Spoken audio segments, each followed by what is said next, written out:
and we're almost there. Just preparing some things behind the scenes here. This might take a few minutes. Sorry about that. Okay, I think we're about ready. Here we go.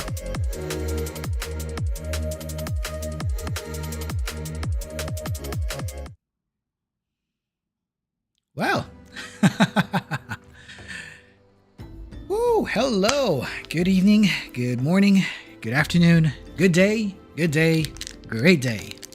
Well, hello everybody. Welcome to tonight's stream.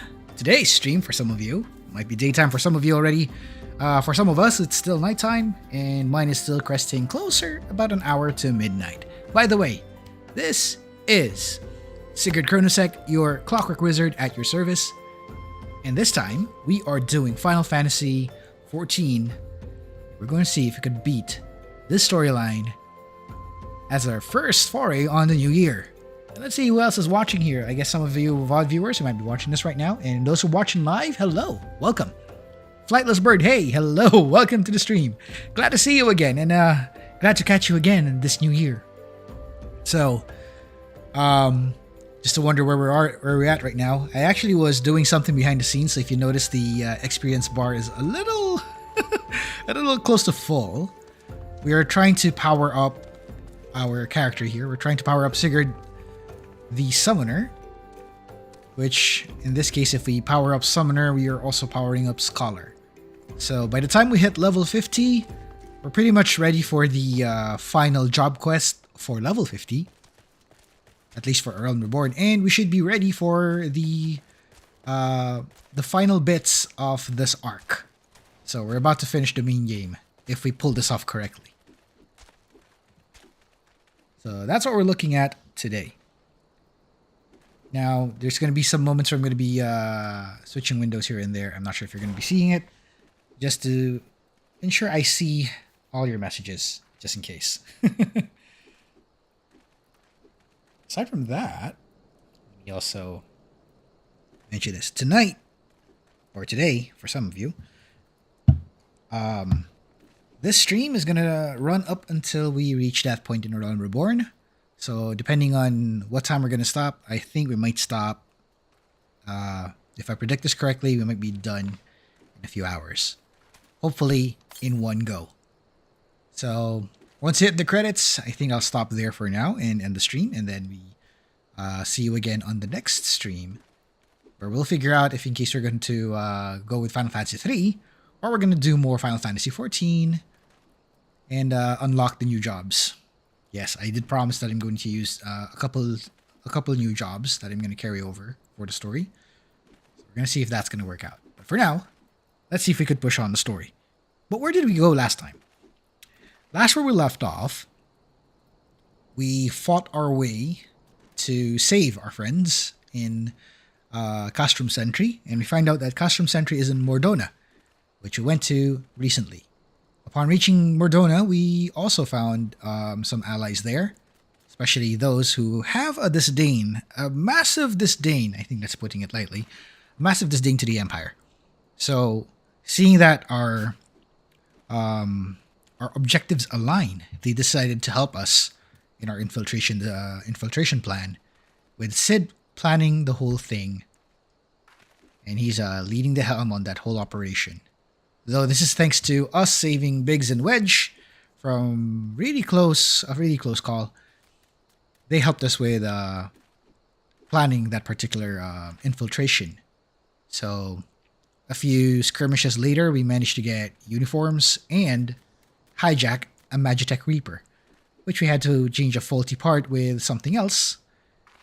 In this case, a mammoth heart, which is basically the core that allows mammoths, which are puppets, mechanical puppets, to operate. And that became the electro servo for the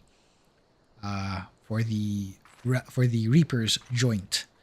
Now it's now capable of walking and all that stuff, and now it's capable of behaving properly. We managed to get in, got Munfilia and the others out, and then we escaped. But at that same time, we also found that really twisted reveal that underneath the mask of the Ascian Lahabrea is none other than our very own Thancred. So with that sting of defeat, with that sting of betrayal, we retreat back to the Waking Sands. We got back to all the leaders of the Eorzean Alliance, and now we have started Operation Archon. And now we're pushing forward. That is after taking care of Cape Westwind. And we took on Ritatinsas Arvina. We defeated him, and now we're pushing apace with our mission. Oh, okay. This is good to hear, Flightless Bird. So I'm checking on your details right now. So finished FF10 and 10-2. You were the reason you stopped playing FF10-2 is because Yuna became a pop star, and you'd remember that she isn't. Yeah, I think the tonal clash might have been also the reason why some people would stop at 10-2. Like, they decided to stop the story at 10 and then not push on with 10-2 because of that tonal shift. Though, amusingly, it's also like another way of viewing how would someone move on from something that heavy. So it's a rather interesting twist that they went for the with Yuna being the adventurer that she's supposed to be, like a sphere hunter, and that's how we got there. Interesting. But what did you think of the game so far? Anything you'd like, anything you disliked, anything that stood out for you? I'd love to hear it. Because for me, I'm planning to play that, but I'm not sure if I'm going to stream it. But if ever I'm going to stream it, expect me to use a guide for that, because it's actually difficult without it. Also, a fun fact that you mentioned here, Biggs and Wedge first appeared in FF6, the classic FF6. Yes, there was a Magitek there. I think the model that they used for... the model here in Final Fantasy XIV, the one that was used by the Garlean Empire, is based on the art used for the Magitek armor that was used by Biggs, Wedge, and Terra.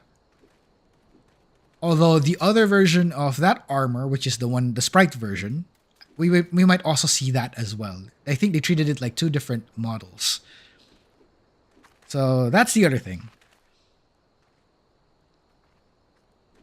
Shadow Heart Covenant did it, but though I am not far enough with the story just yet. 2 hours or... Yeah, it might take a while for Shadow Hearts. But yeah, I think you're progressing well. Yeah, I think the good thing about doing a blind playthrough is just play it first, enjoy it, and then if you want to complete it, that's when you do the 100% guided walkthrough. Sorry. Hiccup. I think I might need to get some water after this. Anyway, now that we're here, I think let's push the story, see if we can get our new stuff and make our stuff stronger. Phase 2 of the operation is presently in motion. Our brothers and sisters of the Maelstrom are holding their own against Garlean forces upon Vilbrand and the Rotano Sea. Ere long, the third phase will begin, and you must take to the field once more. The immortal flames shall strike at Castrum Meridianum by way of the diversionary maneuver. While the Garleans are thus locked in battle, you are to infiltrate the stronghold and bring down the Magitek field that surrounds the Praetorium. The staging point of this mission lies in the shadow of the Castrum Meridianum in northern Thanalan, and that is where you must go. On your way there, however, I would ask that you make a brief stop at Camp Blue Fog, one of the key outposts in the area. The garrison, I am told, is in low spirits, and it would do our troops well to see the hero of Cape Westwind appear before them. For the good of our cause, please stoke the fires in their hearts. Speaking of Shadow Hearts... Story is not as strong. Individual characters feel like meaningless. It's like it had some missing bits to it, right? Is that what I'm thinking? Is that what I'm getting at? From a New World. Oh, okay. Because I think I like how they had interesting flaws in Shadow Hearts 1 and I think Shadow Hearts 2. But 3 might be lacking in the push department. Like, it's still lacking some fangs. Maybe that might be it. So I think we're not that far off.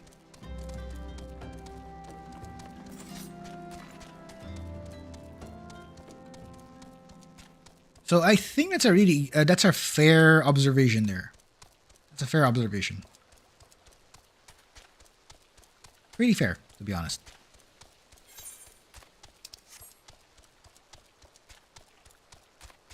Also, in case you're wondering, I'm using a chocobo because I'm gonna save our gil for glam reasons. Also, I got a question for you folks. The summoner is known for having a horn as a head ornament, as a headgear. Would you like me to wear the horn, or would you replace that horn with glasses?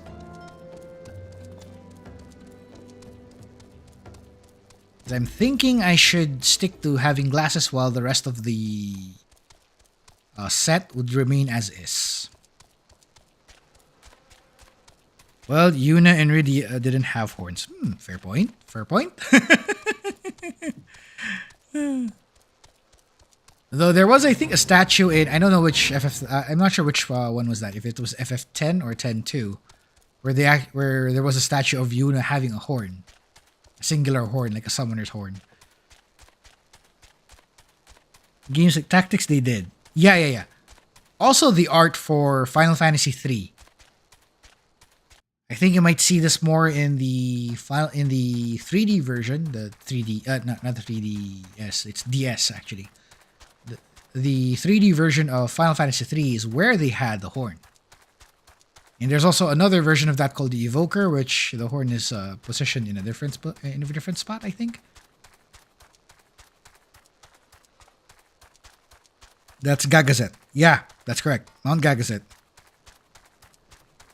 There's a room to replace Yuna with Kimari so you can have a horned summoner. Oh. Okay, now that you mentioned Kimari, I'll tell you one thing that they did here in Final Fantasy XIV. So, they introduced the race called the Hrothgar around Shadowbringers. And upon reaching the first, which is the... this is a little bit of a spoiler, so I'm going to mention this. But that's another version of our current world, Eorzea. Upon reaching the first, their equivalent of the Hrothgar... just in case you're not sure what the Hrothgar are more like lion-like people compared to the Mikote and their cat-like features. They're more lion in this one. And those Hrothgar are called Ronso in that side of the world. So they call them Ronso in this one.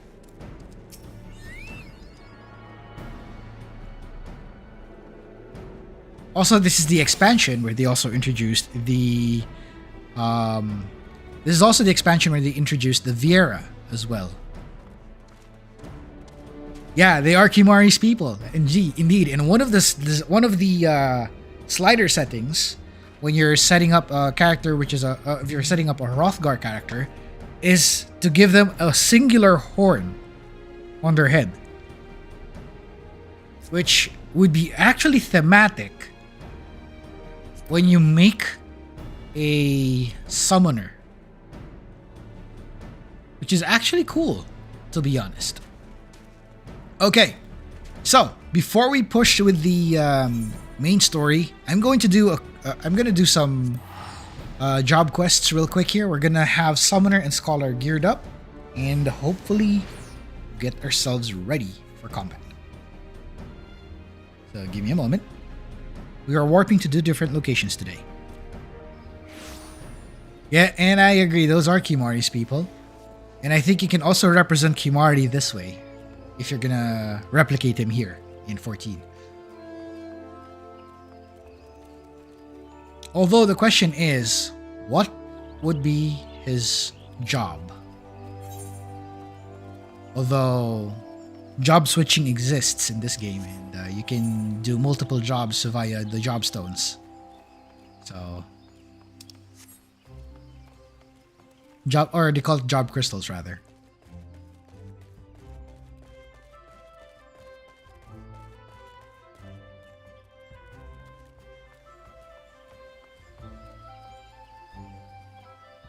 Oh, yeah. But that can change.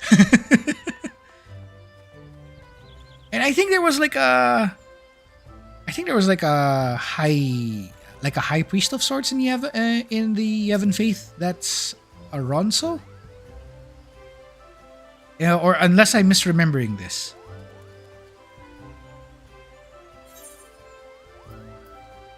Where's the evoker fit? Oh, okay, here we are.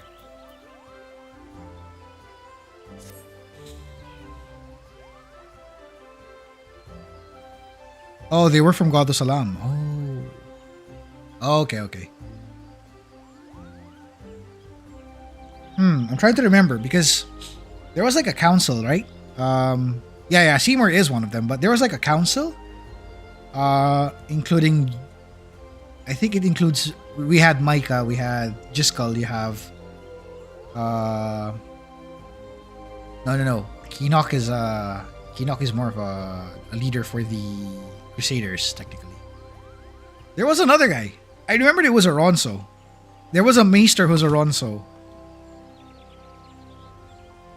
I think that's what I was thinking of. I think it was a Maester, not a summoner. Yeah, I think I might have to recheck this, and then I'll get back to you on that one. Do remind me though about this. But yeah, I agree. There needs to be a Ronso, to be honest. A Ronso summoner. That'd be interesting though. Okay, let's go. Let's push the story. Let's see what happened. Sigurd, there has been a terrible incident. My poor colleagues at St. Connex's Find, murdered. The reports are confused, but they all mention the same black-robed attacker. You know as well as I do that Tristan is behind this massacre. He has indeed grown bold, or desperate, to commit such a brazen act. We should set off to Mordona at once and speak with any survivors.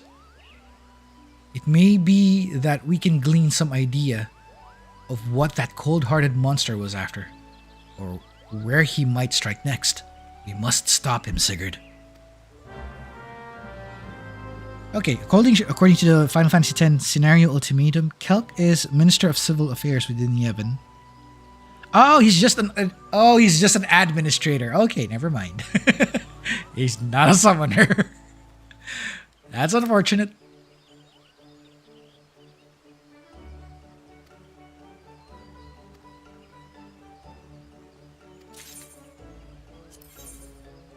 Oh, what is this?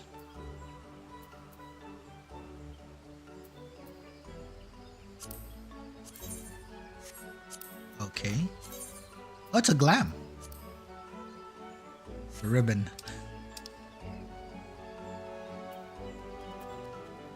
Oh.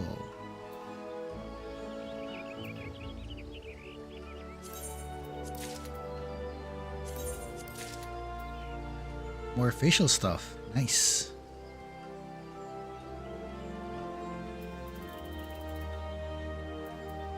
And some barding.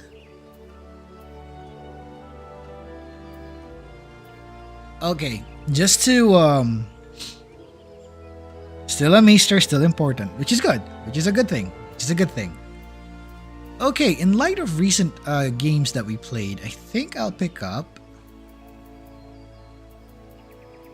since we played Final Fantasy II, I'm taking up the Wildrose barding. I'm gonna give that to our boy.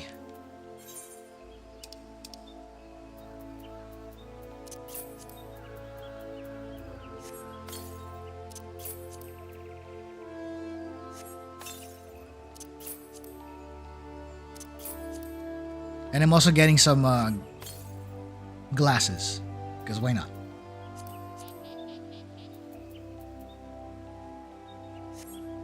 And I think our weapon is level 40. No, it's level 32. Let me upgrade. Let me change that real quick. Okay, give me a sec.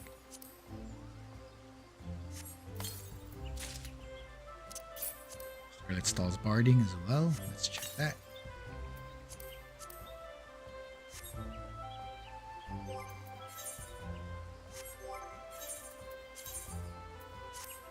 Book.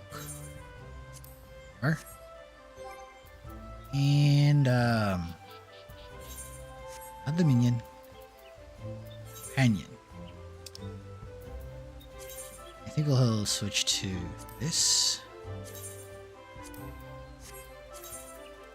There we go. That's more like it.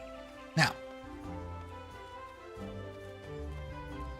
going to Mordona. Here. Also, before we continue also with the main story, we're also going to do something in Limsa Luminsa. Since we have the Heaven's Turn event, which is the New Year's event of the game. We are going to do something real quick on that one before we push the story. You know, just to start about in the year. To do a record look. Yeah. Oh, I'll catch you soon. I'm just going to be here in the background. Just going to let you enjoy your thing. So feel free. I'll be right here. As long as any of you can keep track of the story, I'll be right around. So don't you worry. I'm going to keep you company. Heard that you keep me company too. Anyway, let's push on with the game. Let's see where we're at. Also, this is a really snazzy looking... Yeah. At some point, we might have to wear the Wild Rose glam. Just to match this. I think it would be a fitting look. Here we are. Researcher. Yes. Yes, I'm absolutely certain. It was the same dark summoner whom Imitra described to us. We were celebrating a recent find, the soul crystal of an Allagan summoner, when a man in black robes suddenly appeared and demanded we surrender the gem. Naturally, we objected to this arrogant imposition, but he simply sneered at our refusal. The next moment, the world exploded in flame. Through a haze of agony, I saw him snatch up the soul crystal from a smoldering body and stride off towards the singing shards. That bastard slaughtered my friends. There was no warning, no negotiation. If the gods grant you the chance to exact vengeance, then I pray you show him the same mercy afforded us. In other words, kill the bastard. Another soul crystal. Yes, it makes sense that he would shift his attention to a more easily obtainable gem. After all your progress, you now make for a most formidable opponent. I must apologize for not sharing my theory earlier. I suspected that Tristan might desire the soul crystal you carry, but I did not wish to draw any premature conclusions without sufficient evidence. I'm at a loss, however, to explain why he seeks to collect more of these Allagan relics. We shall just have to ask the villain himself after we corner him in the singing shards. Let us be on our way. Okay, I have a feeling we're gonna be in a showdown here. It's time to get ourselves ready. This is gonna be a rough one.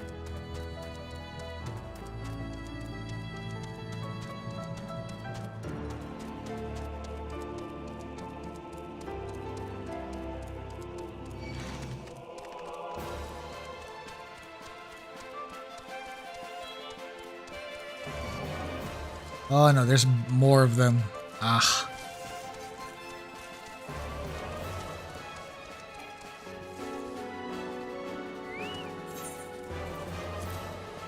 Here we go.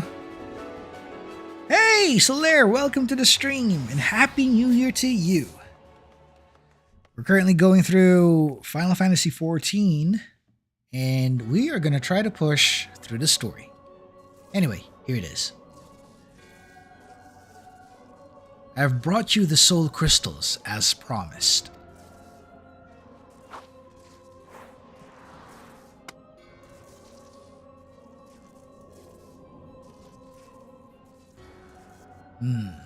Yes, these appear to be authentic Allagan artifacts.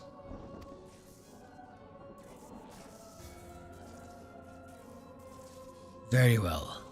I shall honor our bargain. From within these gems I will draw forth the memories of ancient summoners and the slumbering essence of an elder primal. All the attendant knowledge and power shall be yours.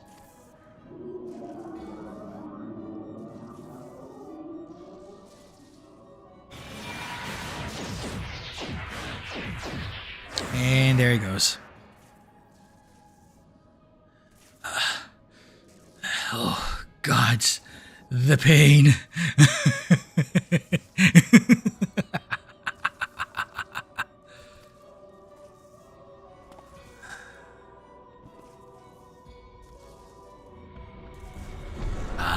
The bumbling summoner and his incompetent lackey make an appearance at last.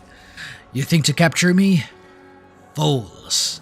I have orchestrated your every move. Is this Goku Black 2.0? Well, if he was a summoner, yeah. You have grown much in the art, that is true. But through the wisdom of the Paragons, I now command the power of an Elder Primal. You made a deal with the Paragons, and you call us fools. The Ascians will never relinquish their hold of you. A small price to pay. If you could but feel the strength that fills my entire being. It is indescribable. I will use this power to annihilate the beast tribes and put an end to their insufferable rituals once and for all. The primals will arise no more. Hear me, Demon King of Devouring Flame. Feed on my ever-burning anguish and be reborn. The culmination of my sacred duty is at hand. But first, there's one more soul crystal that must be mine. I will tolerate its wasted potential no longer. Okay then, have at you. Yep, duel time. Elias.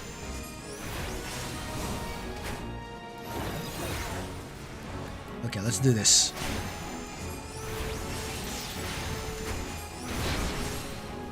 Oh, he's rough.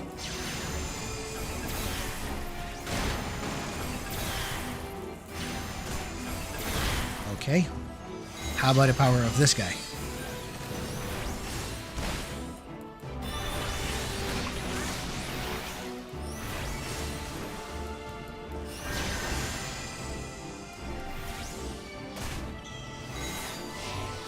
Oh, he's still going at it. Nope. We're gonna break you first.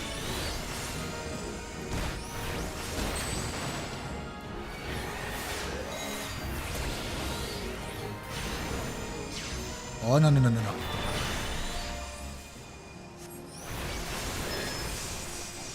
Hee. I think I mentioned this earlier, but we're getting closer to the end point of A Realm Reborn. Right now, I'm just doing the, I'm currently doing the job quests. But we're getting ready to, we're currently in Northern Thanalan at this point in the story, so we're going to be going there. And we're basically going to assault an enemy base, if I remember this correctly. So I think we might be done if we get this right.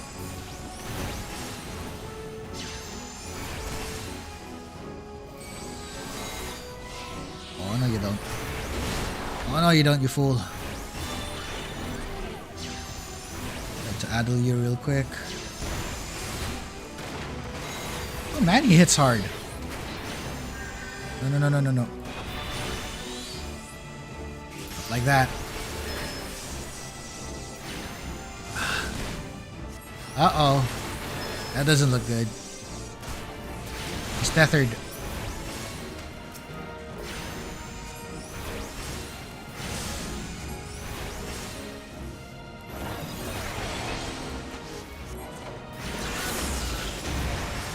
Nope.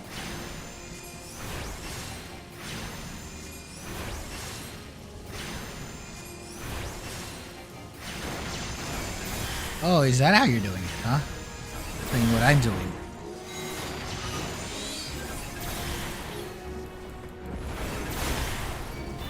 Ow.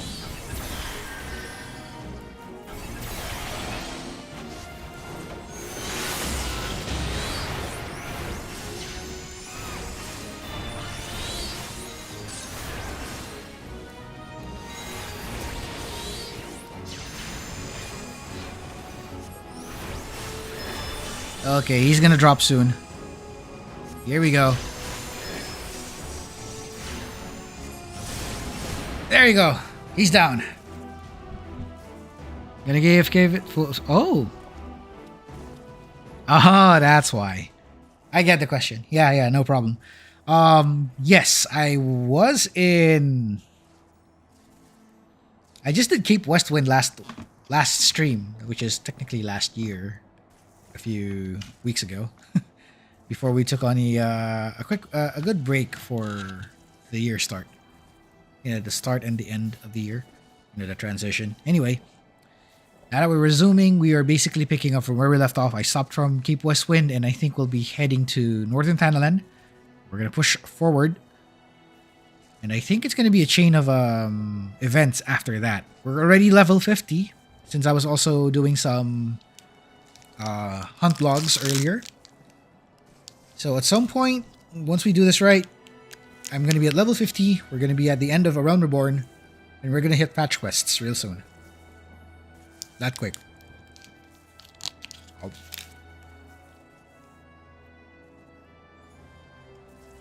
Mm-hmm.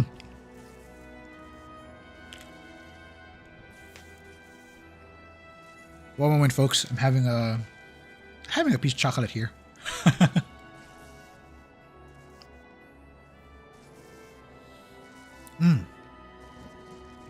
Okay, let's do it.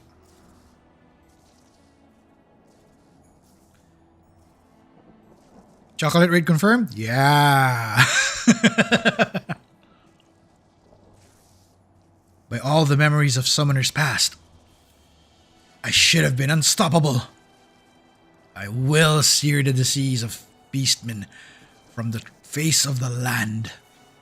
Deprived of worshippers, the primal that tempered my weak-willed sibling will wither into oblivion. So I see my order's records were accurate. It was buried deep in the archives. I but recently uncovered a report that described how you slew your own brother. He was corrupted during your ill-fated encounter with Ifrit, was he not? I imagine your superiors in the immortal flames thought it a mercy to conceal that inglorious detail. Once the soft-headed fool had been tempered, there was no saving him.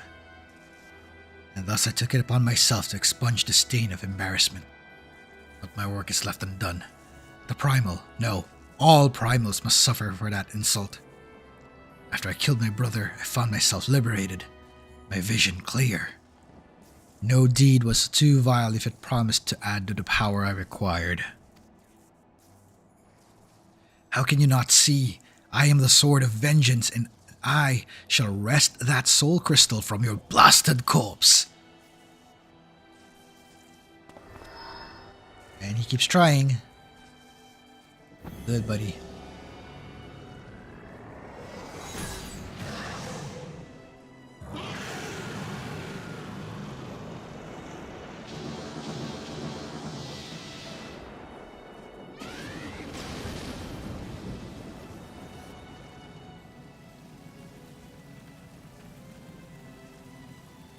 Nope. He destroyed himself.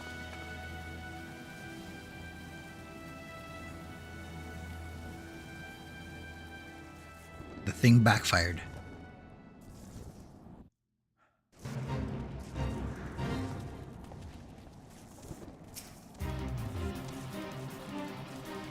I wonder which struck the first blow to his sanity, the despair at his brother's tempering, or the guilt of slaying his own kin.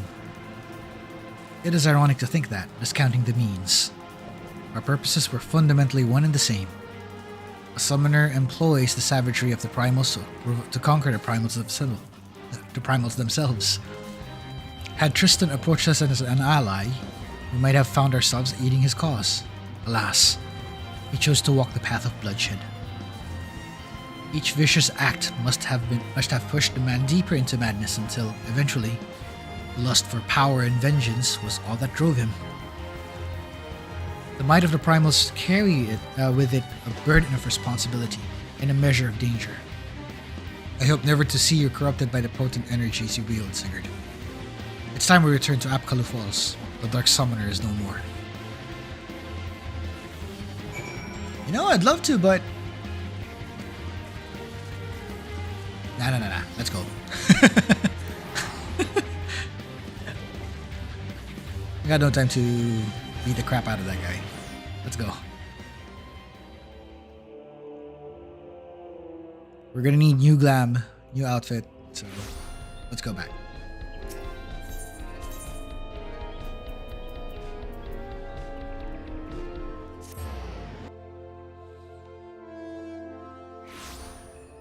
Okay, here we are.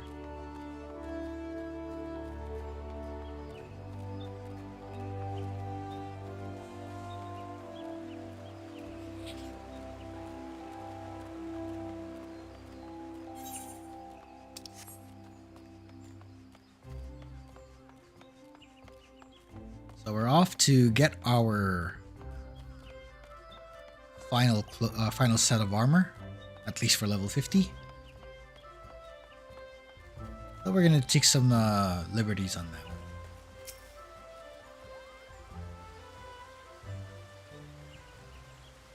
Oh, how I would love to declare our troubles at an end, but I fear the Ascian with whom Tristan made his bargain was yet afoot. These so-called paragons prey upon men and women who are at their weakest, speaking honeyed words to lead them down to the road of destruction. In this manner, they seek to plunge the realm of Eorzea into chaos. It is reassuring to know that heroes like you exist to foil their never-ending schemes and foul plots. An outright war against the Ascians loom closer and closer, day by day. Thus, would I have you armor yourself with this last piece of the Evoker's attire?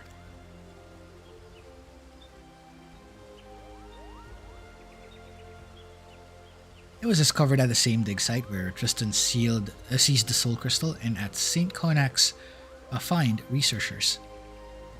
Grateful of your actions in bringing the murderous summoner to justice, insisted that you complete your set. Now, one can never be overprepared when heading into battle against a paragon. Wear it proudly. Wear it proudly, Sigurd. Speaking of preparations, were you aware of the deeper layer of power hidden within your avatars? A technique exists that allows you to tap into the full potential of your Eggy.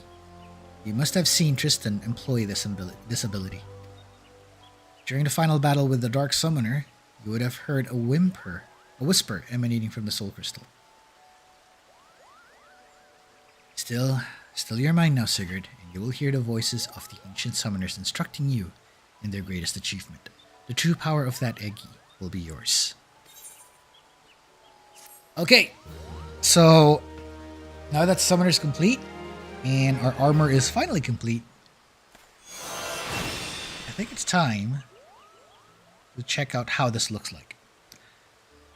And now we already reached the level cap for our Realm Reborn. And if in case you want to get the next set of job quests, we will have to beat the main story. Or in this case, beat the main story and the job and the patch quests. First things first, though. This is what he looks like. We're going to change that a bit because we're going to use the other one.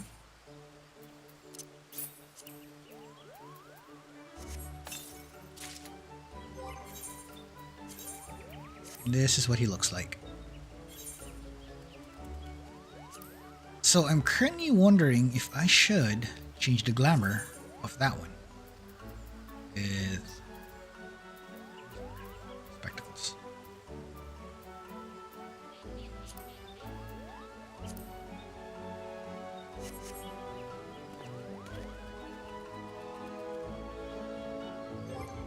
Let's also try the eyewear real quick.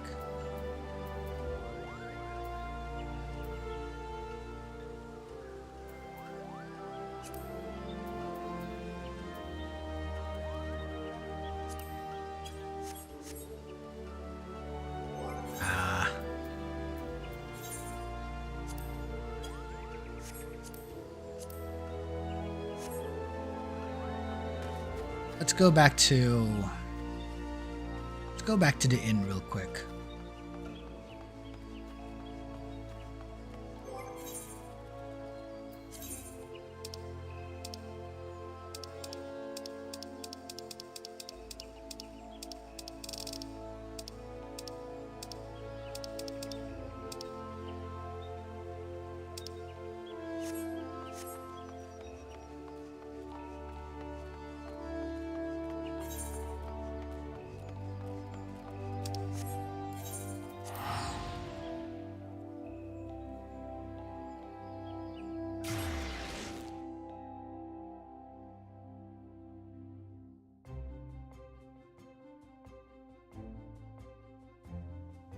Okay, first we go to Limsa Liminsa, go to the Drowning Wench, change our headgear a bit, and then have our fortune read. Or do the quests first, then the fortune. I don't know which one is which. Whatever you use, we'll go for it.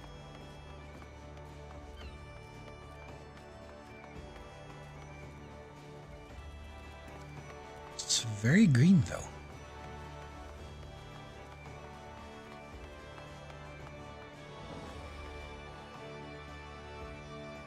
Let's get our glasses.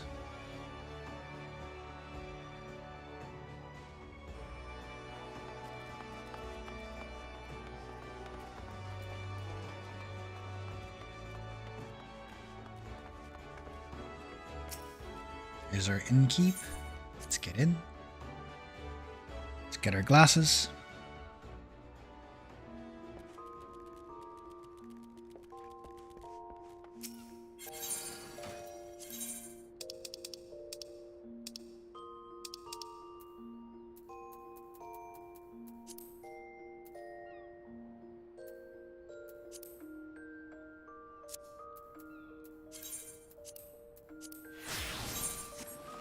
There we go.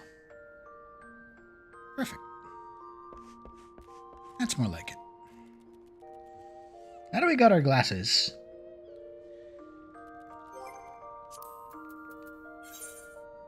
not duty support. I think it was Hollow Novice.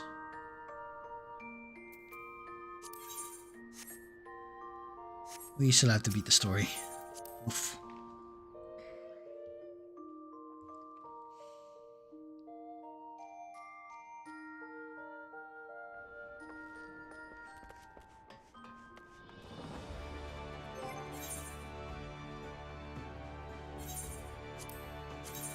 Okay, that's the one.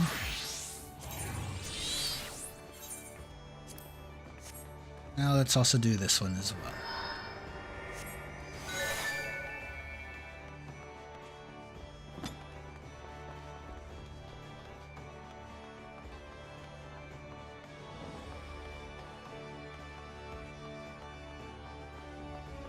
So basically this first half of the stream that we're doing is we're basically making our preparations before we push to the main quest. And also do Heaven's Turn as well. So we can experience the Heaven's Turn moment together.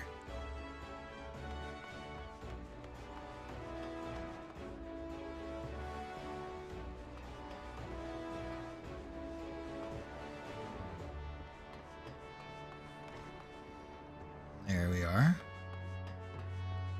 There's our boy. And there's our missing gear. Sigurd, you must come with me at once. Another Tonberry has emerged from the Wondrous Palace.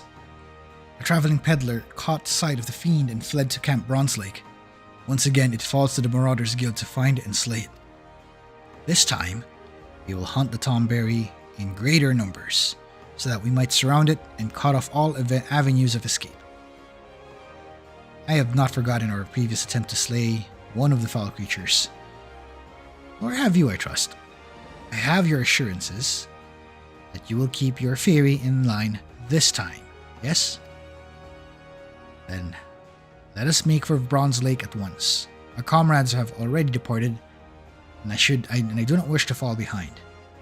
We will rendezvous with them at the same time we battled the first Tonberry, in that same place. Okay. So, Bronze Lake.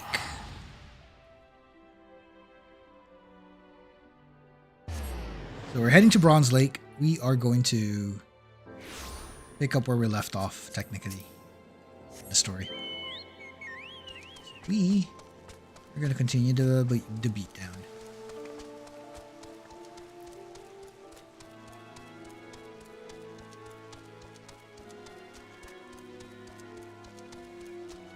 Ah, there it is. Here we go, folks. Let's see how well I'm gonna survive as he.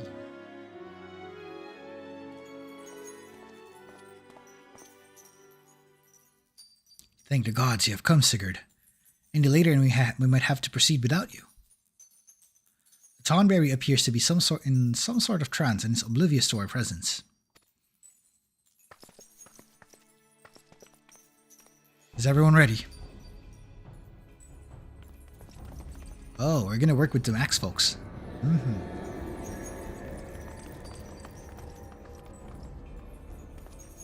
Excellent. Remember, we must surround the fiend. It cannot be allowed to flee. My son. My dear son. Stay away. I cannot.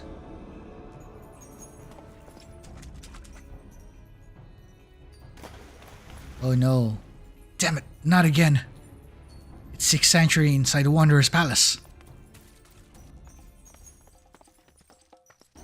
Come, let us follow and finish this once and for all.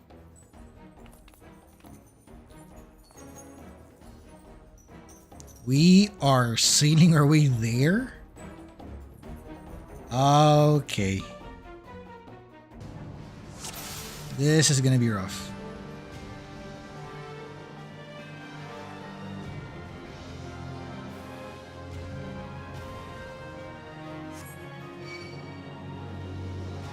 Yeah, there's so many of them.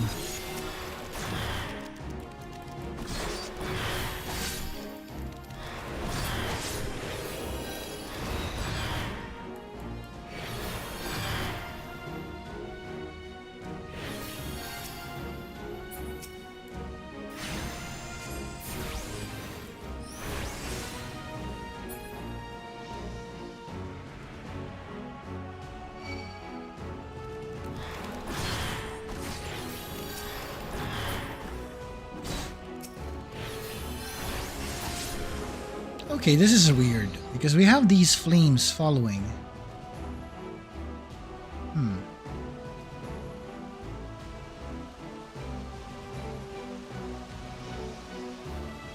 Did it escape?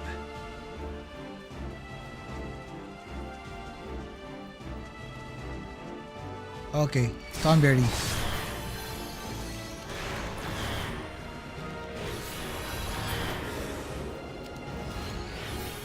Dang.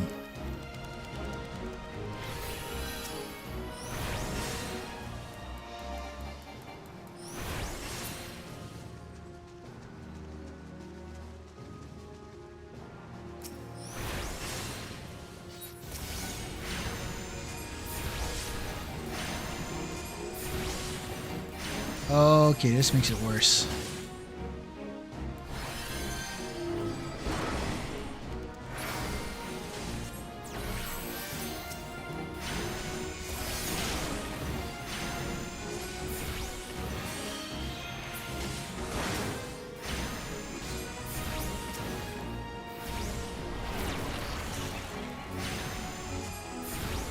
Uh-oh.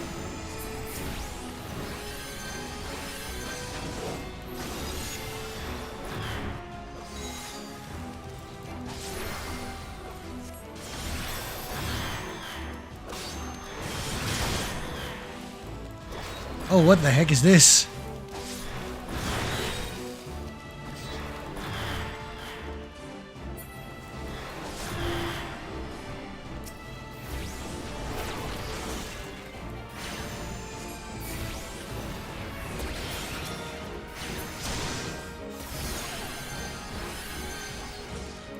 Keep him healed up.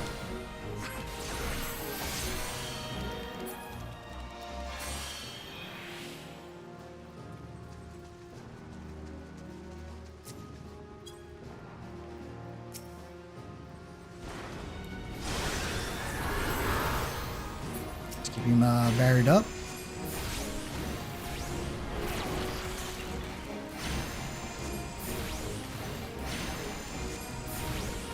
Oh no, they're following.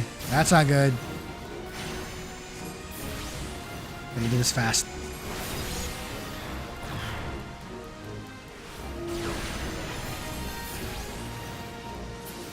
There we go.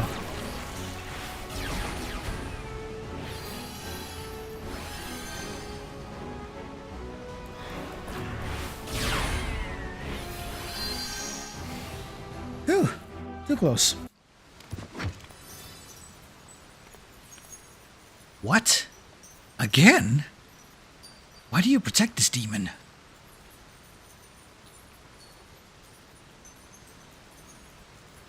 What if it isn't? Go.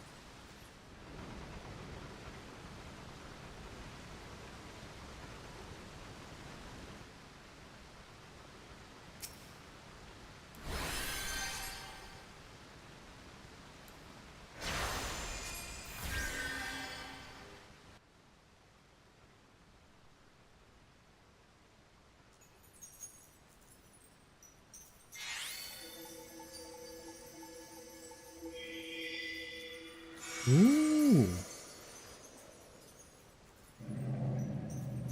The rancor. It.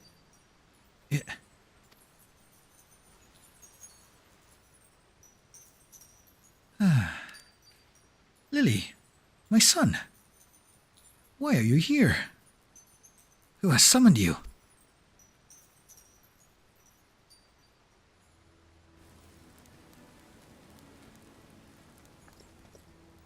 The Nim is no more? 1,500 years. Can it be truly so? I was Surito Carito before the sickness from the sea transformed me. Oh, that's how they explain the Tonberries. It's actually a result of something. The traders. They were the first. As their ears and nose began to atrophy, their limbs grew shorter, and their skin... Yep. That's a gruesome way to describe how someone turns into a Tonberry.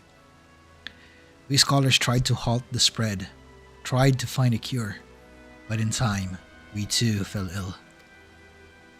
Sympathy turned to fear, and fear to anger. Monsters, they called us.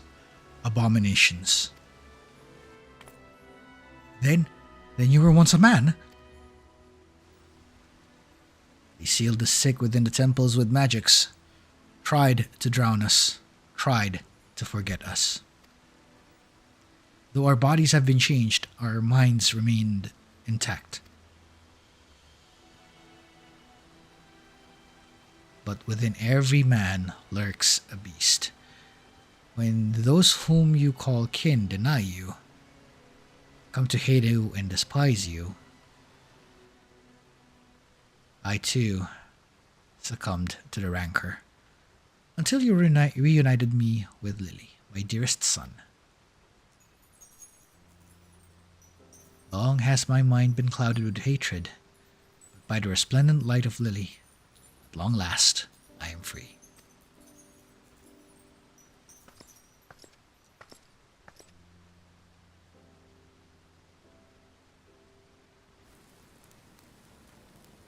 Okay, so that makes sense. He was once a Lalafell. Hey! A Lalafell scholar. That's cute. But to think Tonberries came from Lalafell that atrophied? Man, that sucks. Well, maybe not just Lalafell, but yeah, you get the idea. So I'm beginning to think that the Nimians are originally Lalafellan, perhaps? Anyway, either way, their form of magic is really cool, and they're also skilled in naval combat. I think you'll find out about that later.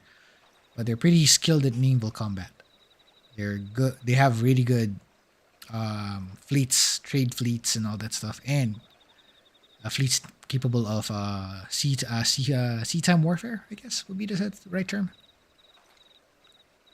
Anyway, let's see where we go. I came expecting to fight one Tonberry, not a whole bloody mess of them. If it wasn't for you and your flying friend, I reckon we would not have some time left in there. Gotta say, you and Alka make a great team. Shame there ain't more of you scholarly types around, because I could use a partner like you. Take care, Sigurd.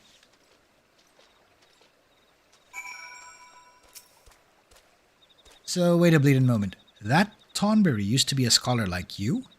So does that mean you'll turn into one of them if you keep slinging those spells? Or did I misunderstand what he said back there? Ah, the hell's with it. He lost track. I nearly killed him. Thank the gods the fairy stopped me. I wonder, did she know it was Sarito from the beginning? Or was it only... In any case, she has regained a good portion of her memories, if not all of it, I suspect. Well, if you would excuse me, I need to take some time to put my thoughts in order and decide how I'll explain this to the Axemaster. We head back.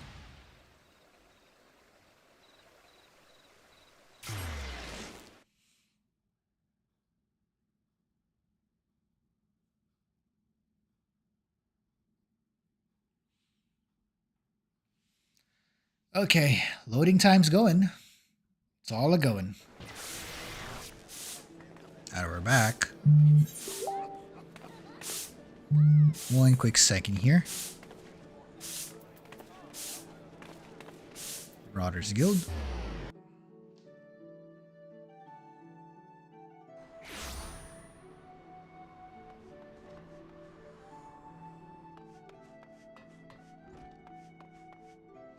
Oh, we forgot to speak with Sarito. Hold up. I jumped the gun. I jumped the gun.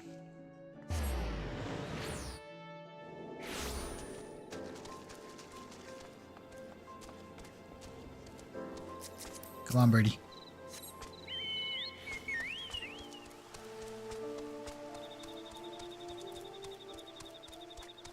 You got too excited there.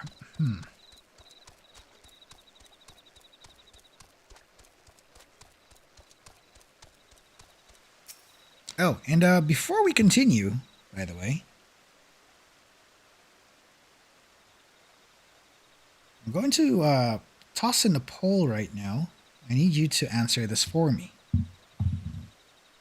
So, if I may, see if I can put it up.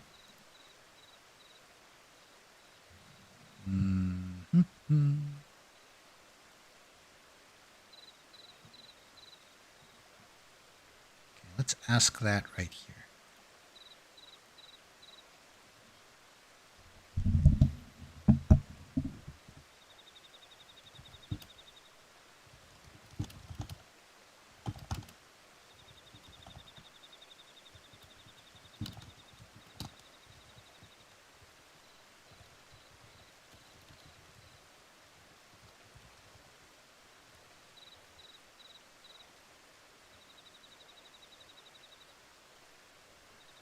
Okay, I tossed up the poll, and I'll be waiting for your answers. We're gonna see if in case you're gonna help us decide on how we're gonna end this portion of the game.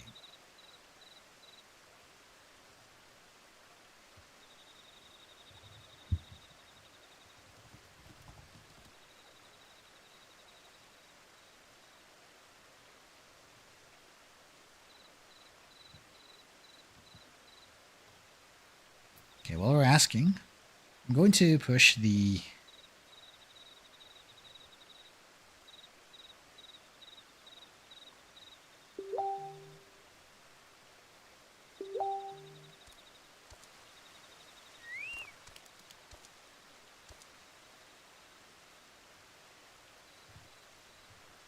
Okay, one moment.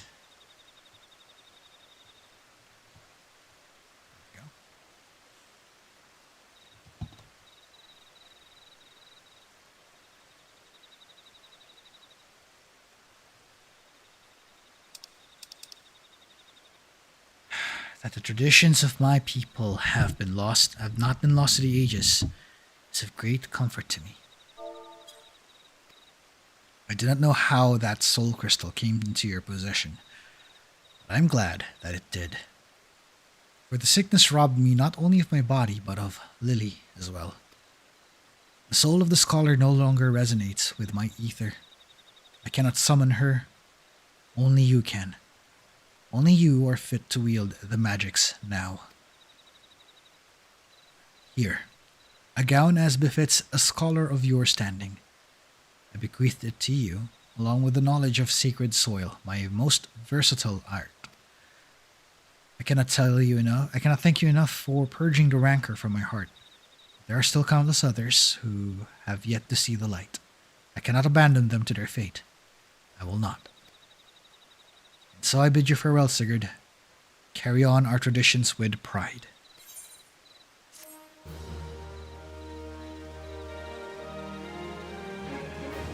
Okay, now we both have Scholar and Summoner powered up and ready. And if in case we're going to push the story, we're going to need to finish Our Realm Reborn completely before we can do anything. So, let's first unlock this.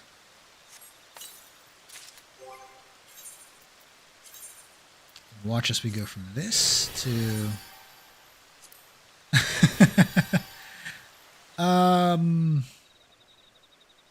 I'll need to change the headgear. Hold on. I have an idea. Let me first go to Aetheryte real quick.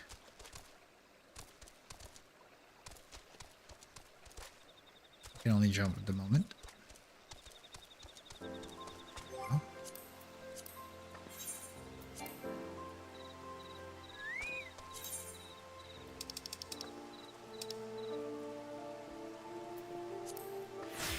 There. That's more like it.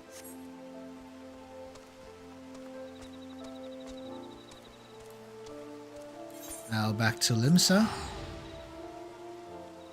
Let's get a minion and read our fortune.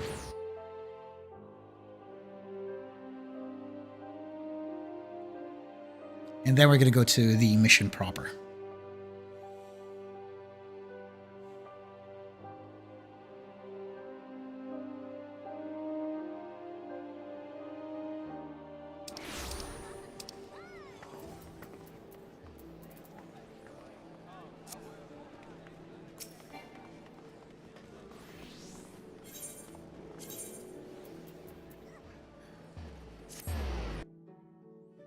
Question is it still here?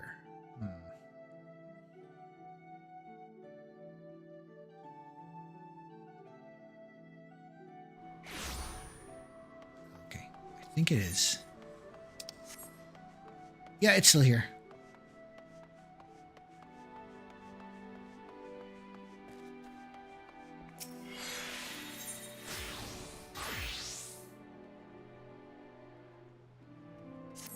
So we're doing Heaven's Turn. Let's see what this is about. My. You look ready for all manners of arduous journeys and feats of valor. An adventurer perchance? Yep. Pray forgive my idle speculation. I am known as the Hebi Bugyo. And along with my fellow delegates, have come to these shores that we might share our Heaven's Turn custom with the fine folk of Eorzea. Both our peoples mark the turning of one year to the next, but how do we do so differs in a few key respects. In Eorzean tradition, the 12 choose one of their number to guide the realm throughout the coming year. In the Far East, however, custom dictates we honor one of the 12 noble beasts. This year's totem is none other than the Hebi. Although the term snake might be more familiar to Eorzean ears. Where I hail from, this oft-reviled creature represents longevity and regeneration, owing to the miraculous manner in which the Hebi emerges anew time and time again after shedding its skin. That many and more may benefit from the noble beast's blessings, my fellow delegates, and I have devised what we hope will be an entertaining little event. I present you the inaugural Slithery Trivia Trial. Okay. Participants will wend their way snake-like through the city streets and answer the questions posed by trivia taskmasters that they encounter.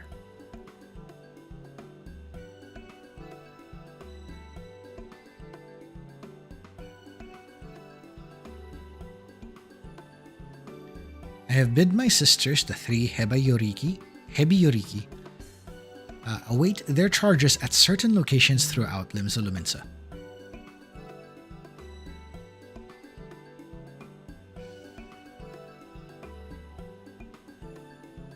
As for you, adventurer, I urge you to seek them out and put your knowledge of Far Eastern customs to the test. Rest assured that an auspicious prize is waiting for you. It's yours for the taking should you succeed. Well, consider it a means of stocking up on good fortune before your next foray out into the world. How about it? Have I piqued your interest? Pretty much. This little event of ours is first and foremost among promoting insight and understanding. To that end, should you find yourself stumped during the quiz, simply say so and my sisters will provide a helpful hint. And also,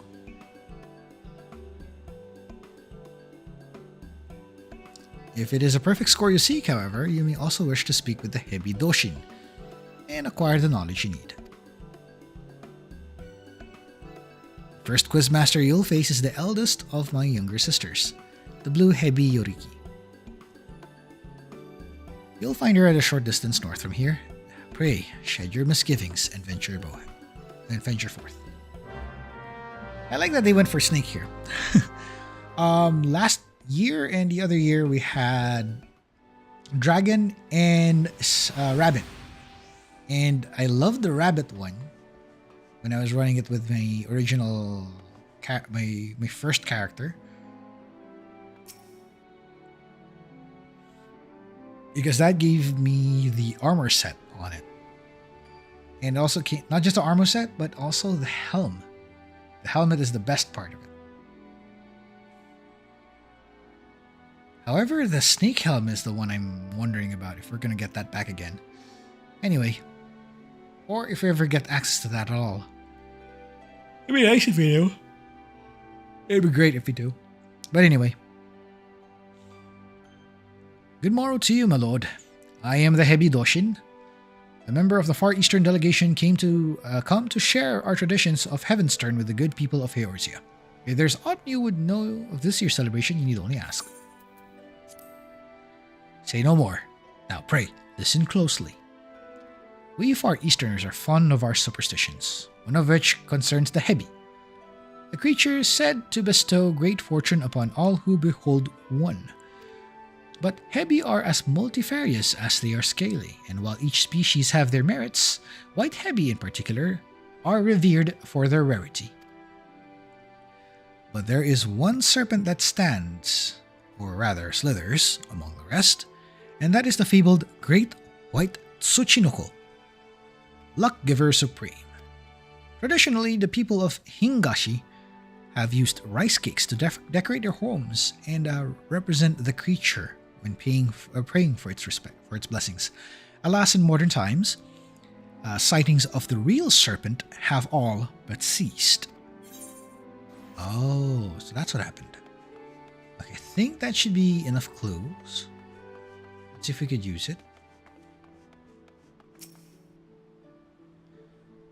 Racing ocean air, the hustle and the bustle. What a marvelous sight. I do hope my dear sisters and I get the chance to do some sightseeing. I keep getting caught up in the charms of this fair city. I have a question for you, slithery trivia trial contender. Let's see. Ready? As you no doubt aware, the snake is considered a most auspicious creature in my native Hingashi. But what blessing can one hope to receive from the humble Hebi?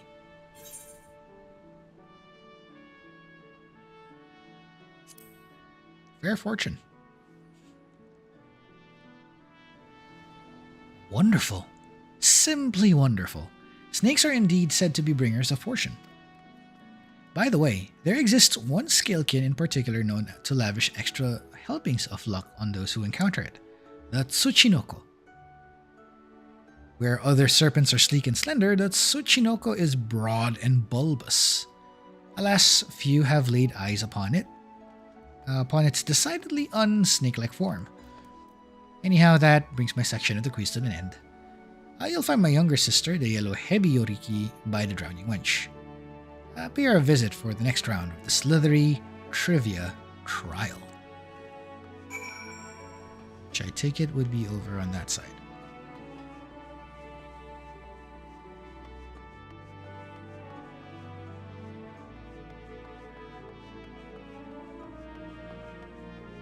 Yeah, it's by the side. I knew it. Right there.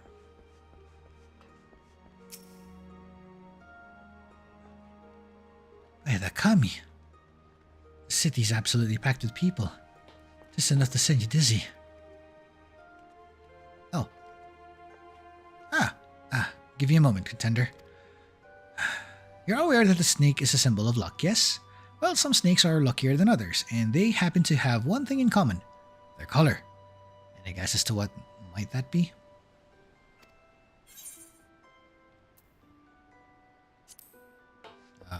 White. Very good. White is the correct answer. White snakes are rare, mystical creatures, hence the association with good luck and good fortune. Now, when it comes to rarity and mystique, there is one snake that deserves special mention, the elusive great white Tsuchinoko. In times past, people would pray to the lucky serpent in the hopes of receiving its blessings. In the past 100 years or so, though, there hasn't been a single recorded sighting of the creature. Its existence is all but a fable these days. Anyhow, you have just one more question left. Head to the Bismarck to see my little sister, the Red Hebi Yoriki. So, if in case you're not familiar, the Tsuchinoko, I think, also showed up in other games and other media. I remember seeing the Tsuchinoko itself, but it's a rare thing to spawn. In Castlevania Area of Sorrow, when trying to get its soul, it takes a lot of effort to make it spawn. It takes some practice and luck to get it.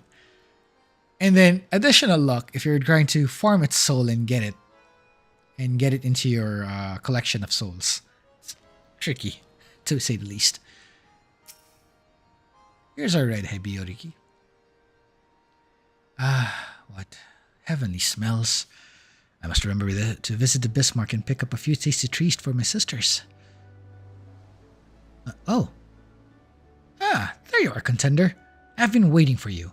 I hope you're ready for the last question. I assume you already know about how we Far Easterners used to revere the great white Tsuchinoko, yes? I'm guessing my sister also told you that how there have been nary a sighting over a century now. A crying shame, I tell you. Still, the people of Hingashi, being the resourceful people they are, found a suitable surrogate to pay their respects to during Heaven's Turn. Any idea what they might have turned to? This. Rice cakes. Rice cakes. Precisely. To be honest with you, I'm surprised that an Eorzean would even have an inkling. Calling me surprised. When I say cake, you're probably thinking of something nice and light, but the rice cakes we decorate our homes with during Heaven's Turn in Hingashi are rock hard. We take one pebbly hard rice cake and stack them on top of the other. You have to use your imagination a little, but they're supposed to look like the great white Tsuchinoko itself. Well, that brings us to the end of the slithery trivia trial. Thanks for taking part.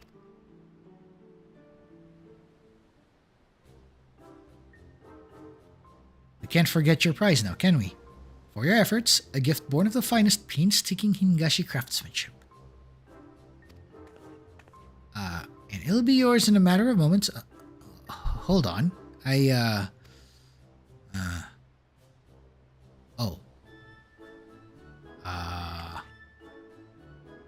Last.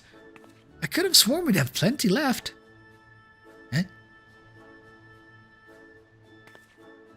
Under normal circumstances, you would be walking away with an exquisite white Tsuchinoko ornament, positively overflowing with good fortune. But surrounded by all these enticing scents, I completely forgot to restock. My big sister is going to be livid.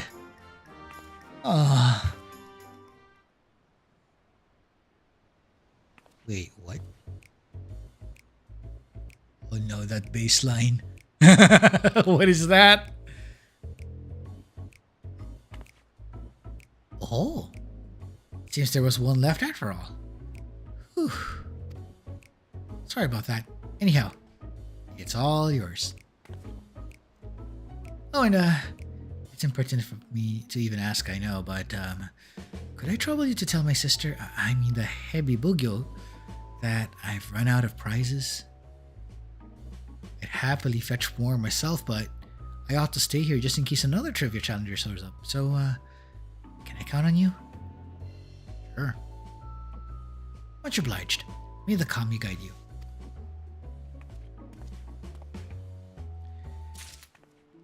Okay.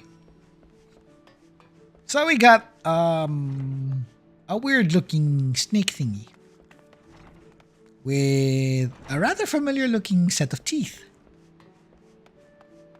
This is gonna be very amusing. I can feel it.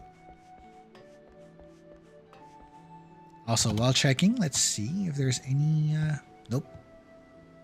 No changes there. Okay, let's push on.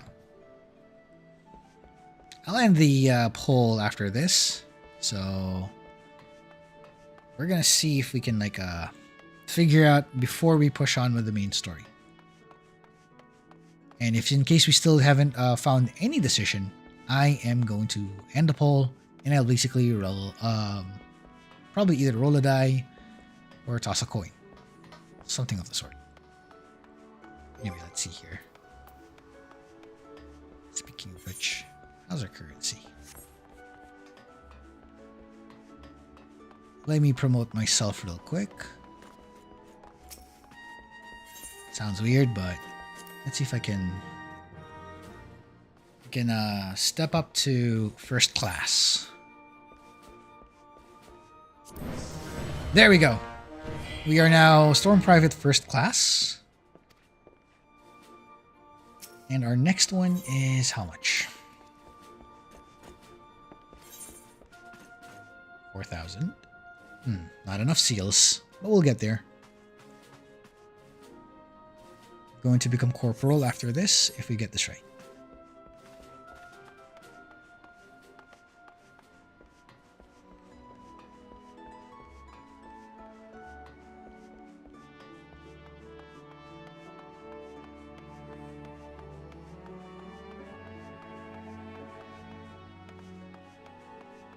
There we go.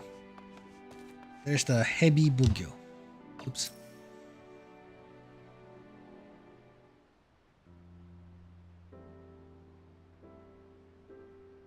So now we explain everything. Am I to understand that my sister allowed prize supplies to run out and ask you to report this fact to me in her stead? Clearly, my efforts at disciplining her have fallen short of the mark. I must redouble my efforts. Please accept my sincerest apologies. I shall send someone along forthwith to replenish our stocks. Oh.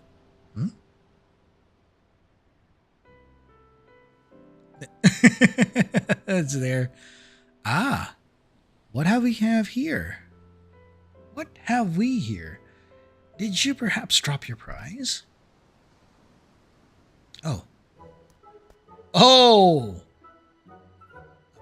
What is this? Huh? What is this? By the kami! Our prizes may be exquisitely crafted, but they are mere ornaments. They do not possess the faculty of speech or locomotion, I can assure you. Which leads me to think, could this be the fabled Great White Tsuchinoko of yore? Unseen and unheard of for generations. To think I lived to see the day. What a wonderfully auspicious occasion this is. But I must say, it is passing strange that a Great White Tsuchinoko should appear in Eorzea, of all places. Perhaps it found its way on board our delegation's vessel before we set sail.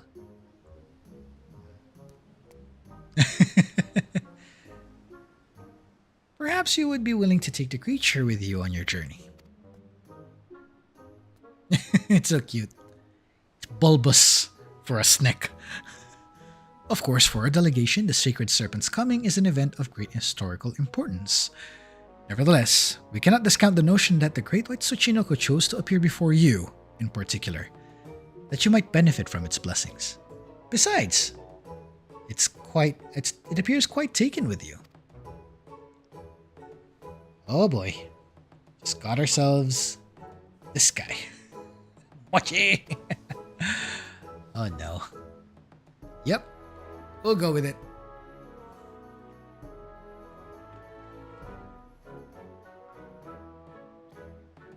Okay, fortune time. This is it. Before I forget, I should point you to that omikuji are available to draw for the rest of the Heaven's Turn season. It might prove to be a delightful distraction or matters great and small call you to the road again. Now, not that you need to fear drawing a less than encouraging fortune. Nay, with the Great White Tsuchinoko at your side, you are sure to overcome any hardship that comes slithering your way. Well, you have my heartfelt thanks for joining in with this humble endeavor of ours. May the hallowed Hebi guide you on your path of fortune till the heavens turn once again. And we have our Tsuchinoko jumping around.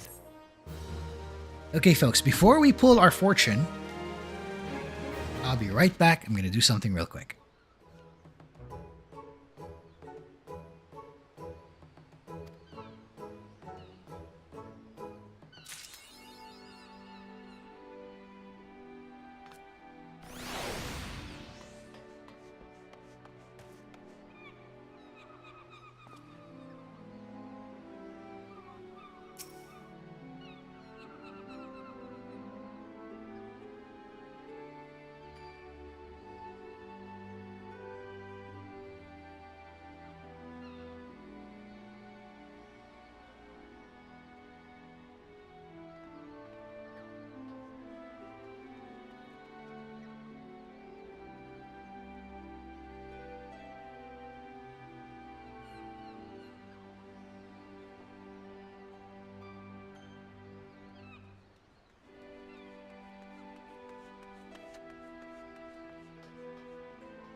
And we're back. And this time, let's do the fortune. Greetings, my friend. I deal in omikuji, traditional Far Eastern fortunes.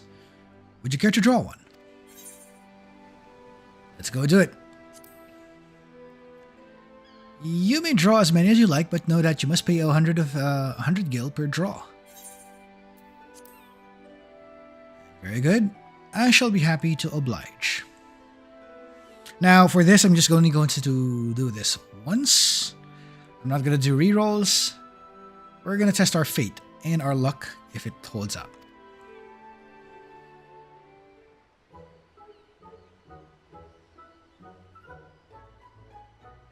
Okay. Alright. And drew lots. Pick from a drawer. And we do a reading. Oh!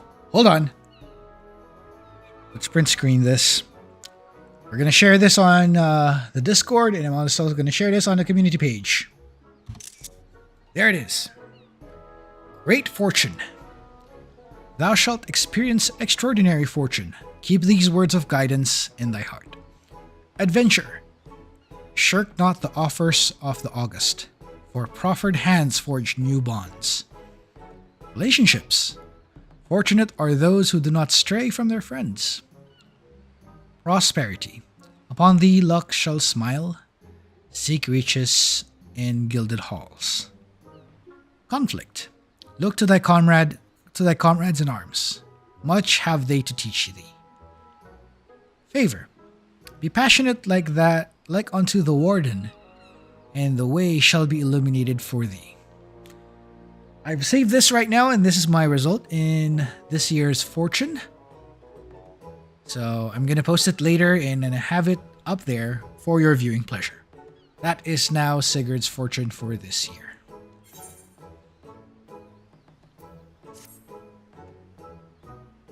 How did you fare? Whether it was the desired result or otherwise, I pray that the words imparted by the fortune serve to guide you in the coming days. Let's go. Have it placed there.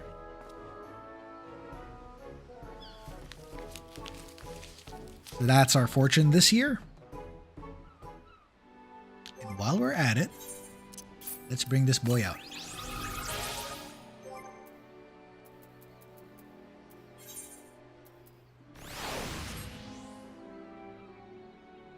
Both of them are joining us.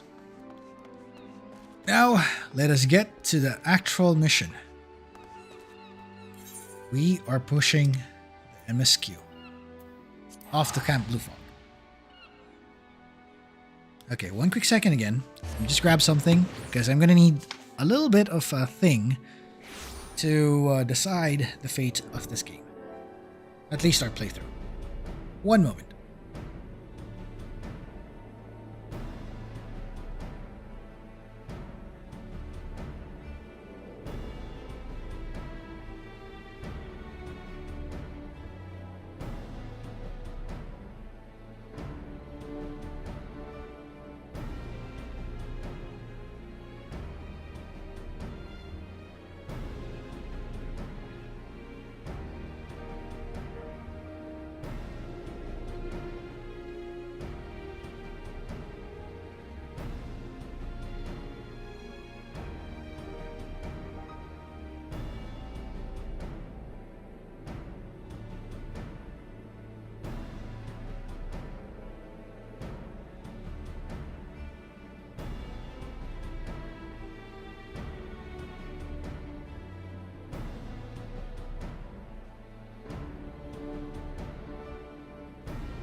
And we're back.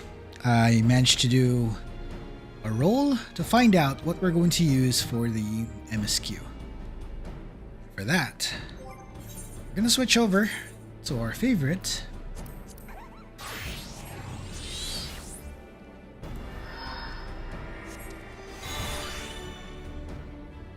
The Squish. Now, let me just do some repairs real quick here. It's the Mender.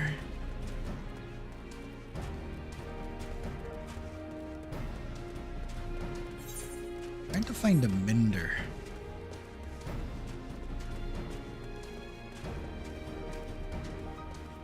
Ah, here we go. Merchant and Mender. That's the person we need. Go.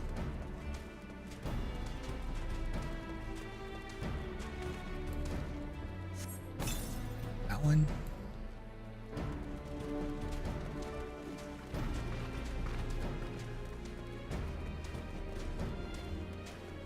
Now let's push the end. Let's see where we could find ourselves.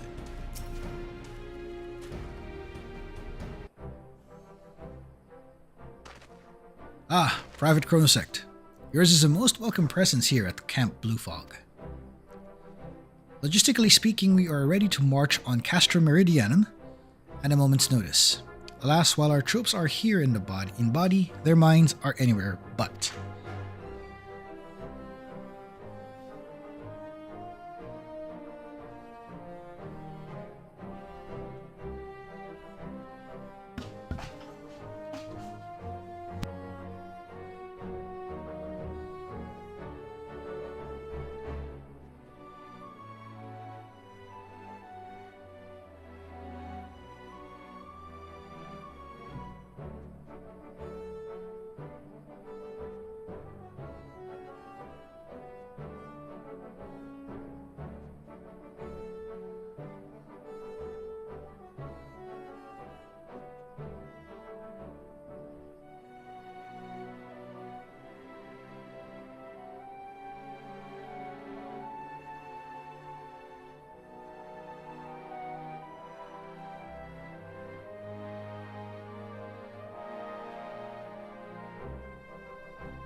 Okay, I'm back. Somebody just decided to just pop up and be noisy, so I had to mute the mic a bit and set them off on their way.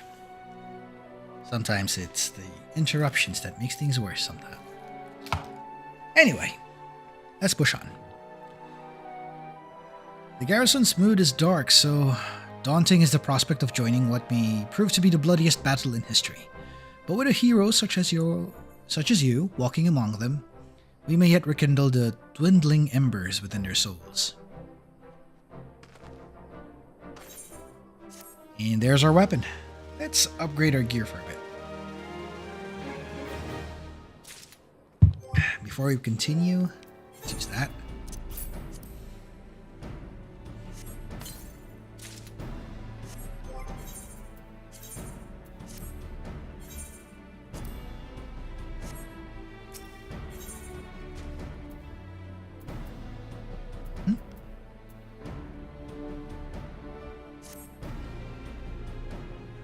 Now, Private Chronosecht.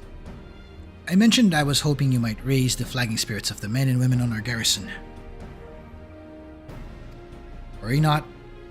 It is no unnecessarily laborious task that we ask of you. The mere presence of a hero such as you walking in the midst would no doubt serve to restore them in a measure of morale. And so I ask you this. Make your way to the ceruleum processing plant and return a report to General Ralban once you have arrived. And Godspeed, Private Chronosecht. Our troops are counting on you. Sounds like we are going to be heading up.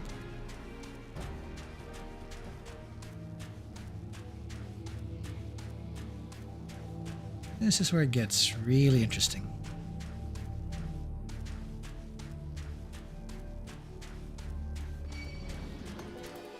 And just as we were headed there, that shows up.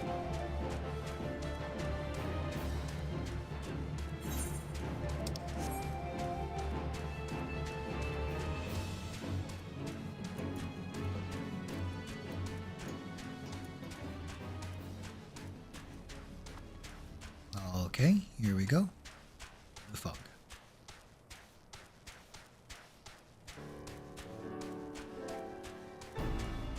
And past Blue Fog is the ceruleum processing plant. Now, for those who are not familiar, why we have this thing here? Ceruleum is basically the equivalent of petroleum in the realm of Eorzea, or in the Star of Hydaelyn. So, for anyone who notices it, that's the case here. That's why you notice some Magitek operate with ceruleum as the fuel. Well, if it isn't the hero who brought down the Prefectus, it's good to have you with us, friend. As you can see, the mood about the camp here is grim at best. I was hoping that your presence alone might serve to raise some spirits. Unfortunately, it would seem that many are too preoccupied wallowing in their fear and self-pity that they have yet to even notice you have arrived.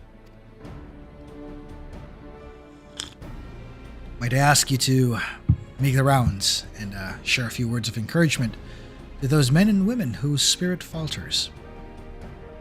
I had in mind to do it myself, but I am quite certain it would carry more weight coming from you. Once you have seen to the others, go and do the same for Edelstein. No matter what he may claim, the lieutenant would also be better for a bit of rousing. Trust me, I know.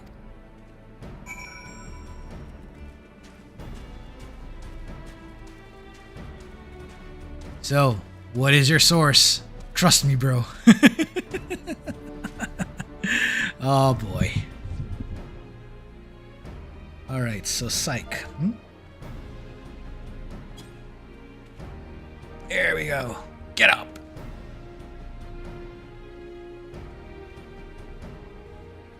Your stirring gesticulation has reawakened me to my new purpose.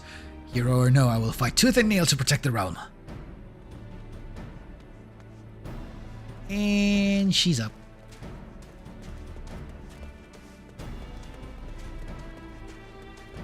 Yep. Now we have two more over here.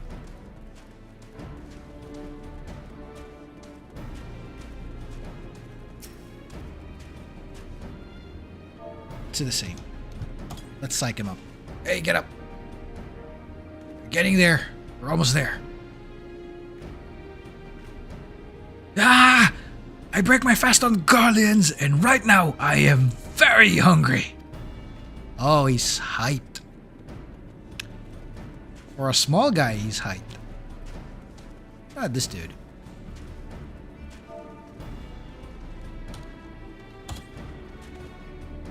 Come on! The Garleans are not near as frightening as you. I'd sooner face a vanguard while naked as my name day. I don't know if we actually psyched them up or we scared them to death. Makes you wonder, no? Makes you wonder. And there's Edelstein. Here you are. Let's psych you up too.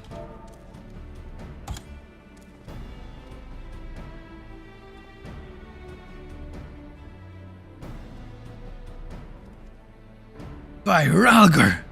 Without me realizing it, the fire of my resolve has gone dim. But thanks to you, it burns red hot once more.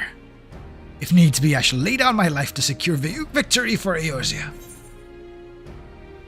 He's psyched. He is psyched. Now which one?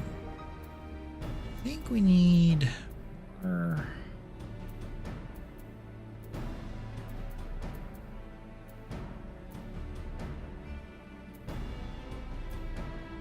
I'll go with this one.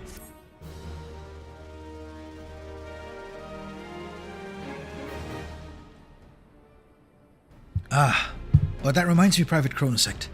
There's one other matter. Prior to launching our final offensive, we will be conducting a series of special training exercises centered on common combat maneuvers and their telltale markers.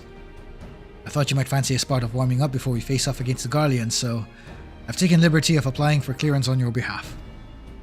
Oh, this is the new Hall of the Novice. They've been saying this about...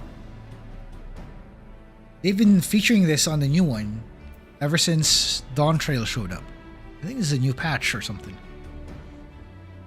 These solo challenges will teach you how to interpret attack markers never seen in combat.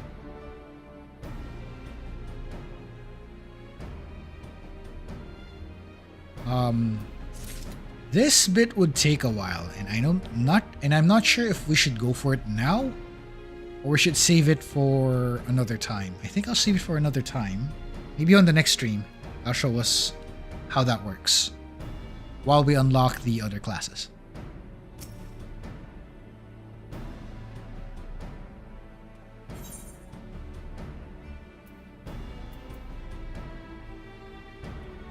Okay, or, you know what, since I think I know where we're headed, I might as well do it.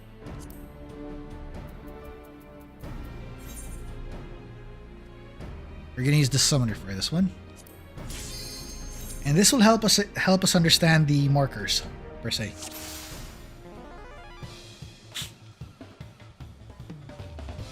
Welcome, Master Chronosecht. In this exercise, we will have you carry a variety of common evasive maneuvers. Agent here will serve as your opponent. Try to get a sense of her oncoming attacks and handle them accordingly. Take your starting position when you're ready. Okay, so this is basically dodging markers.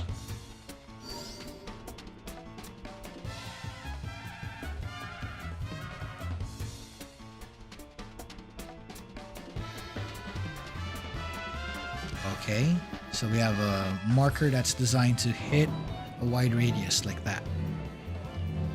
You see it. If you sense that you've been marked, do well to move away from your allies so they aren't caught in blast.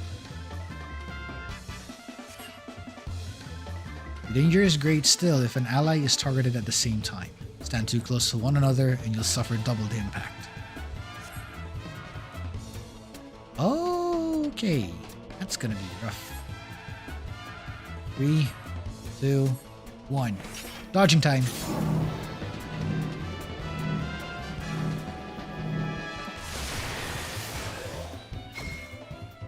Nice.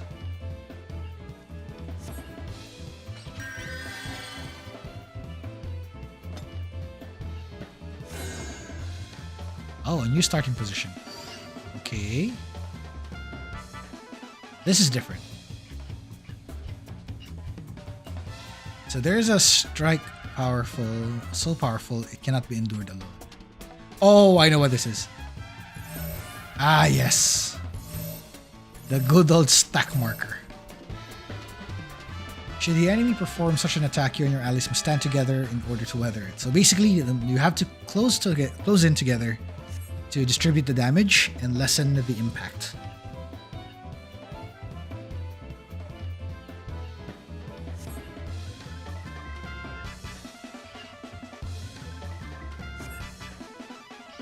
Three, two, one.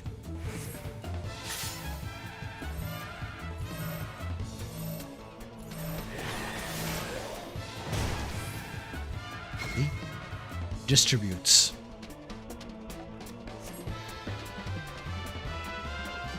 These are known as stack markers. Yep. We've been hearing that. They actually referenced here. Interesting.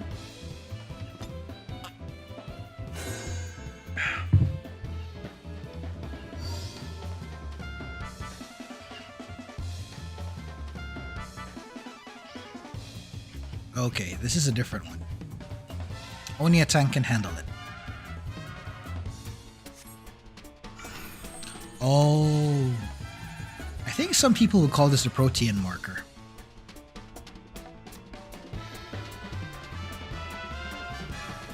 Only a tank is equipped to survive a blow of that magnitude.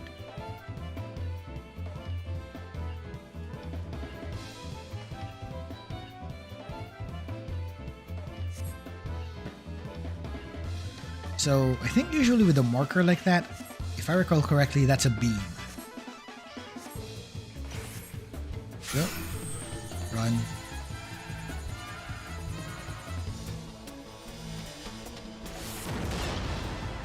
Yep, that's a beam.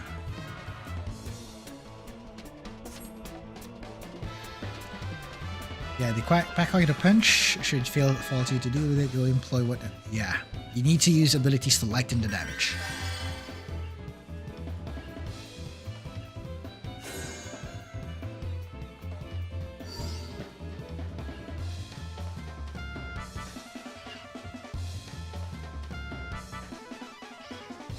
Okay. Oh, more persistent threat. So what do we have here? Ah, this one.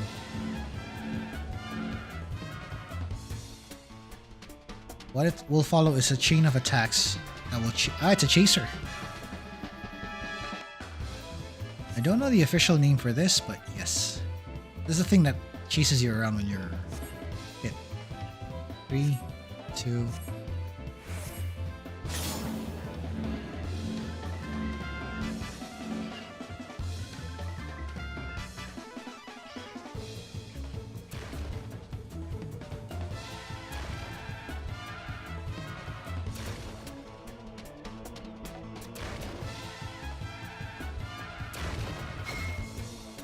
Okay. Okay, final challenge. So this will be a barrage of stuff now.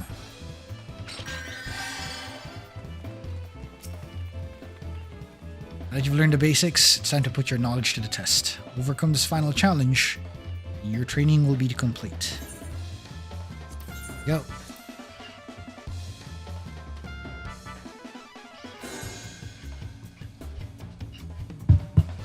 Drink that real quick because this is going to be rough.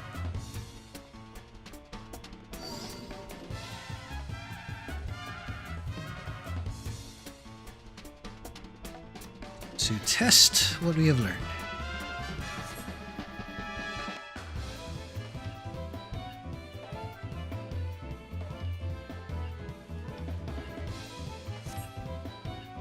Which will be the case in various missions that we're about to do. Here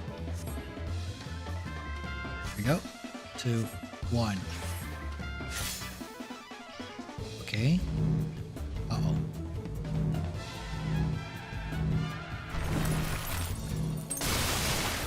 Uh-huh. There we go. Down.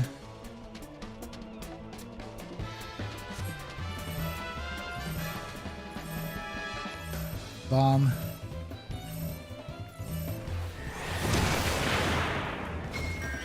Nice. Okay, that looked good. Ah, no.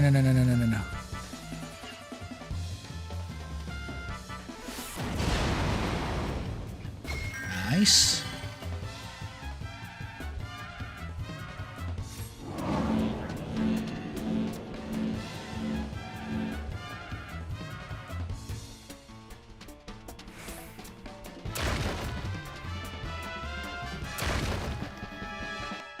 Okay, this one's chasing you, so you have to be careful.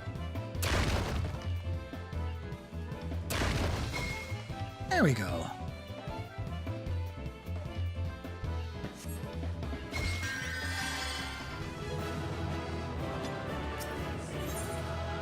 That's the first part. Now the second part, which is harder. There's actually 3 parts to this, and if I remember correctly, you're supposed to get a special reward after this. We're gonna find out what that is. Okay, now it's time for floor markers. So you have to watch out for not only yourself, but the floor. Cutting edge tactical maneuvers.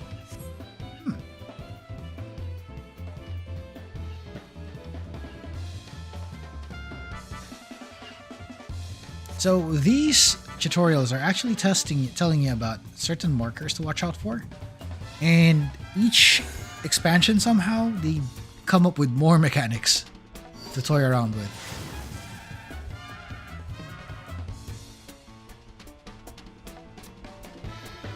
Okay, knockback.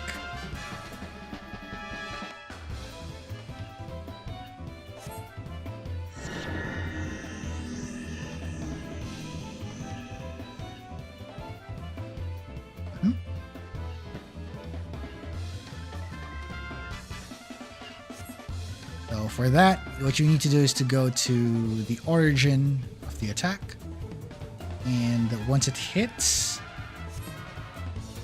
the knockback is going to push you to the direction of the arrow. I think that's how you're supposed to conquer this bit. Touch the light, don't touch the light. Bam. Nice.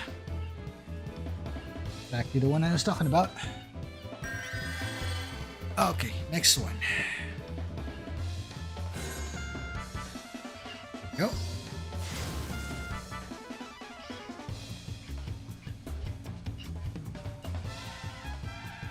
So here's the other marker.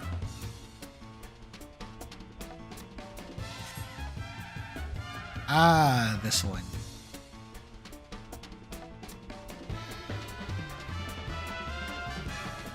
So basically, you're trying to avoid that area, but at the same time trying to skirt close to the circle. It's still a knockback.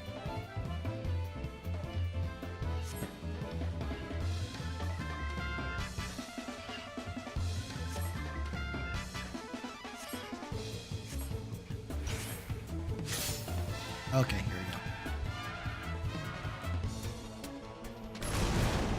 we go. E. Hold it.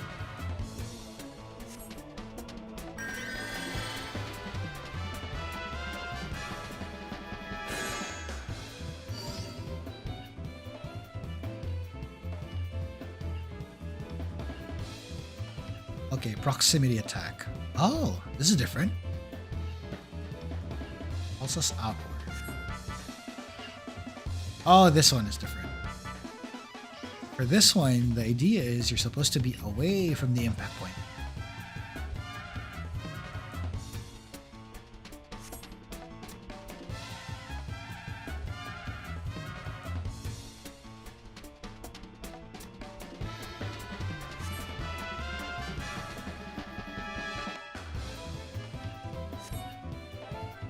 Three, two, one, ride.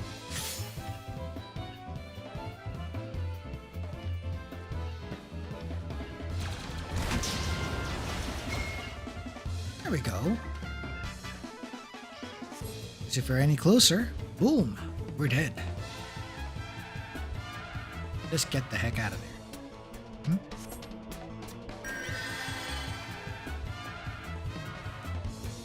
What's the next one?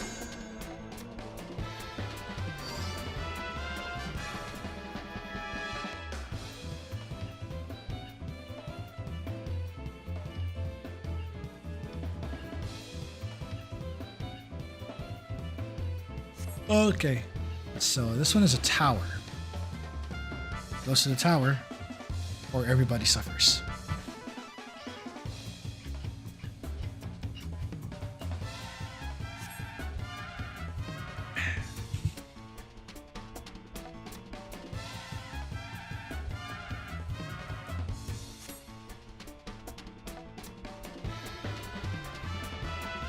Okay, let's see how this goes.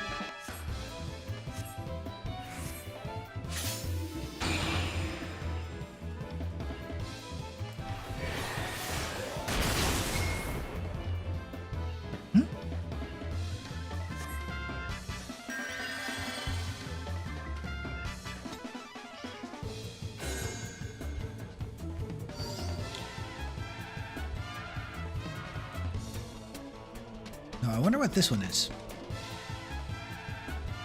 Ah, it's a oh!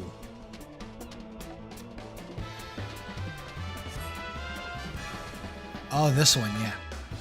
This is a different type of tower. I remember seeing this.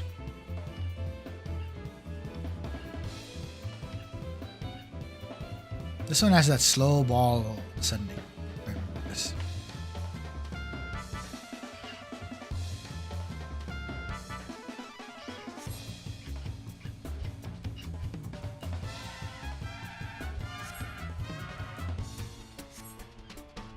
And go.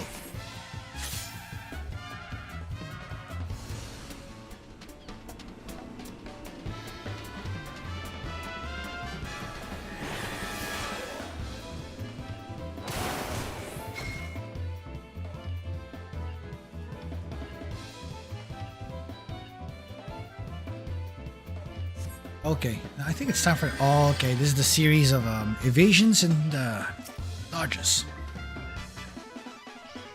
Time to put this to the test. Find ourselves knocked around all over the place.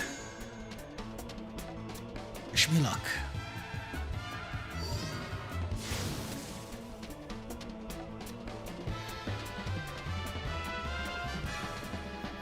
Okay, test begins.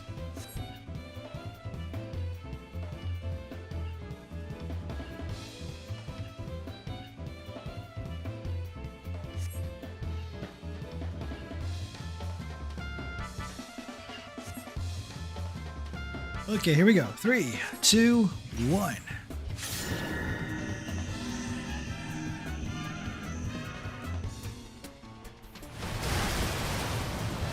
Nice. First round.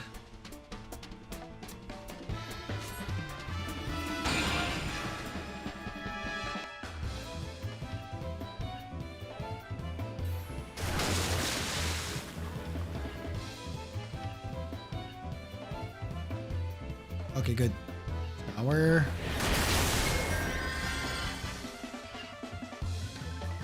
Nice. Way.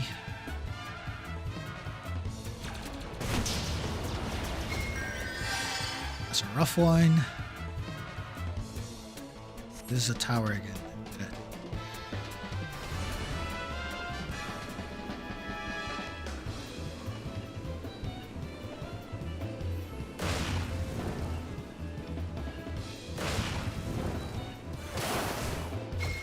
There we go.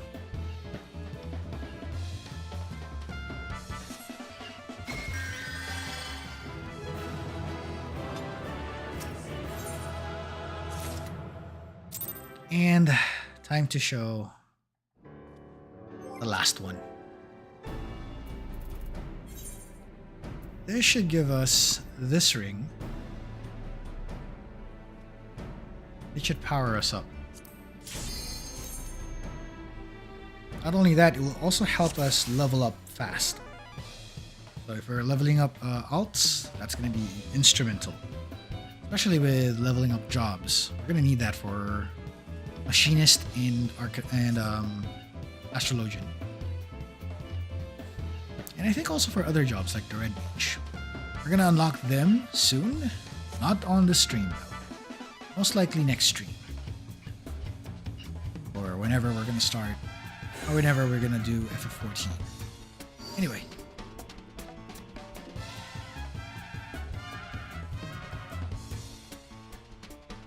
Proximity tether. Okay. For this one. This one. Yes. Pull back.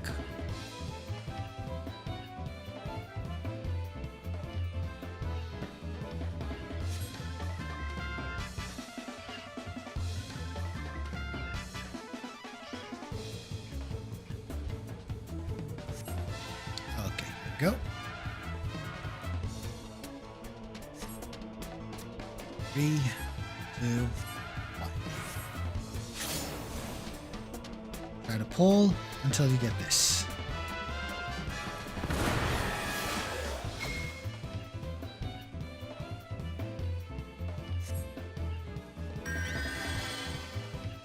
Position. Right here. Oh, why is there a bomb? Oh, hey, Flightless Bird, welcome back. So, what you missed is, aside from us pulling our fortune, you might want to backtrack to that later. We are also doing some job quests, which we just finished, and we are now doing Hall of the Novice, the final bit of Hall of the Novice, the newest edition, where we're trying to learn about new mechanics.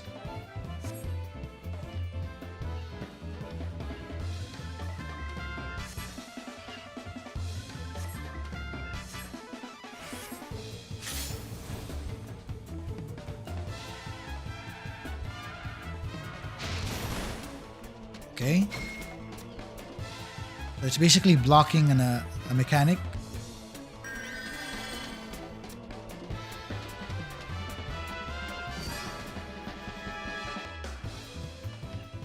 Old school NES music. Yes!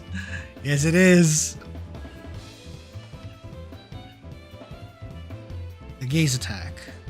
It's the eye.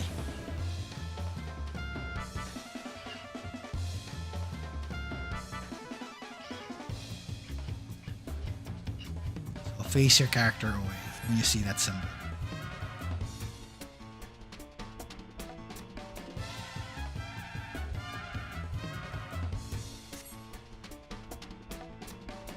Also, I just got the armor for summoner. I switched it to giving a horn. Instead of a horn, I gave the glasses. He's wearing it now. Oh, we just dodged the eye attack, so good to go.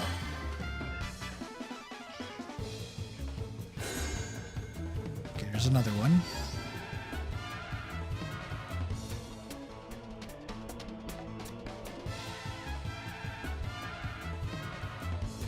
Curing poison and paralysis. Status effects.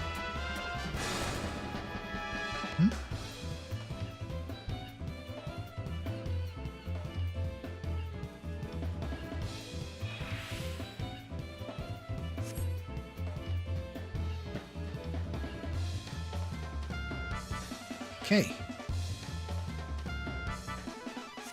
This is gonna be rough. Oof. Love giving characters glasses. Yeah, that makes us both then.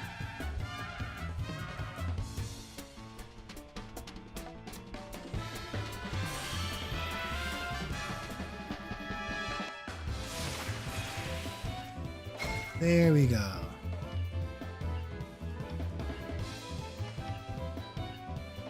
I mean, also glasses look versatile. And for Sigurd, myself, and the character in here, That's going to be his signature. The glasses are his signature. So we're going to keep that. We're going to keep that and make that a thing. Now that you've learned the basics, it's time for you to put your knowledge to the test. Overcome this final challenge and your team training will be complete. Okay, final challenge. Here we go. Starting position. More mechanics.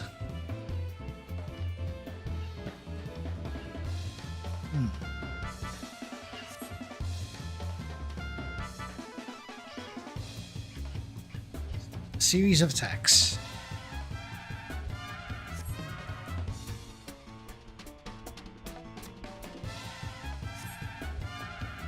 Three, two, one. Get him back, get him back, get him back.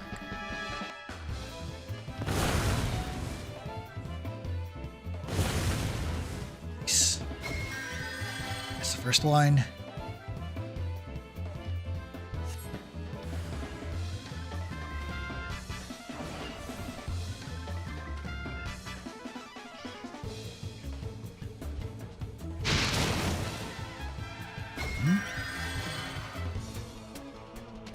Nice.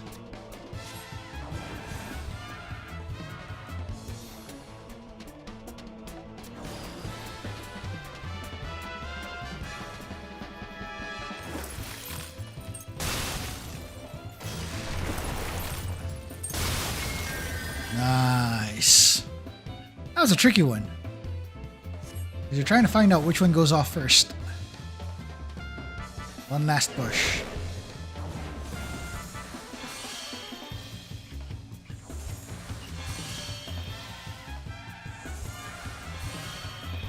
Run!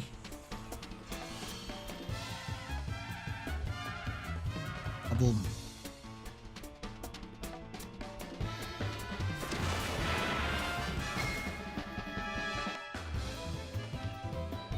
And there he is.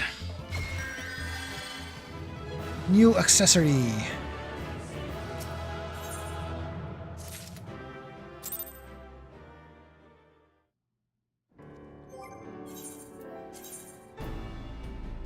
There it is. Neophyte's Ring.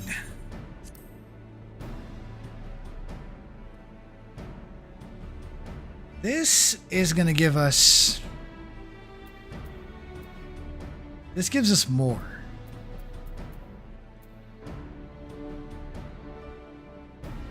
What this does is it increases XP, and then at a certain point,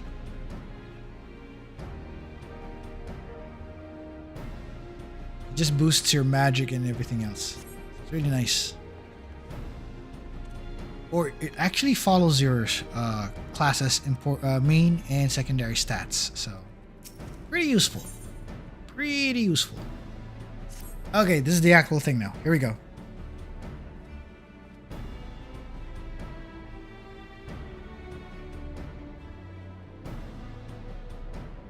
Oh, and I just saw the thing, by the way.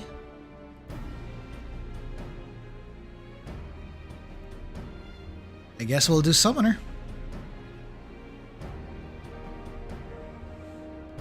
You have rekindled the flames of courage that burn within our brave men and women's hearts, and for this, I thank you. And now, the time for battle is nigh. You must march forth with no worries or regrets. General Rauban awaits you at Castrum Meridianum. The battle will not be an easy one, but I trust that you are up to the task. Godspeed, Private Chronosecht. Oh, and in between the start of the stream until here, we managed to at least rank up for a good bit. Enough to actually put us at Private First Class. I love Summoner classes. My all-time favorite every ERPG I play. Ah! Nice! That's a good thing then. Although the Summoner in FF14 kind of behaves differently. In that wherein you don't exactly have a pet that helps you or any minion that actually goes into battle at your command. They treated it more like Final Fantasy summons though. They're like spells. But the other quirk here is that in exchange, they made your spells work faster. Like, the casting of your spells are faster. To the point that it's almost like you don't have a spell speed at all. It's too fast. Possible reasoning on that the possible explanation to this is because you are using the powers of an icon. In this case, a prime, or Eggy. So some of your spells are instant casts. Although, in the case of Ifrit, he's more about power, not speed. Okay, let's talk to Ralban.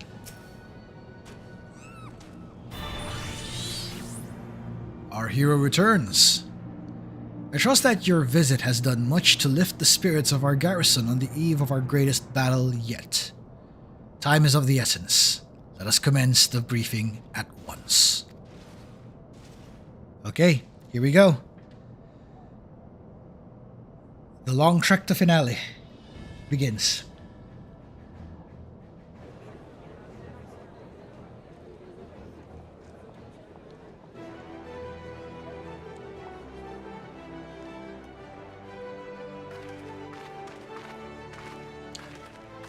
Hey, Minfilia's here.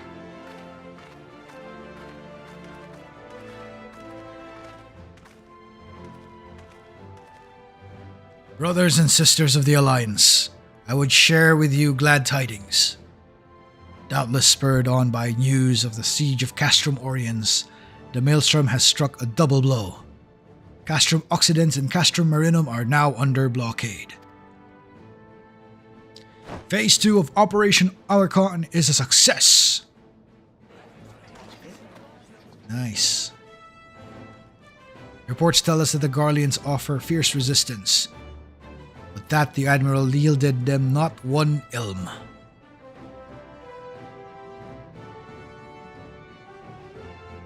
With Occidens, Marinum, and Orients thus suppressed, the third phase may begin in earnest. Even as we speak, the Order of the Twin Adder moves to block the railway leading hither to Castrum Centri. And that can mean but one thing. The hour has come to strike at the heart of the Garlean invasion force. Castrum Meridianum, the den of the Black Wolf.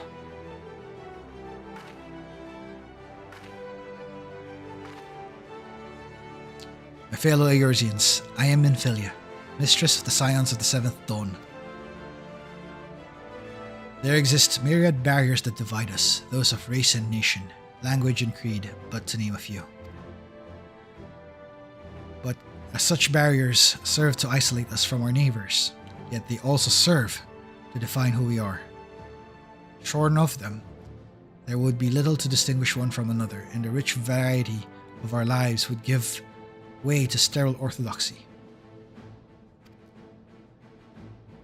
These barriers can never truly be broken down, of course, not so long as there is liberty in the world.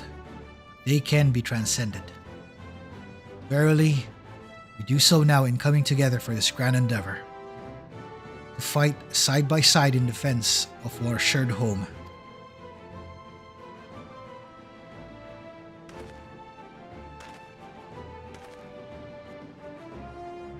Before me stands the adventurer Sigurd Chronosecht, who you all know him as the man who led the unit tasked with destroying the Ultima Weapon.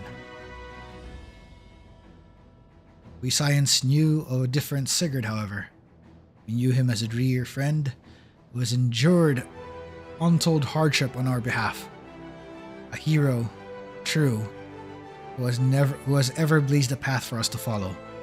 And that's why I tell you this. And why do I tell you this? I tell you, friends, because it is time for us to blaze a path for him. Oh! Minfilia is definitely not mean. Oh, wow. I'm sure she has a big sword or a bow or something. Yes, that's what I mean. She has a dagger, though. She has a dagger, though.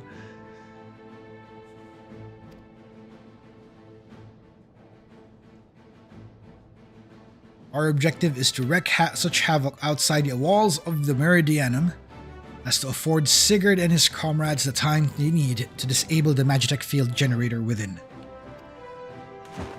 With the path thus cleared, we may finally turn our minds to the true goal of this operation, the destruction of the Ultima Weapon.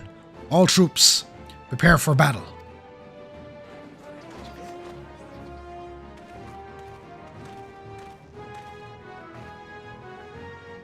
I fear I can't accompany you this time. An unenviable task of facilitating communications between our forces has been entrusted to the Ironworks, you see. Know, though, that I will be praying for your safe return. Good dagger, penetrate... Ultima Weapon, right.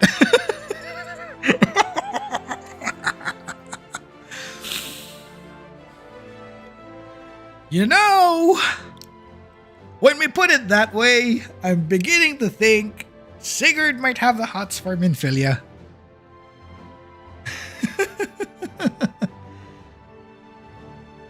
Something about Summoner's Horn and all that. Anyway.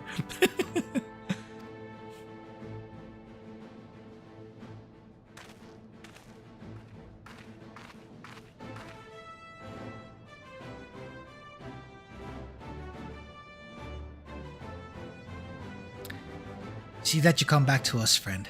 May the crystal bless you and keep you.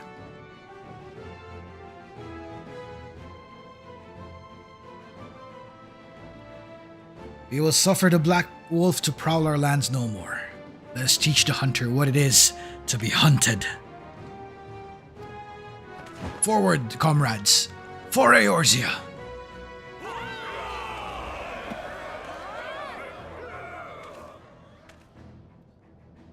Go now, Sigurd, and bring us one step closer to the dawn. Okay, here it is. Sigurd's hurt. No, that's too easy. But he's not wearing it. Wait, let's talk to them right now. Hold on. Okay. One sec. Let me just get some water.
Okay, we're back. Just had to grab some water. Let's get this thing going.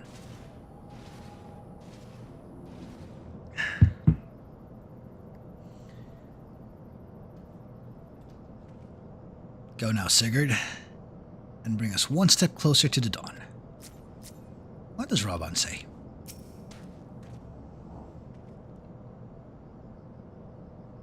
Yep, I think it's also the same thing that they say, or the same thing they said during the dialogue. Hold on.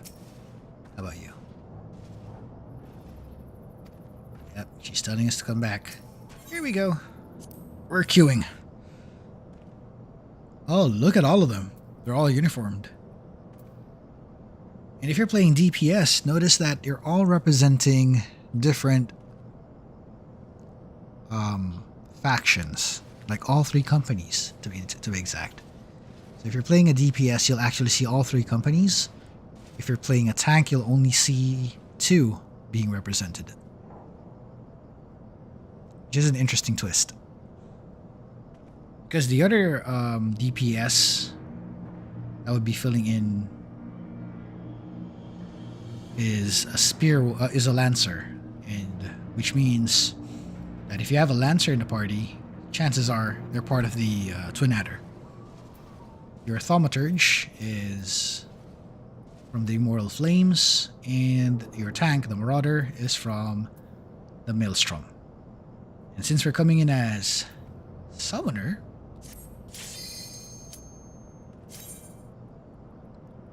we're gonna come in with all three represented.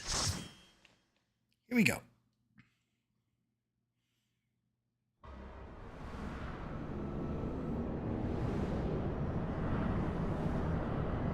Castrum Meridianum. Can't believe it, we're here. Okay, lads, let's do this. Can't afford no missteps against the Garleans. To review, our goal is to deactivate the Magitek field. They could create a diversion, that is to say, wreak lots of havoc. Okay, we're just gonna wreck the whole area.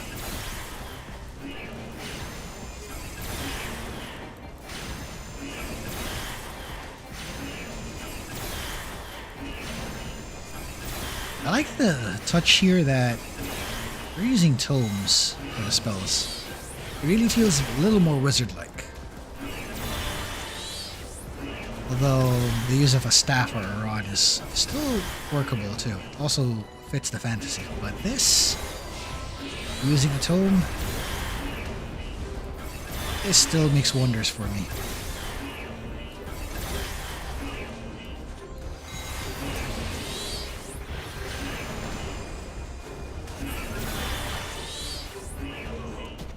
Ooh, he got blasted. Nice.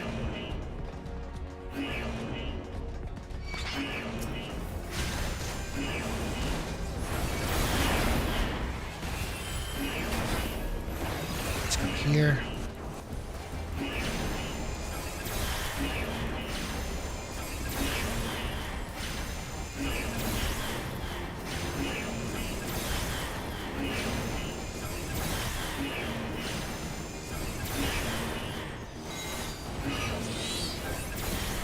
Okay, there we go.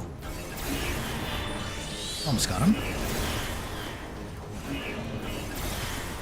Yeah, tomes or, yeah, a floating orb. That would be cool, though.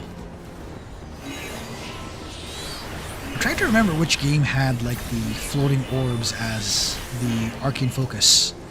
Or spellcasting focus, per se. Because later on in... I think there's something similar to that here. But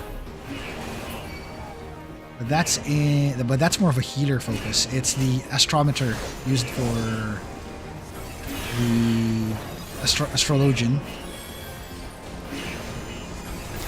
For the floating orb, yes, that is Diablo 3. It's the wizard who's using that. And I think it's usually an offhand. If I remember that correctly, it was an offhand.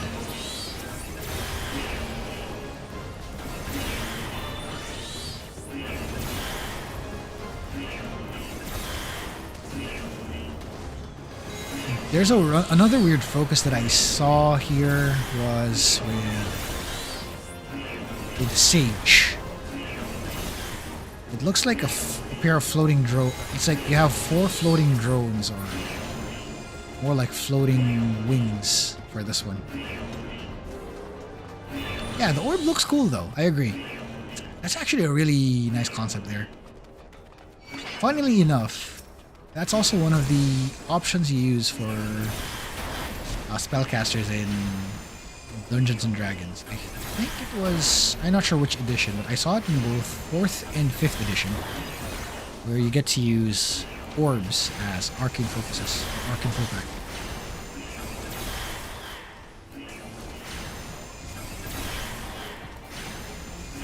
Now, how you would use the orb, roleplay terms, that depends on how you'd like to flavor it. Does it float around you whenever you need it, or do you end up holding it? Lots of possibilities of that.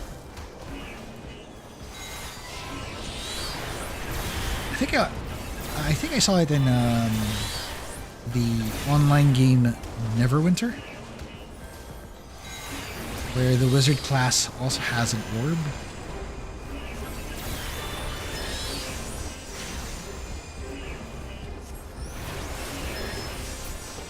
Okay, we got him.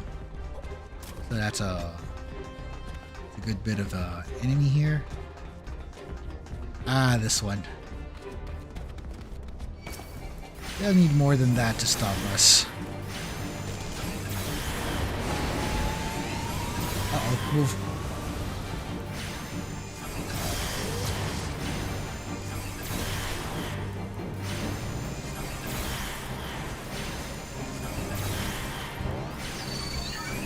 Oh no. Batch 2? That's not good.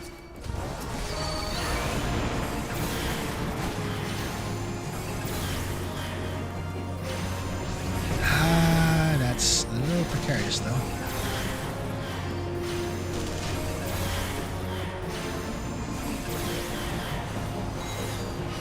Let's use the Enkindle.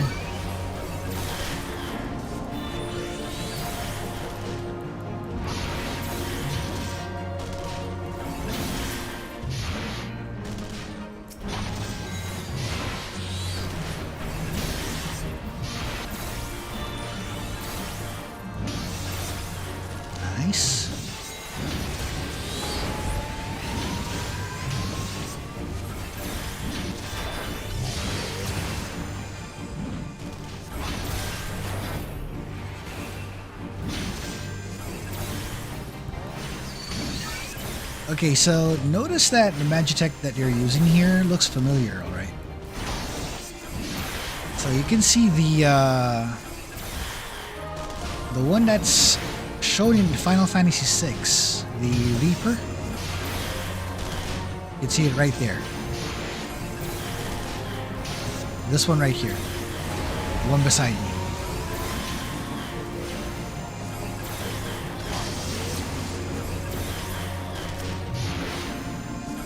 Although, amusingly enough, they also had something like an Iron Giant here.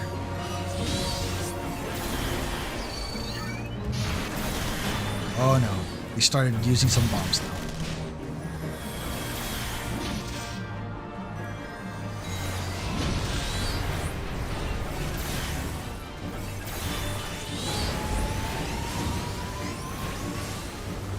And it's already half HP. Sheesh. Okay.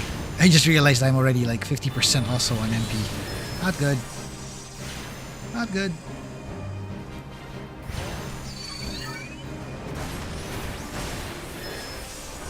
And they'll keep doing this, I think. We ran out of reinforcements. I was about to say, where did the Iron Giant come from? Yeah. Well, the Empire suddenly made like similar models to serve their army. They got some weirder ones too. I think I saw, I'm not sure if it was shown already. There was like a Magitek Magitek armor that's shaped like an arm. It was called a Death Claw or something like that.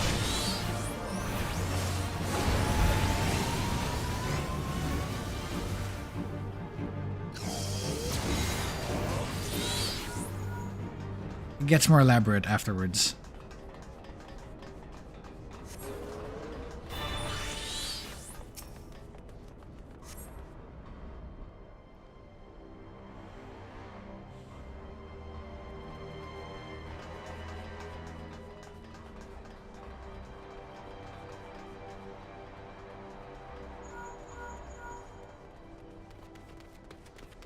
Okay, assault crafts are near. Watch out for incoming fire. Ah, here we go. Yikes.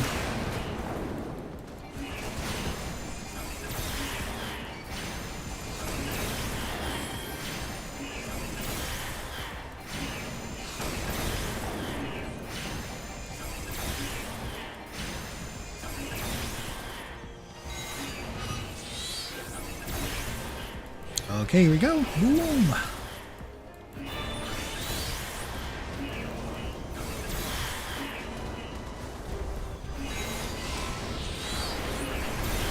And there's our wind. Woo! Lots of numbers.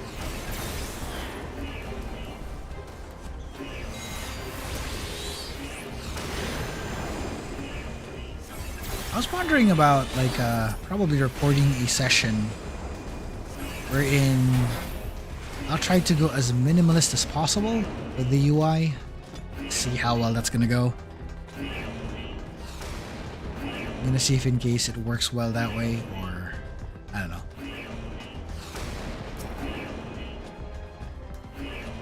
Instead of looking as cluttered like this, maybe I'll get to that at some point. But I'm gonna need to work on it off stream, see if it works out. I'm not sure if I can test it from here or from another system. We'll see. Maybe we can do that as a New Year thing, you know? Yeah, it is. It is an MMO. It's gonna be cluttered, but I mean, there's gonna be ways to make it a little more presentable, especially on stream. You know, make it nice to watch at the same time, and also have it, fun to do. Make it fun to watch and at the same time serve your ends as a player, wherein it can help you perform better. I think there are ways.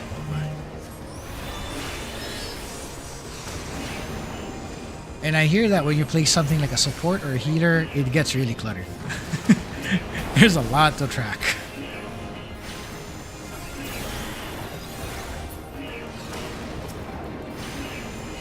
I'm beginning. It's either my monitor is not doing it justice yet, or I think it's just my layout or my settings. So I still have to work on it.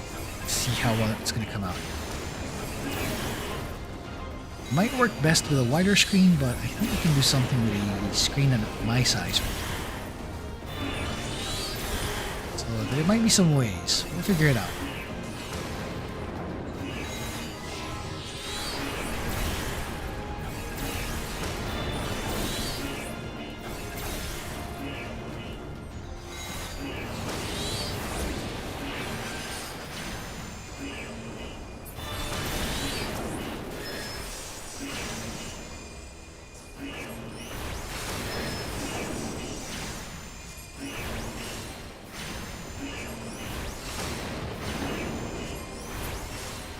There you go. Also, as a heads up, I'm currently using a level 49 weapon. That's why. Not exactly strong. Oh, yeah. Glad to have you along, though. And if in case you get the chance, you can finish up the rest of the VOD when you get the time. Go ahead and rest well, friend. So we'll see you soon, Flightless Bird. Thanks for joining me on the stream. Glad to see you again. And hopefully to see you again next stream. Maybe I might try to stream early next time too. We'll see. We're still working that out.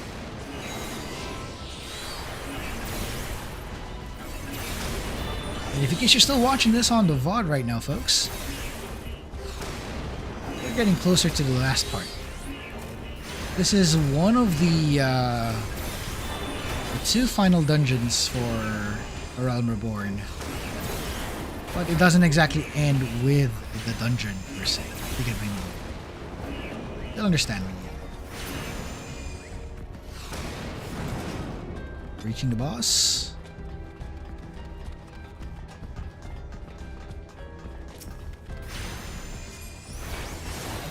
Stand clear of its arms. Okay, gotta watch out.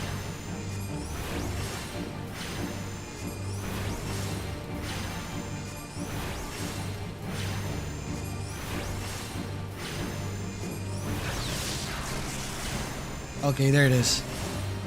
Proximity.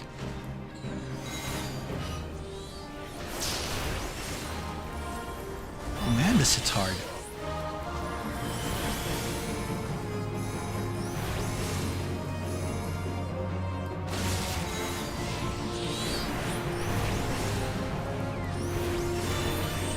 We are really booking it. Oof.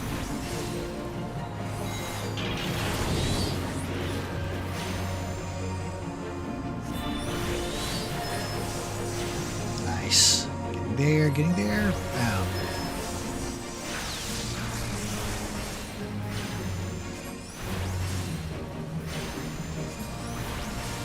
Oops. Move.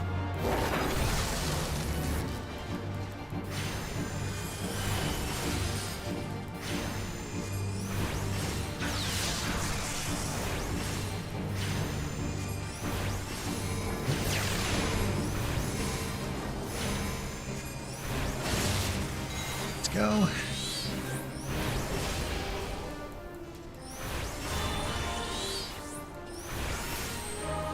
Okay, more blasts. Oops, ran out.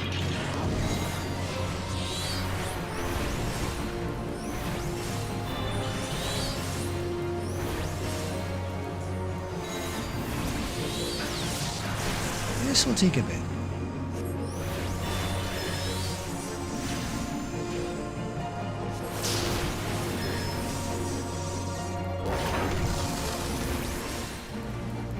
Nice.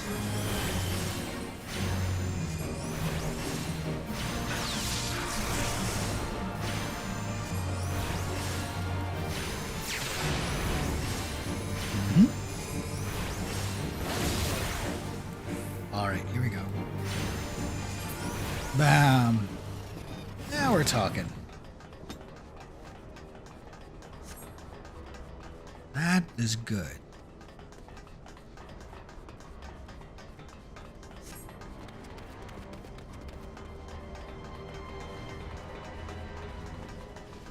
Go.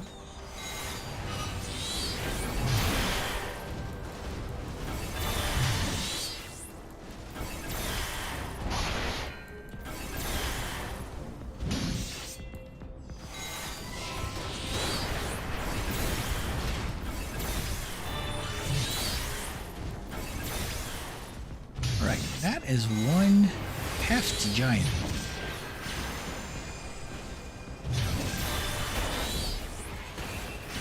Like the summoners are doing its job, blasting the enemy.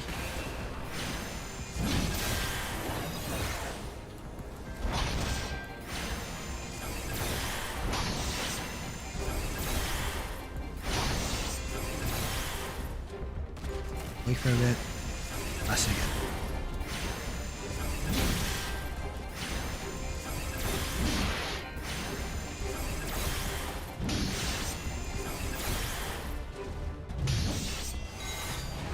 Sending in from Titan.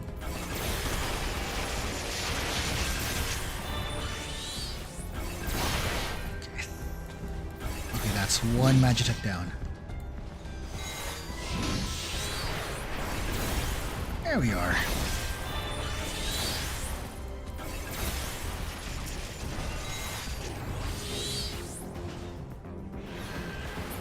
Boom. There we go. Now we're talking. Now for Sid to take us to the next area.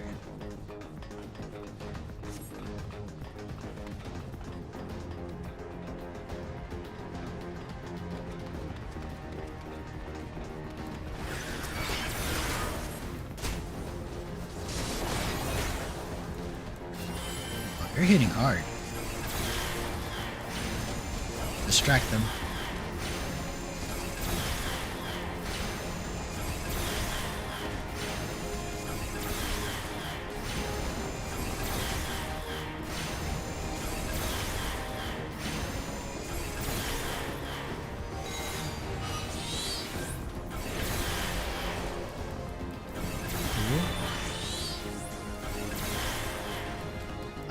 working against them.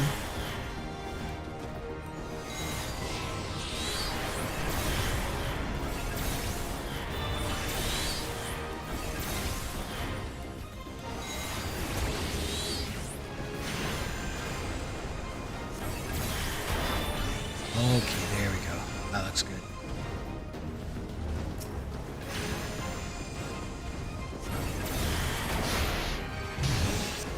Oh, pesky little.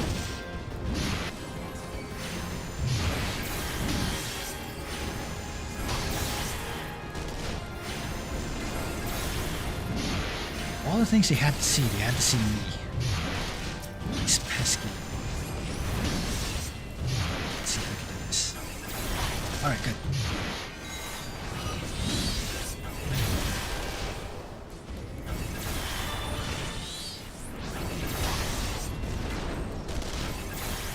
Perfect.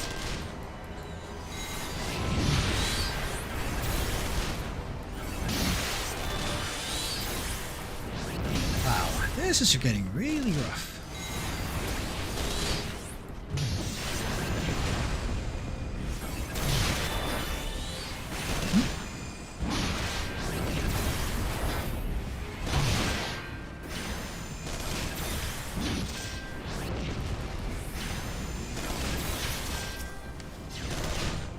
Now the curious thing about Summoner is, how would this play out once we start playing Realm Reborn? Or more likely, the tabletop version of Final Fantasy XIV. I wonder how does this look like? Anyway, we're almost at the last point. Rating all power to cannons. Okay, there's a certain cadence to the dialogue. Here we go.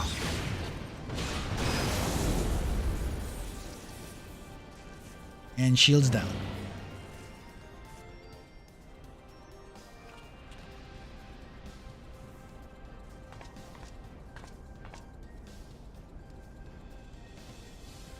My lord is quite taken with you and the power you possess, the Echo. Naturally, I cannot help but wonder whom this prince among men might be, only to discover that you are but another adventurer, no better than a multitude. Yet in spite of this, the masses hold you their champion and shower honors upon your head. It defies all reason. How is it that you could be such a thorn in our side? Whether you appear, you lay havoc in your wake, even Slorititin, one of our very finest. Well, I will not speculate. Truth be told, I could care less on how you would have done these things.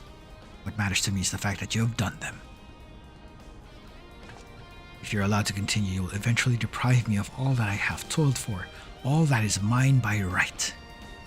My minions, my comrades, even my Lord Gaius. Well, you cannot have him. His dreams and ambitions, his body and soul, they are mine. Do you hear me? All mine. I once lost everything once before. I will not suffer it to happen again. I will kill you, adventurer. Only your death can bring me peace.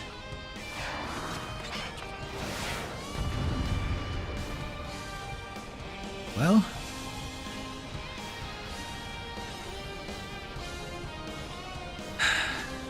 this is for those in Lost. This is for those in the Waking Sands. This is for Minfilia. Have at you.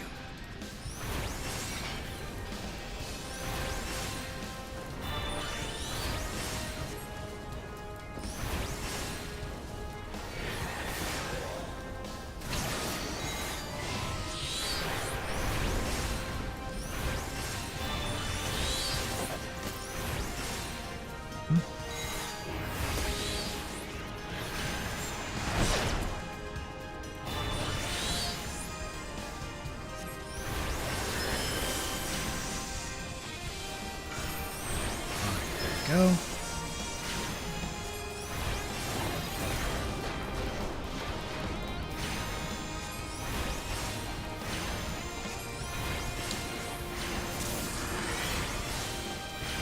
Oh, she's angry. Here we go.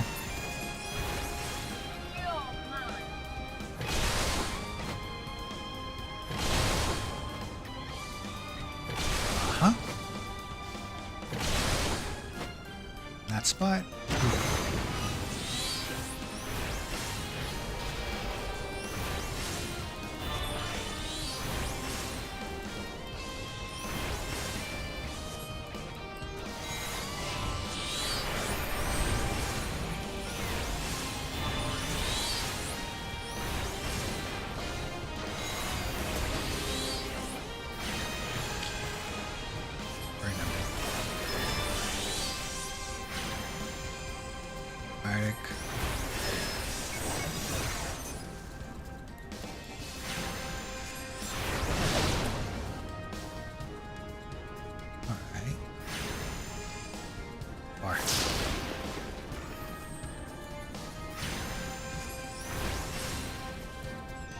Okay, here we go.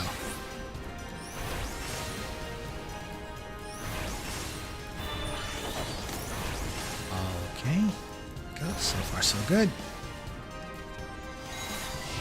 Here comes the wind.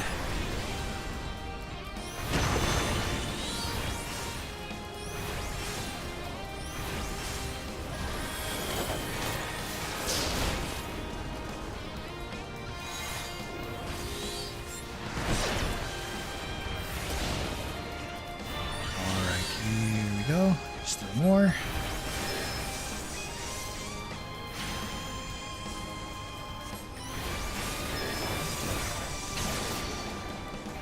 Oh, geez, barraging.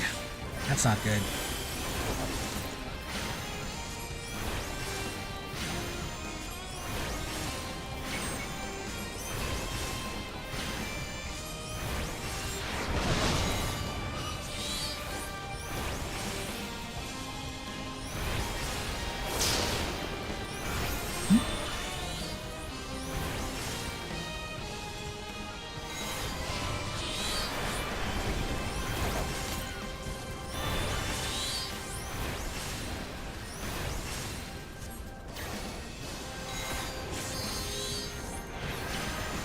Okay.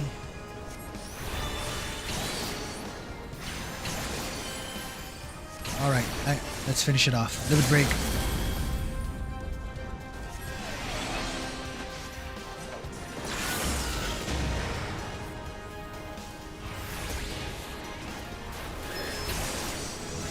There it is.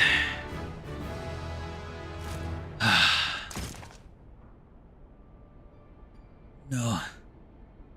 It's happening all over again. Please. I cannot bear it. Don't take him away from me.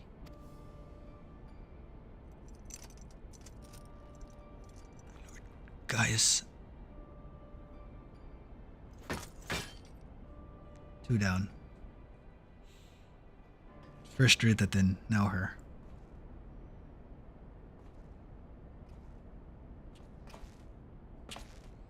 Another poor fool who craved Gaius' affection above all else. May her soul know rest. 'Tis a miracle no harm has come to you, my friend. One for which I will happily give thanks. And thanks to your fine diversionary work, you've succeeded in bringing down the generator tower, and with it, the Magitek field. The way to the Praetorium now lies open. The problem is, we can't reach it on foot. Nay, we'll need to take the Emperor prize. I left her at the Cerulean processing plant, so let's regroup there. This is it, Sigurd. The final confrontation. It awaits us.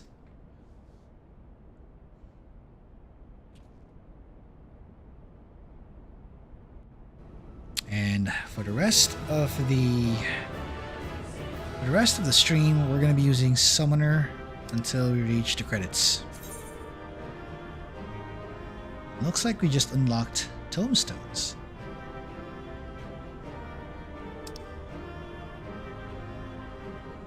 We're going to use this to exchange stuff. So we basically get gear, the gear that we need for our characters. So we might get some for our summoner here.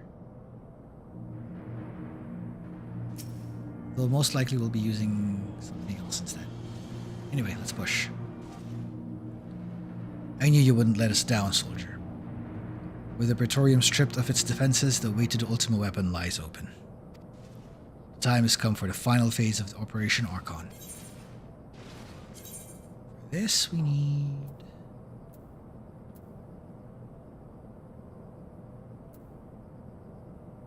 this one. Second.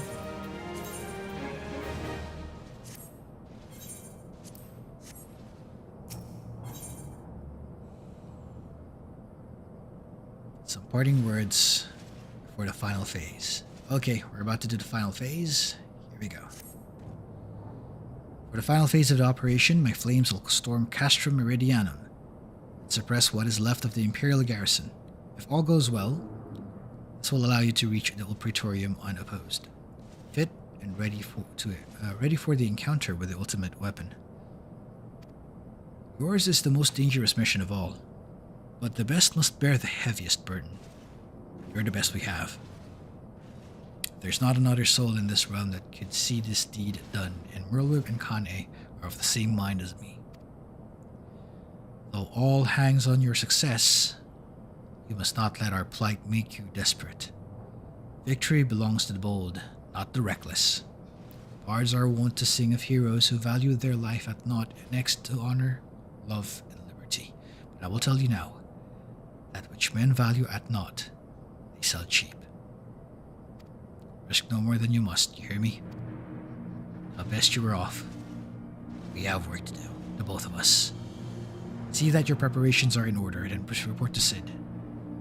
He awaits you with the Enterprise at the cerulean processing plant. May Ralgar grant you strength. Well, it's time.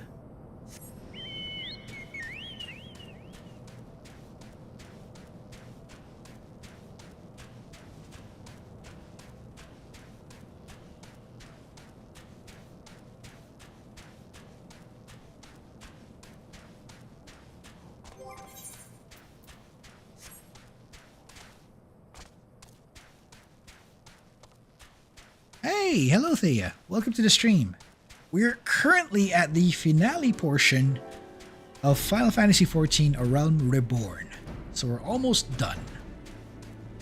You just, in case you missed it, you missed the first half of Operation Archon, in which we destroyed, or at least we destroyed the generator towers of Castrum Meridianum. Right now, we're about to infiltrate the heart of the enemy stronghold. Also, our summoner is at level 50, but we did not unlock the Red Mage nor the Samurai just yet. We'll get to them soon. For now, let's focus on ending the story.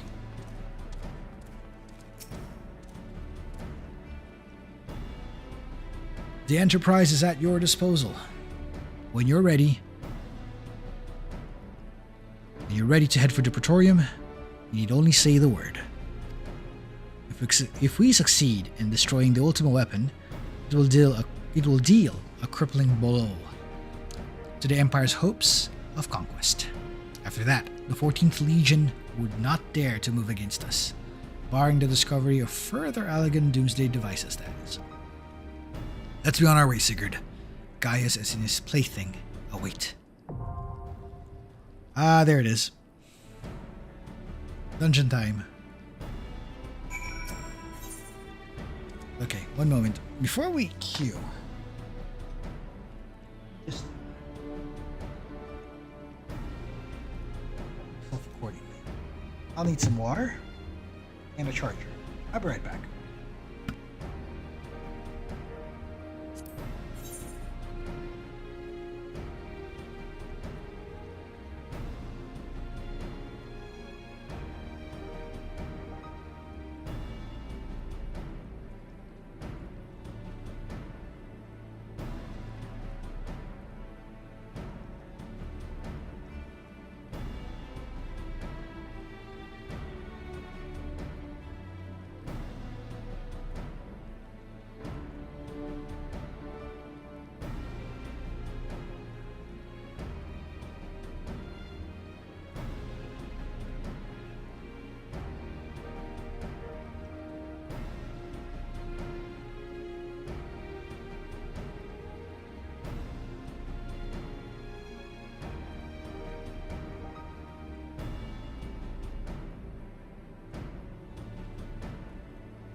And we're back.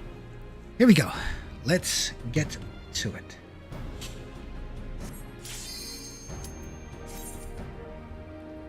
The summoner is to the field.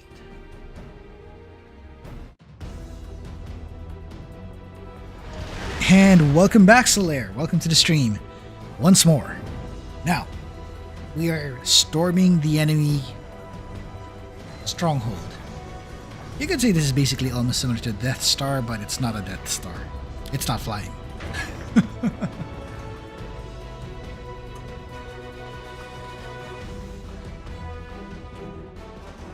There it is. Everyone's here.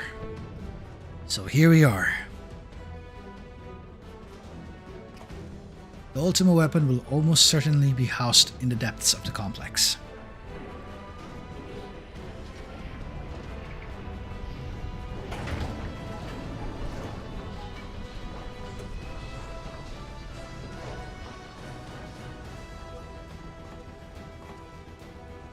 This is it, my friend.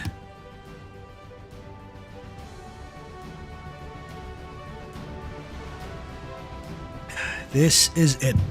And Sid is ready. The cool part is he's actually joining us in this fight, but not exactly part of the fight, if you... Like, he doesn't fight directly. He's gonna be with us all the way.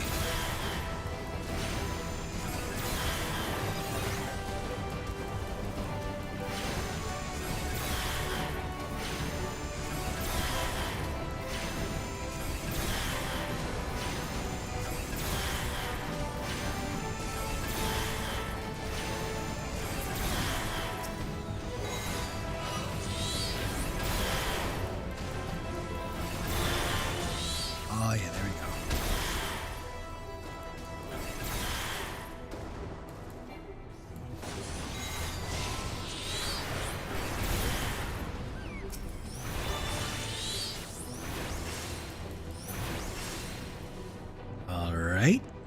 Looking good.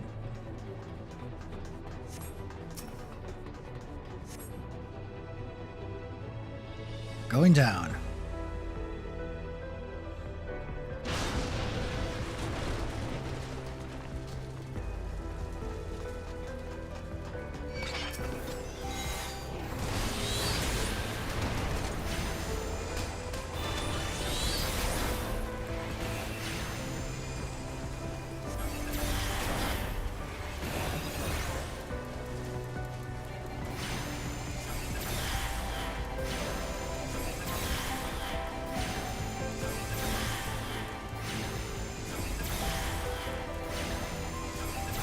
Yep, we are basically storming the castle, per se.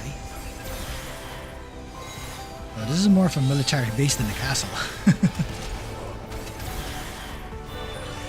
Well, in terms of fanciness, yeah.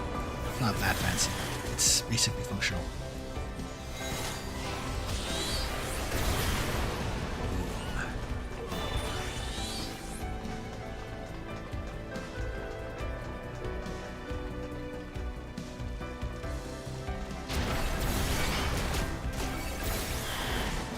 Oh, dude.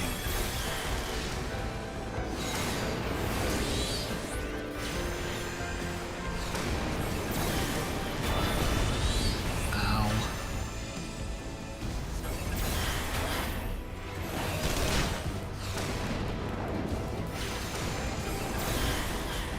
Oh, there it is.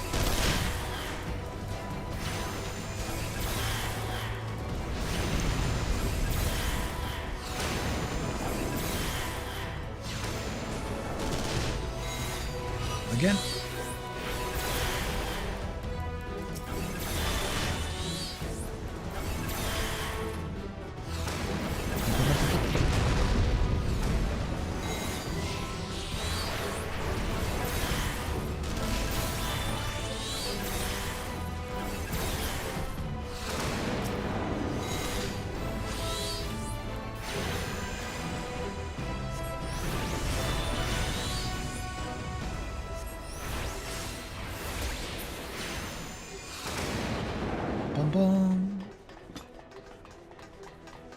That's the first haul. It's the second one.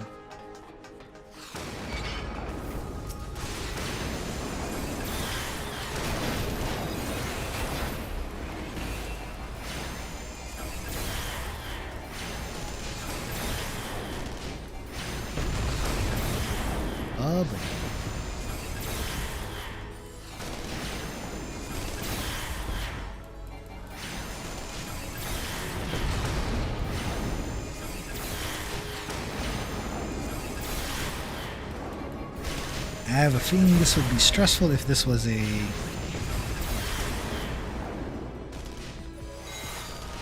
stressful run.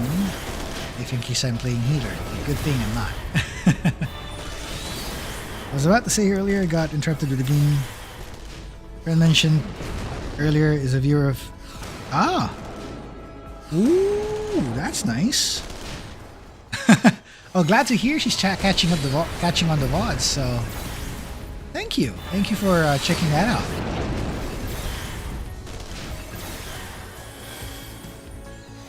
Glad to have a friend of yours along. That's wonderful.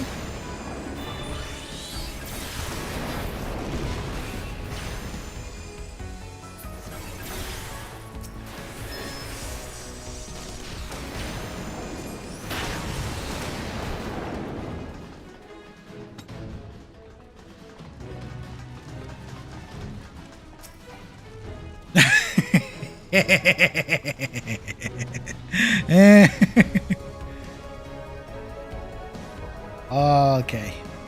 Alright, we're getting closer to the first boss. I think. Yep, here we go again. Magitek giant time.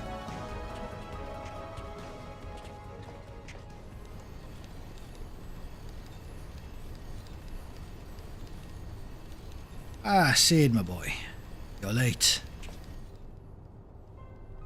There's something I always meant to tell you, yet the time never seemed right.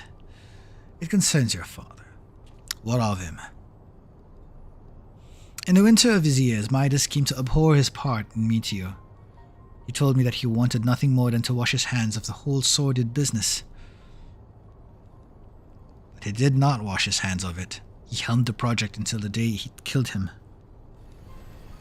Come now, Sid. You must know that he did not have the luxury of choice. By the time he realized his error, it was too late. Meteor had him completely in his... Shortly before his transformation, mayhap sensing that something was amiss, your father confided me all the regrets of his life. Most of them concerned you. Early in your career, he realized that you have been a talent for devising armaments. It would never fulfill you. Oh, this is a long one.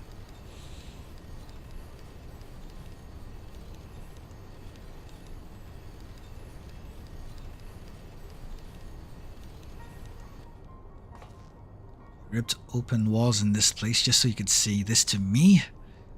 What is it you want, Gaius? I want you at my side, Sid. Take up your father's mantle and become the Empire's lead engineer. It is your destiny. My father had a change of heart. You said it so yourself. Besides, I have long known my destiny. I assure you, it lies not with the Empire.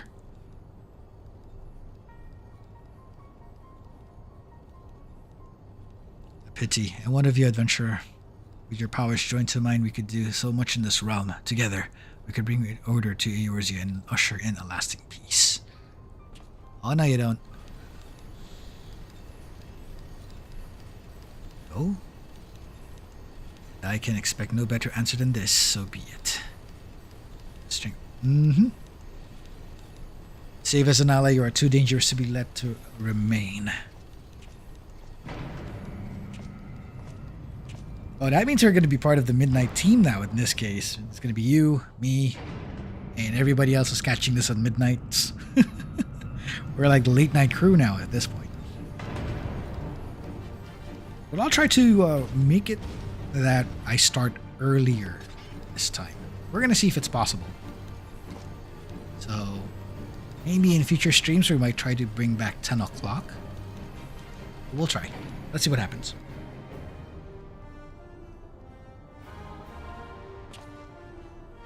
Gaius ran away. Bloody hell. We're gonna fight the giant now. Okay, lads. Let's blast him.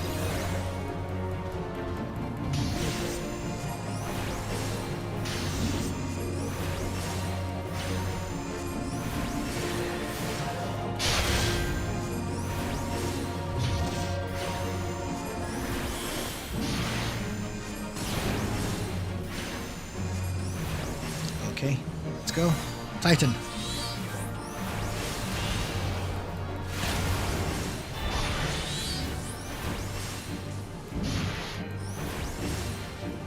Darth Malak. Wow. That would be interesting, though. Yeah, he does look like a... There was a bit of me that's making me think like the members of the Imperial Legion are like, you know, either they're similar to the Sith, at least in terms of like how Darth Vader would be like, or more akin to, I don't know. No, the soldiers at least remind me of the Stormtroopers.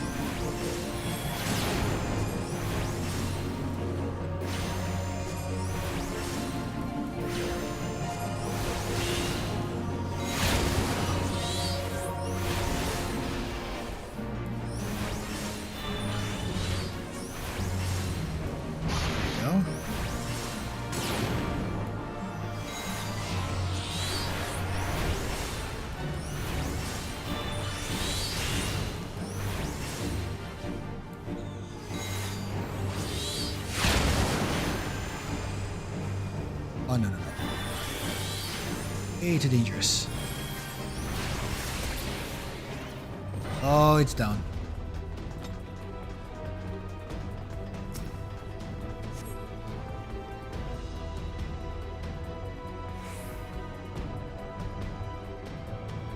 So I think... Oh, Gaius is making you think of... Darth Malak. Interesting. I'm beginning to think that you might think of the other members of the Legion, like his lieutenants. You might end up thinking like they're his inquisitors or whatnot.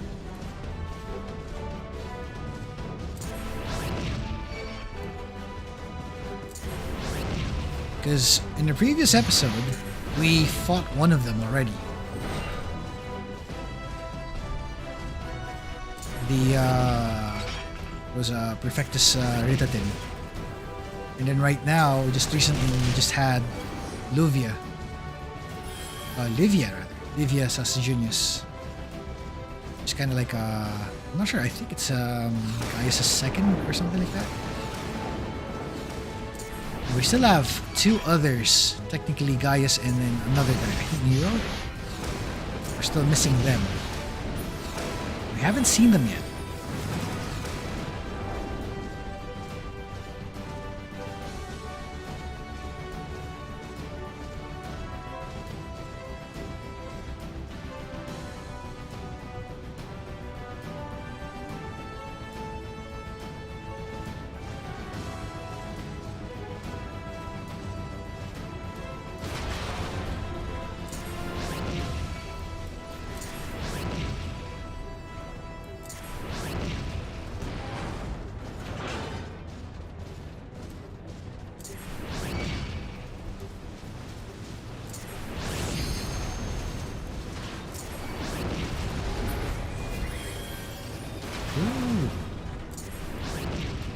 Okay, there's an interesting difference here.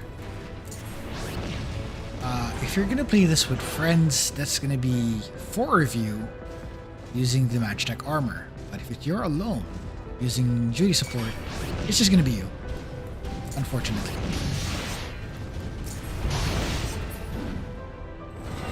But that doesn't mean you're not gonna be able to finish this part of the game. It's just it's gonna progress a little slower. And if there's like 4 of you on Magitek armor, it gets faster. That's why there are a lot of people who actually farm this area.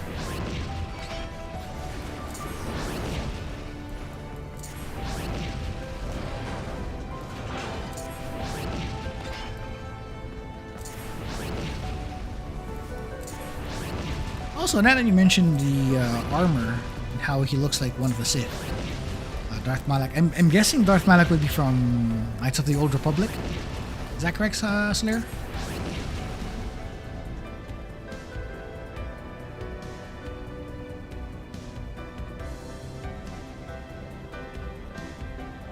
Okay, so I was spot on.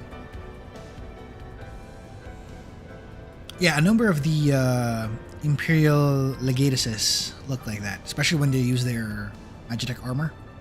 They look really imposing.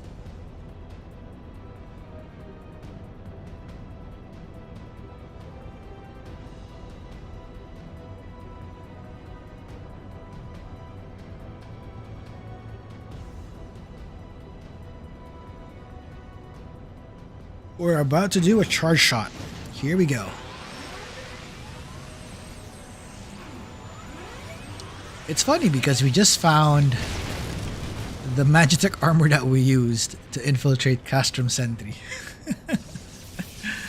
And there it is again with us this time. Oh no, it overloaded.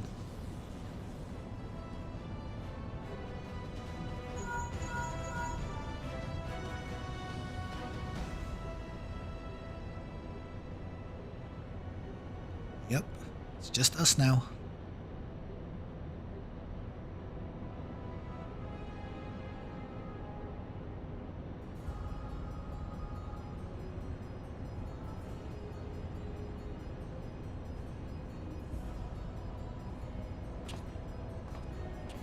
Okay, here we go. Going in. Just beat FF16 last week. Barnabas is a wonder.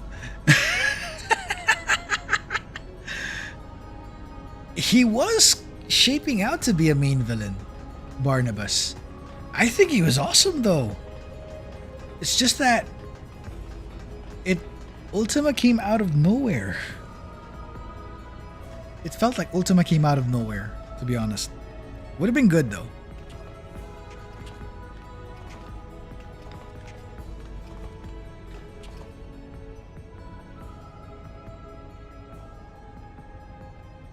Oh, there's Nero. There he is.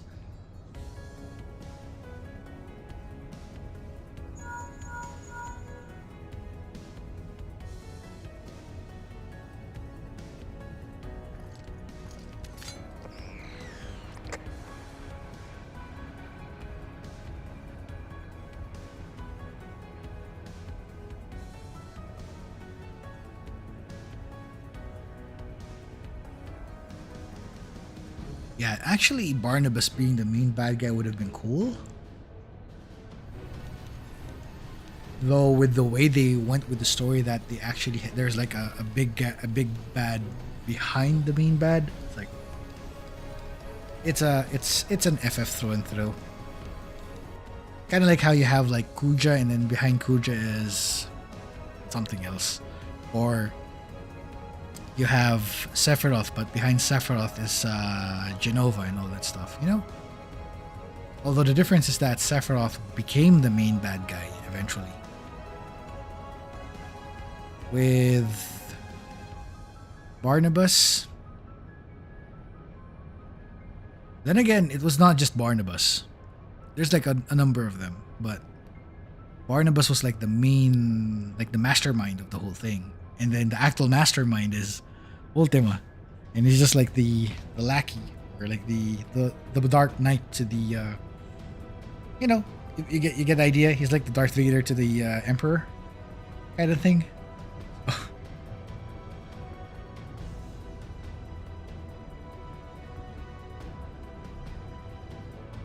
Okay, so in this part of the story, just in case you're wondering,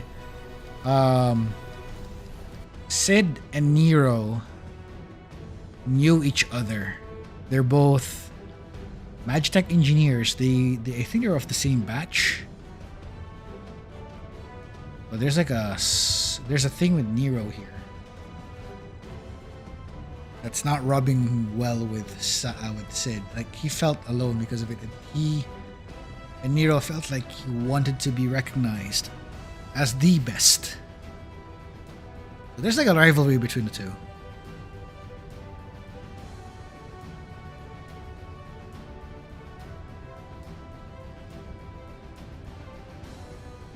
So Nero chose to rise in the ranks of the Garlean Empire. He became part of the Imperial military, while you have Sid Garland, who chose to leave instead and side with the Eorzeans.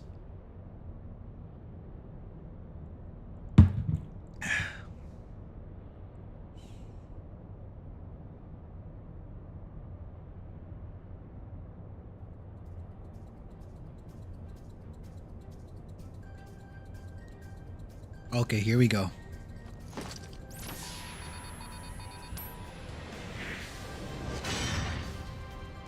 case you're playing the game, you'll be seeing this scene again and again and again.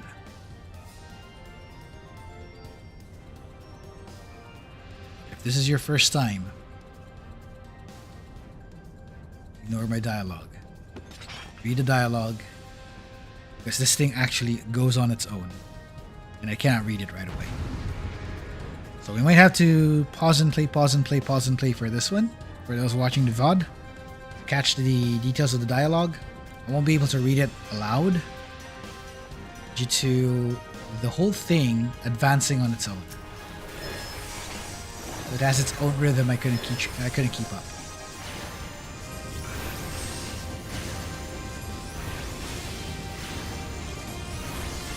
Agreed. They could have sequel baited FF16, but it's already a complete story.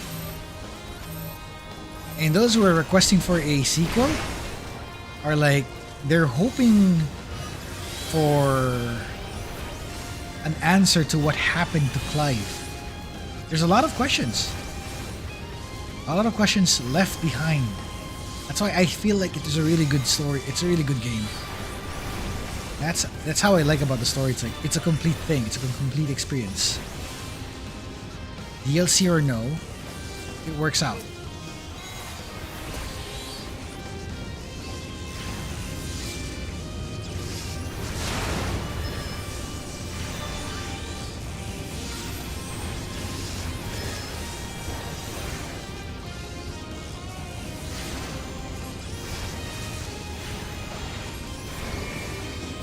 Okay, here we go.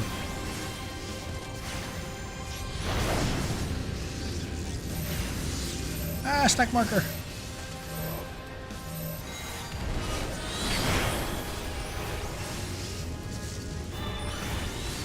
Just in case you notice those really weird looking markers showing up in this fight, they were actually introduced in a new Hall of the Novice that only unlocks when you reach this point of the game. Funny that they actually added that. But I think it's in preparation of what's going to be coming up later on.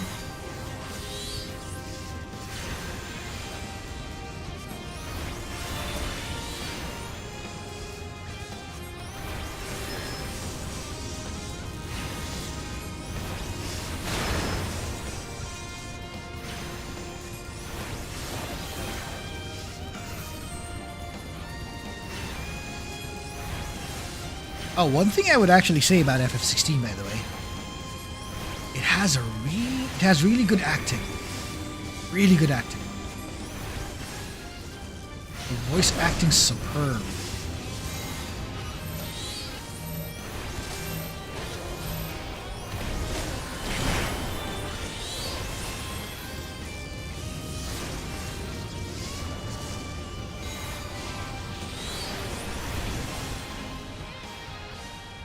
Yes, the voice acting is supreme. It's so good. Also, they really picked really good voice actors on that one, and the way they did the direction of the thing, really good. Really good. And the thing, they've been working on the whole project after Heavensward, I think. Interesting that they were working on it ever since.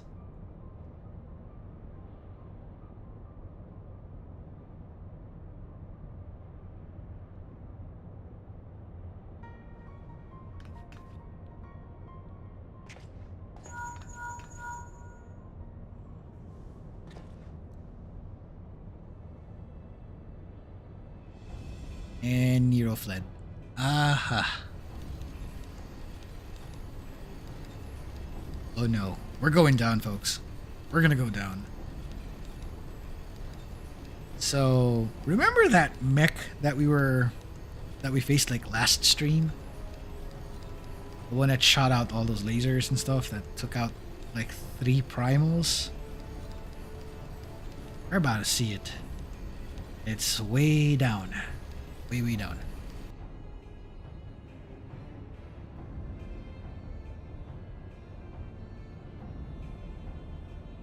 Heavy interference.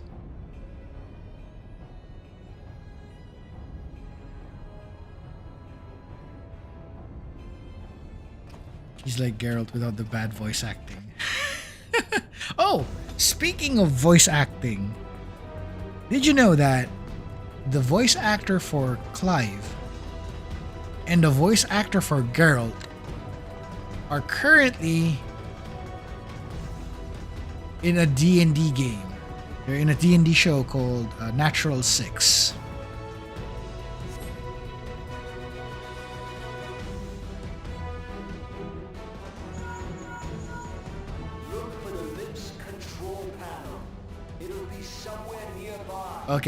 Okay, here we go. Voice act time. And you should find yourself in the chamber of the Ultima Weapon.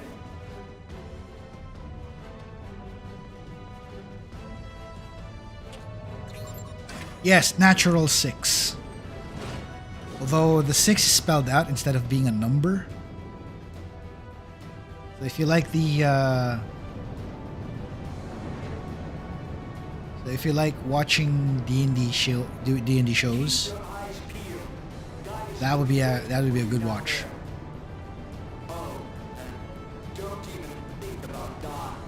You're too fucking useful. The interference is getting worse. I don't think the connection's lost much. Ladies and gentlemen, I present to you the meme.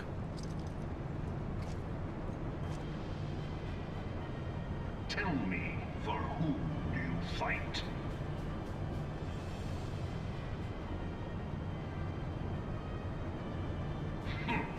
Do you believe in Eorzea?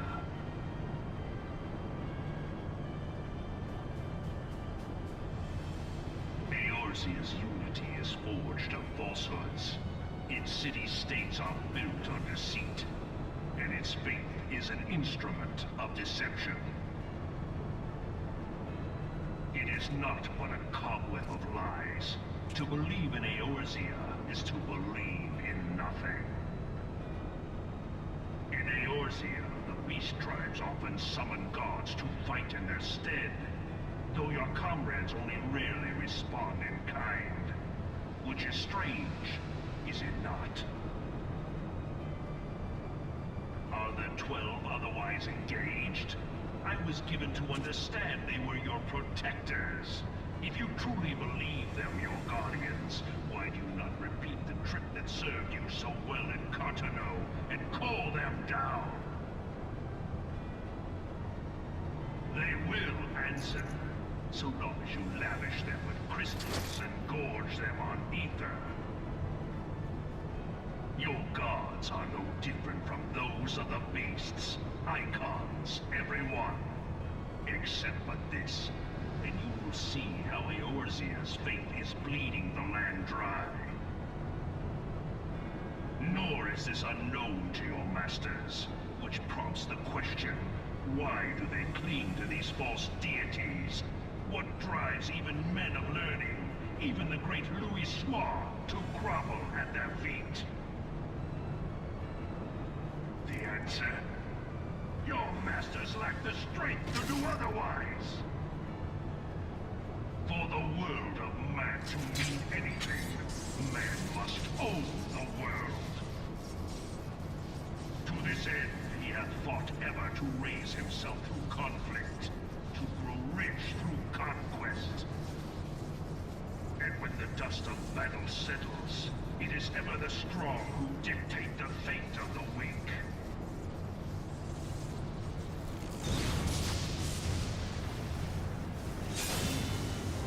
Knowing this, when a single path is open to the infinite ruler, that of false worship, a path which leads to innovation and death. Only a man of power can rightly steer the course of civilization. And in this land of creeping mendacity, that one truth will prove its salvation. Come, champion of Eorzea, face me. Your defeat shall serve as proof of my readiness to rule. It is only right that I should take your realm, but none among you has the power to stop me.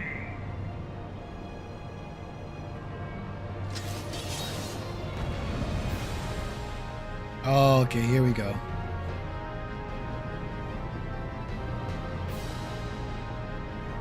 So, as I was saying, he just turned gold.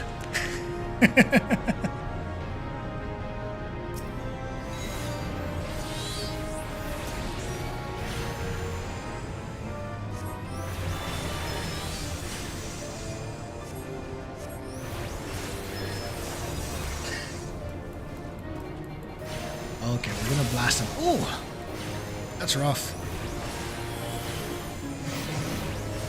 Okay, move, move, move, move.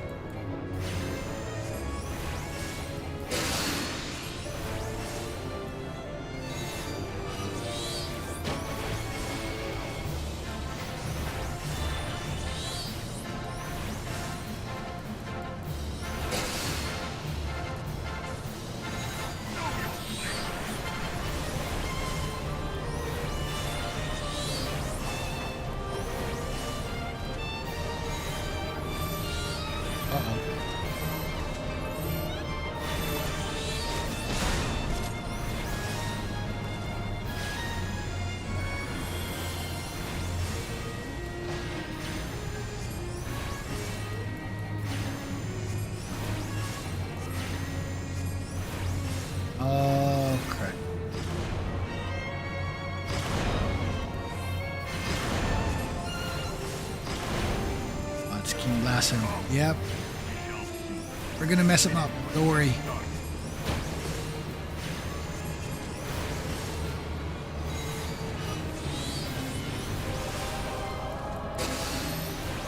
Stack marker again.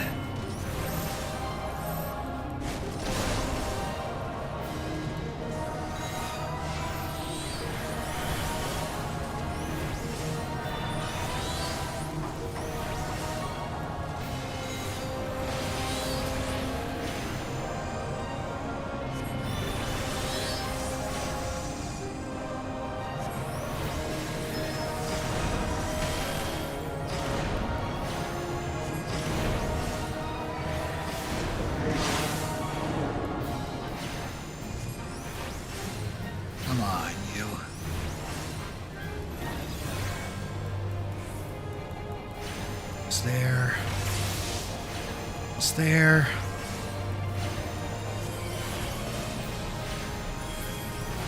Oh, crud. Really?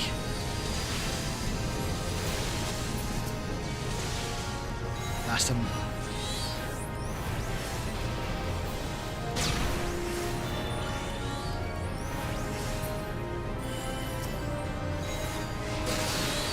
Ooh, wrong move.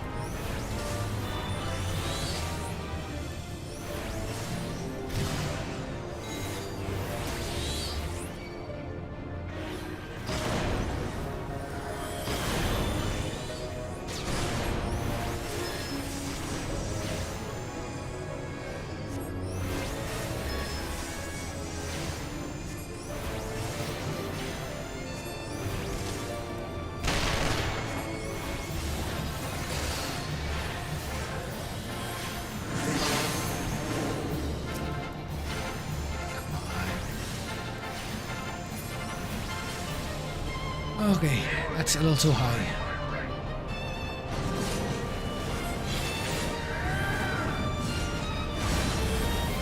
Ooh. Oh boy.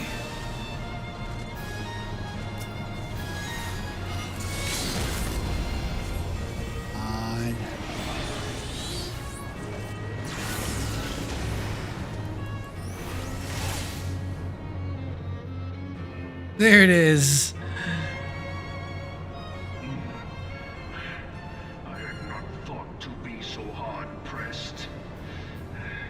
You got him. Your strength is most impressive. Such power befits a ruler.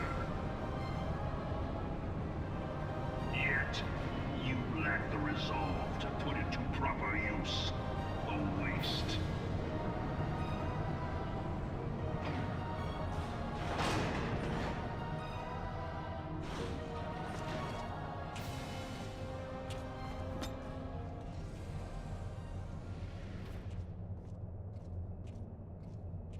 He just walked off.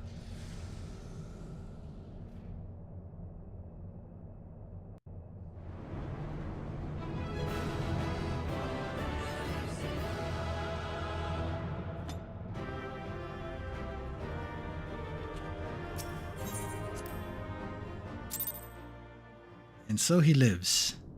Still.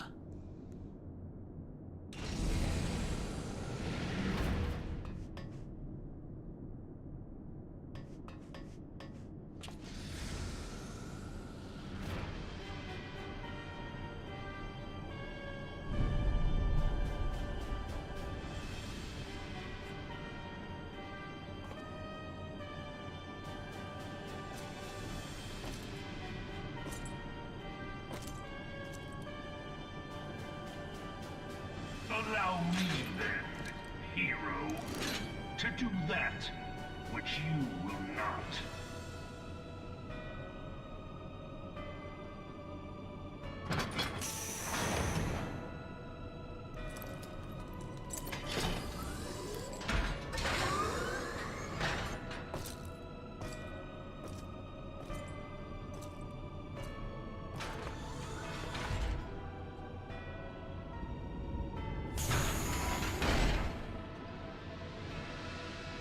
Okay. A grown-up Chadley. I can't believe I would actually see that. He does. He kind of does look like one. He does kind of look like grown-up Chadley. Must be the hair. It must be the hair.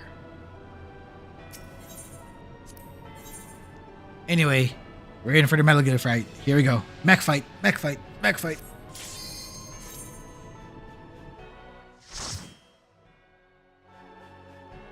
Lots of cutscenes on this one, by the way.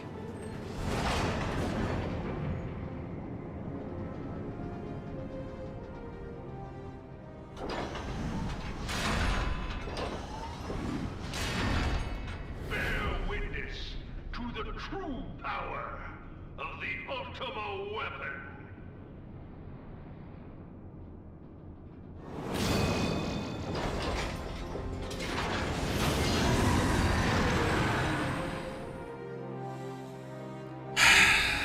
Here it is.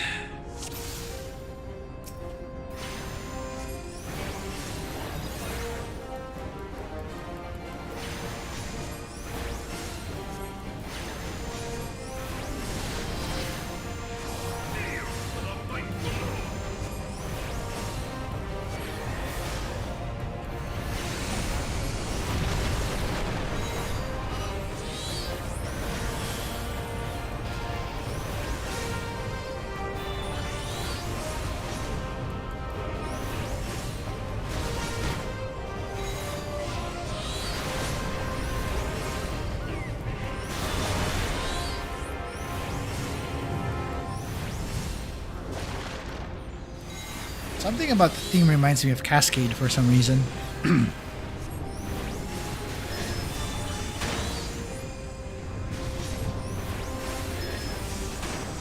Final form, I think it's fair to say it is. Most likely because he's piloting the Ultima Weapon.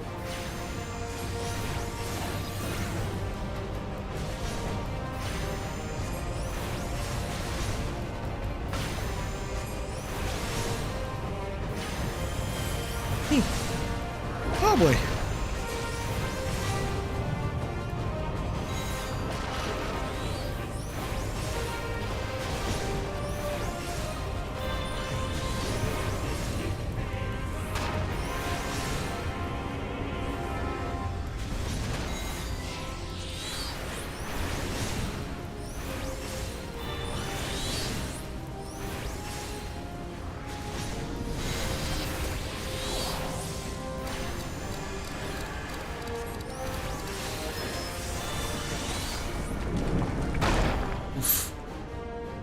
They got us there.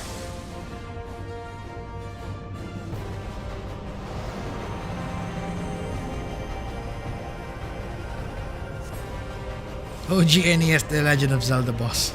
Oh! Interesting.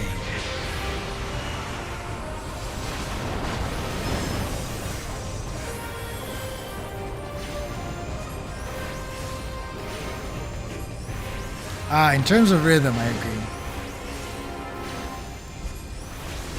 There's a certain portion in... I think it might be because there's like a certain portion in this particular track that kind of sounds like Cascade. It might be something else. I don't know. By Cascade, it's the one from the FF16 DLC.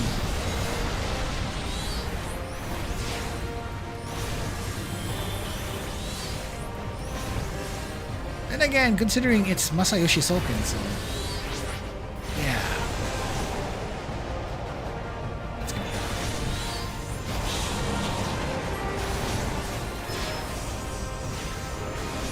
Oh, that's not gonna check. No, no, no, no.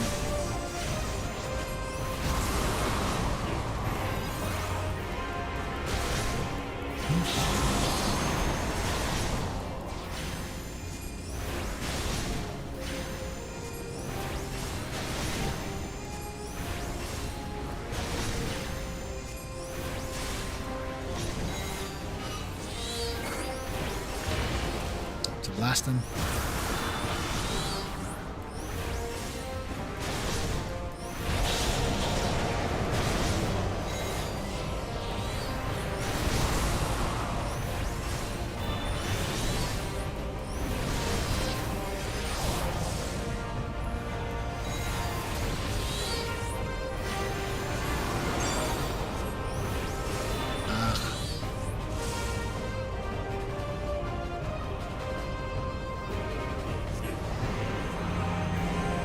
It won't make it. Good blast. Did you? Oh no, no! I haven't gone to. I haven't unlocked the DLC versions, DLC portion yet. So, nope. But I'll get to it once I start replaying Final Fantasy 16. I'll get to that. I'll make it a point to restart the game from the beginning. And experience the DLC soon after.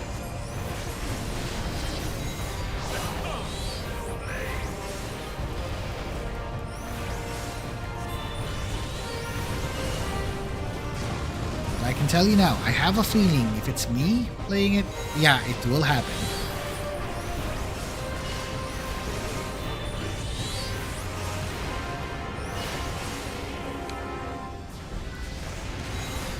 Ow.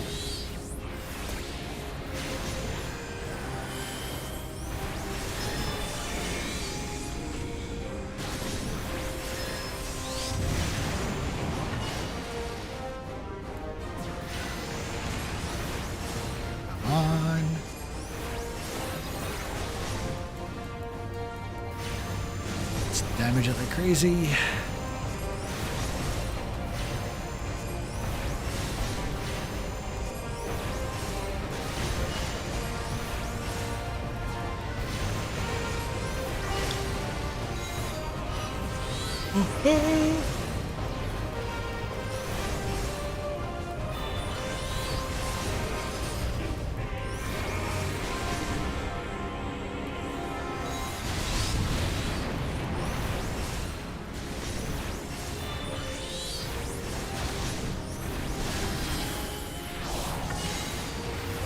Okay, here it is.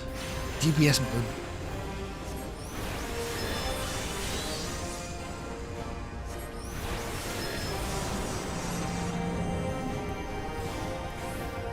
Oh, ran out of bullets.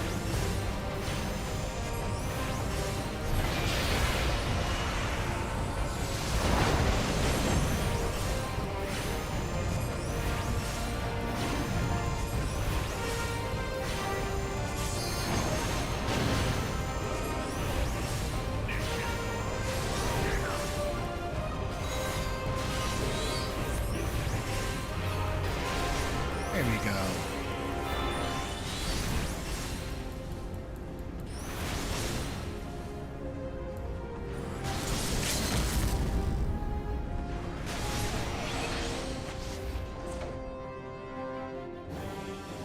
But the Ultima Weapon is all powerful. Why does my enemy still stand? Can his strength truly be so great? is the blessing of light that confounds you.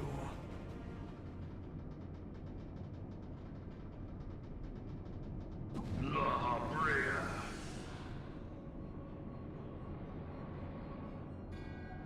Your foe acts under the protection of the crystal he bears. So, this is what empowers him. Beyond mortal limits. If you are to prevail, the hammer of darkness must needs be brought to bear upon the shield of light.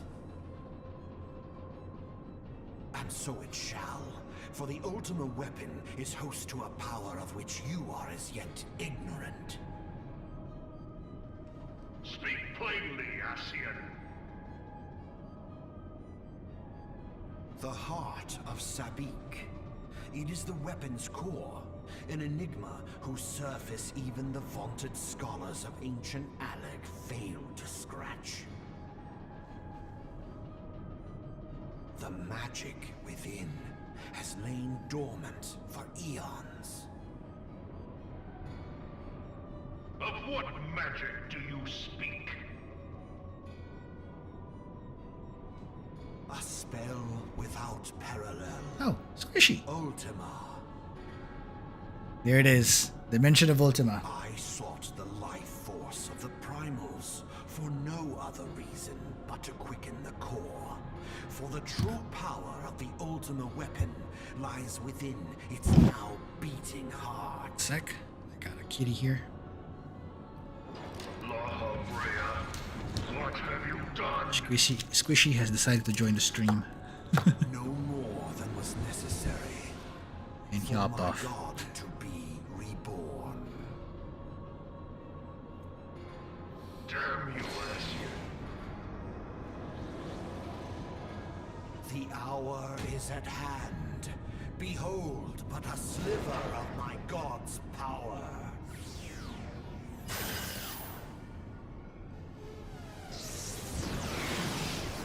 Uh-oh. From the deepest pit of the seven hells to the very pinnacle of the heavens, the world shall tremble. Unleash Ultima!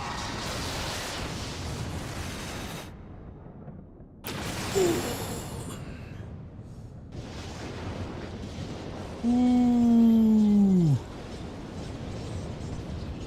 He wrecked the whole base.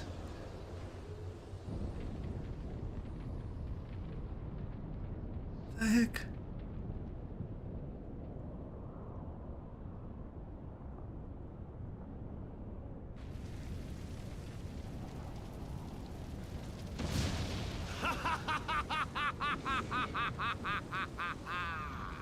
Such devastation!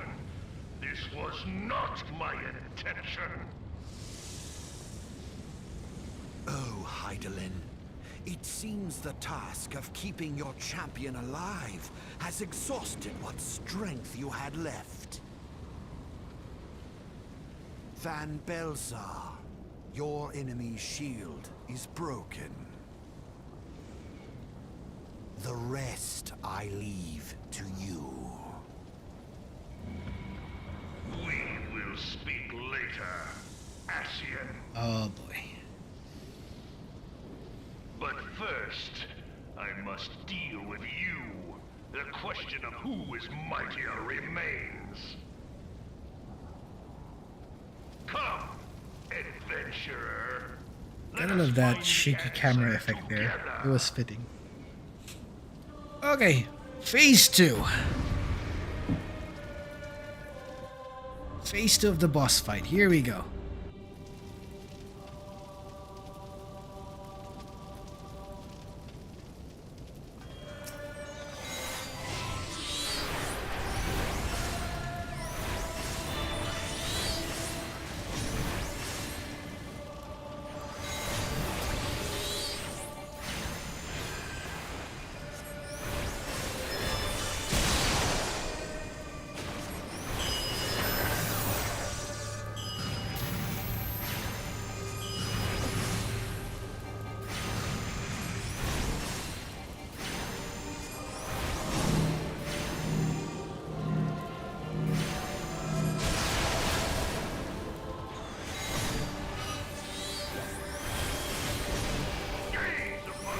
Oh boy, here we go. Time to blast this guy. Boom!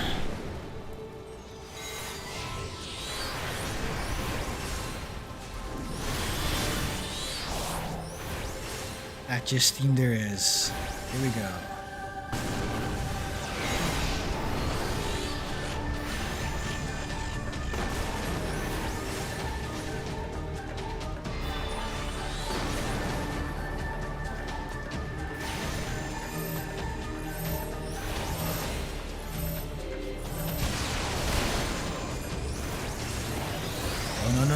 No.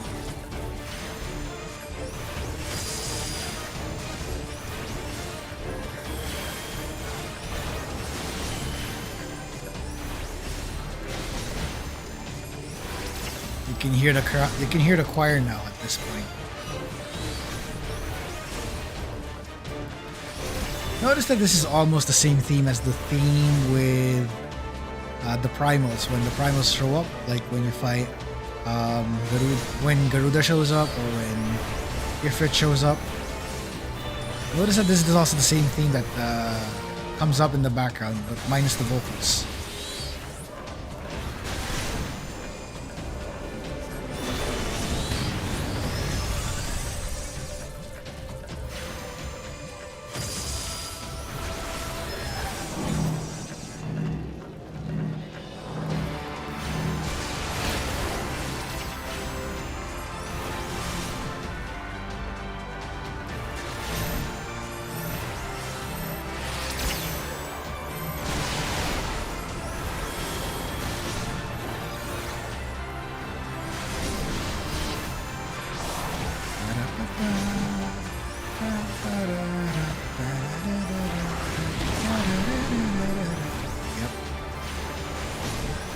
It's actually a catchy song.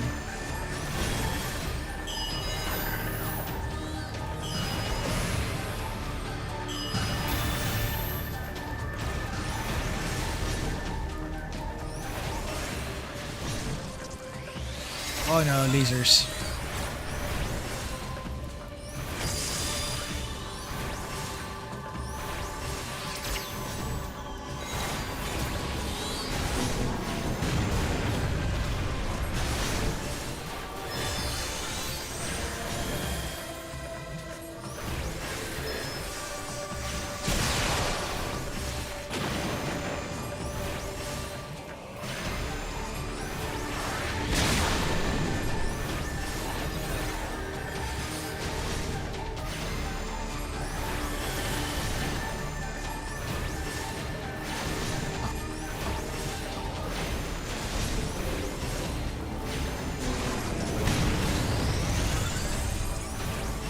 Away.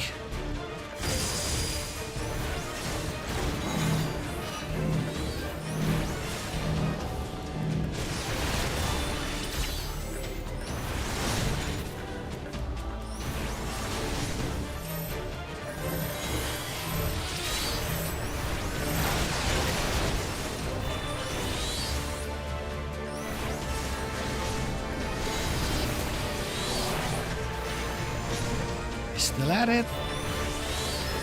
44%. Oh boy.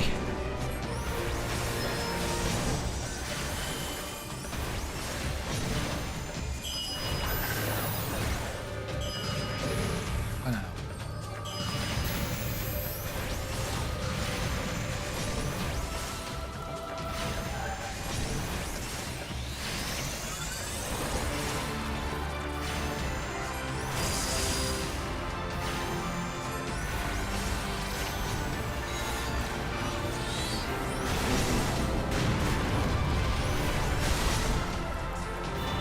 Okay, I've grown silent in case you noticed. This is gonna be pretty intense, this particular fight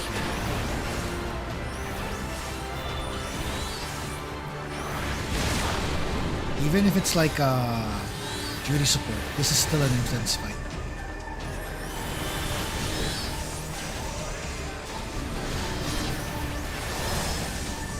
Okay, it's begun.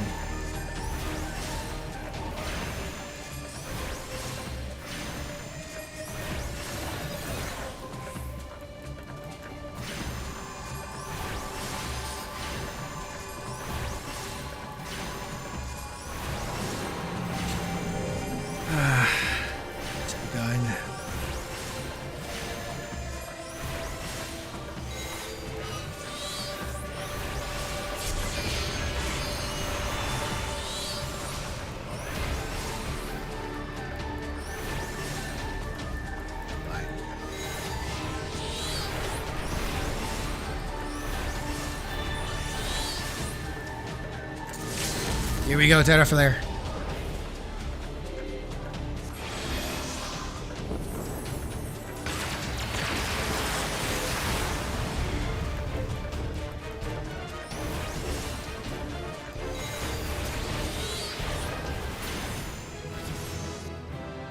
Ten seconds. 10 seconds. What?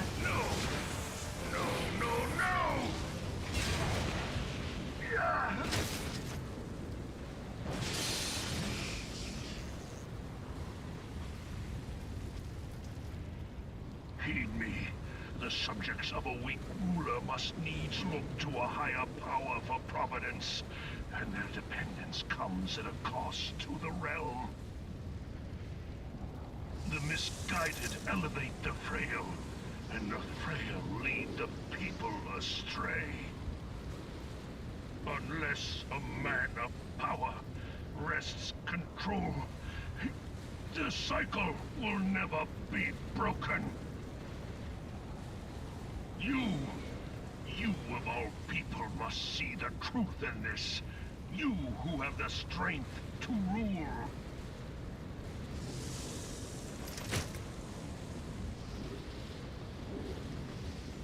He's out. And the mech explodes.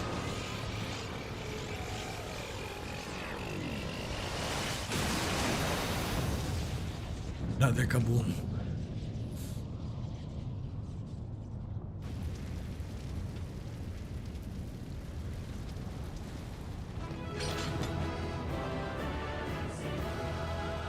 Oh yeah.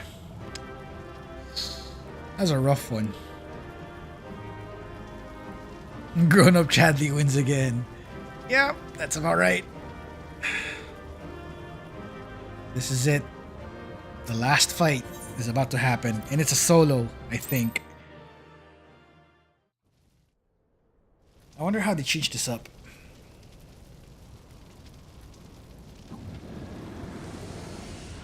Oh no. Thancred.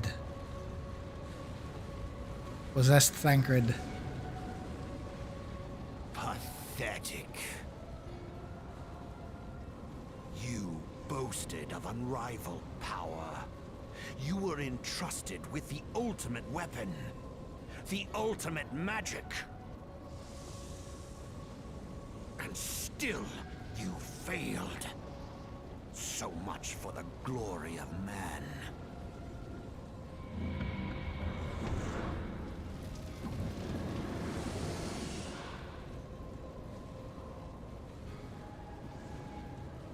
The growing imbalance afflicting the planet must be redressed. If it is permitted to worsen, the very laws of existence, both etheric and physical, will be warped beyond all recognition. Know you the root of this corruption? Hydaelyn. Like a parasite, she must be burned out if the planet is to recover. And naught but the return of the one true god will ensure her complete excision.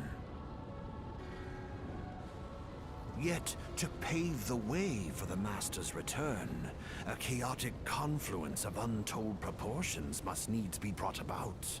And that will necessitate the presence of the primals. Needless to say, both you and your Scion accomplices cannot be suffered to interfere in this endeavor. Oh no. You will not leave this place alive.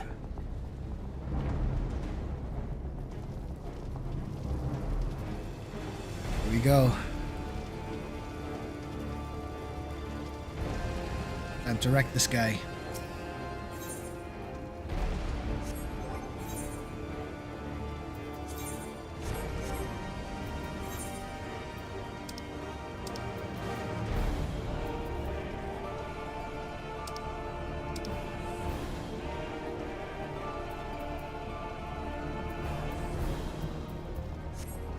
Let's do it, folks. The ultimate weapon.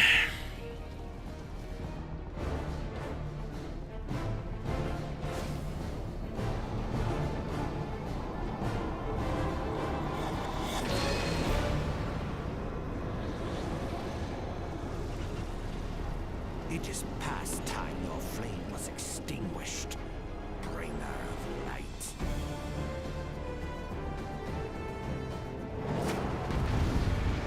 Oh boy, Ascian fight. Here we go. We're fighting the head honcho.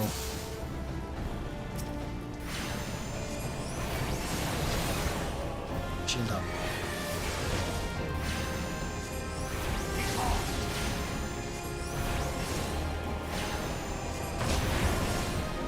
Oh dang.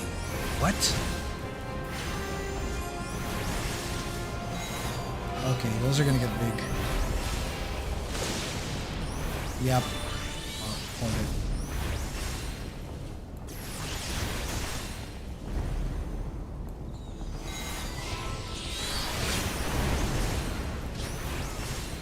Man, he's scary.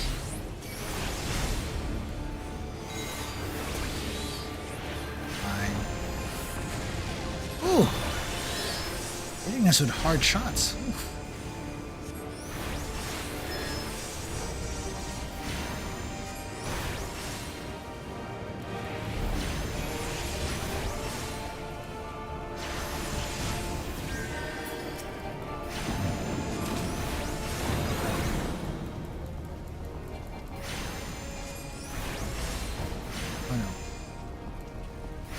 Ooh, it's following me.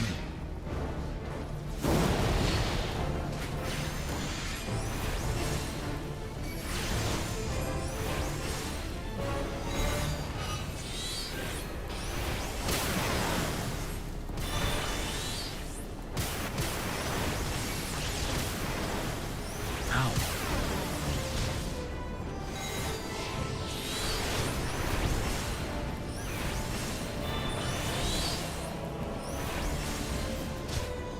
Yeah, it gets rough. Oh no. Oh no.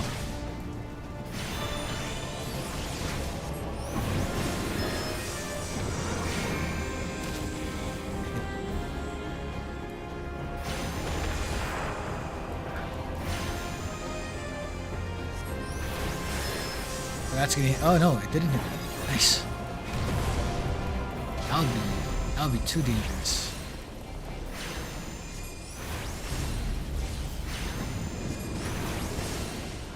Oops.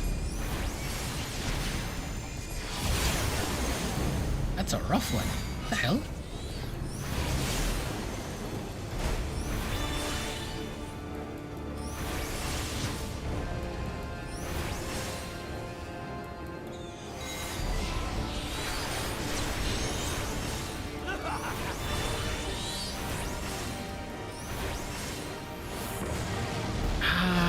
Again.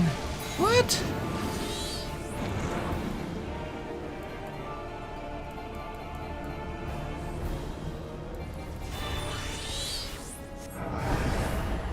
Yeah.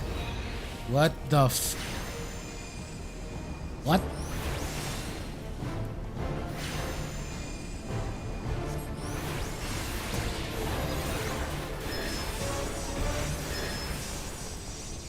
Could only wreck one of them.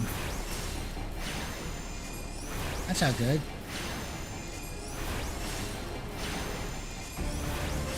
Not fast enough.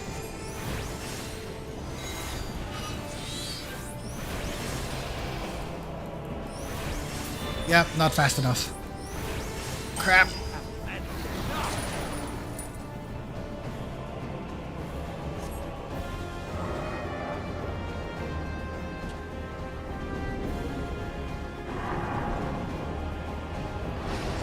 Oh no, we're screwed.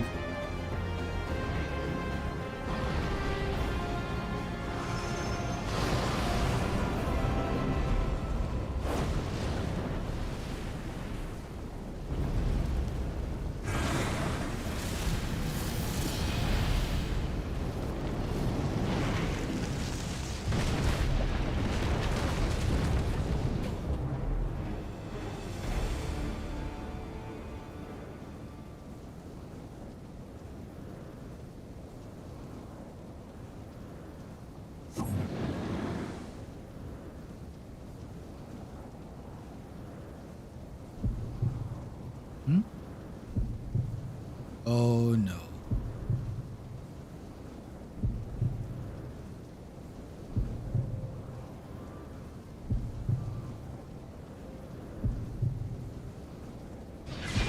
Wait a second.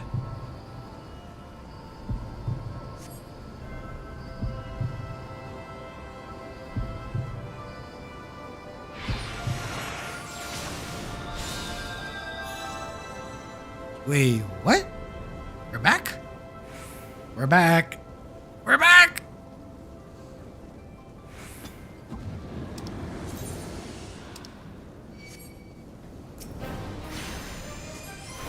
Okay, we're back. We're back.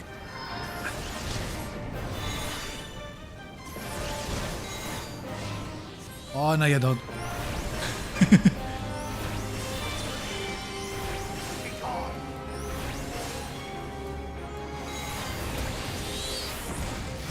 We are so back. Yes.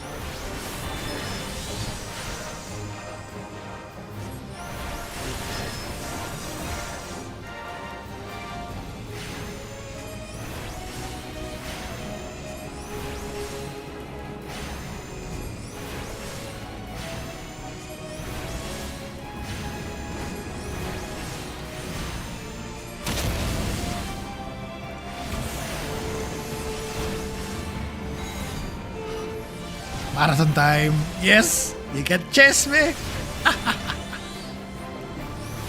There's no way you can chase me, boy. I'm fast. We're gonna survive this. Yes, we're gonna survive this.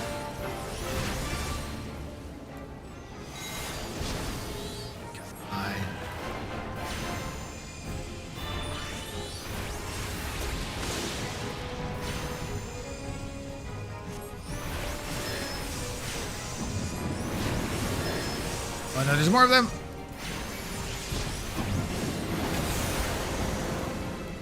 Oh no, there's another one.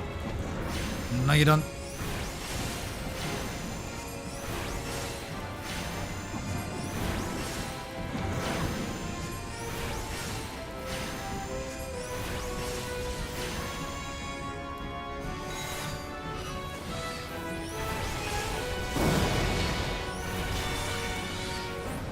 We know your tricks, boy.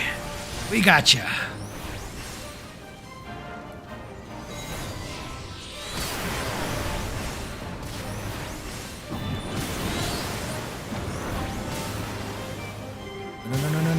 No.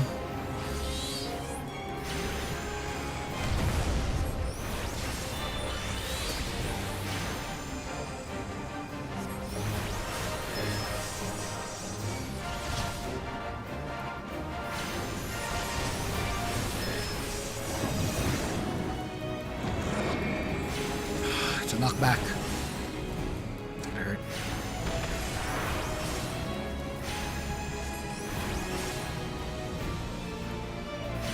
Almost there.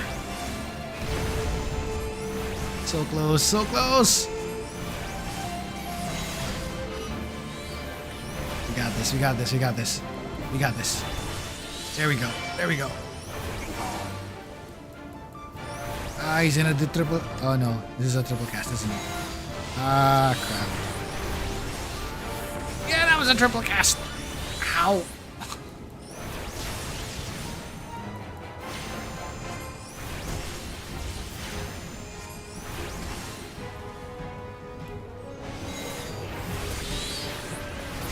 Yes, if it finished it.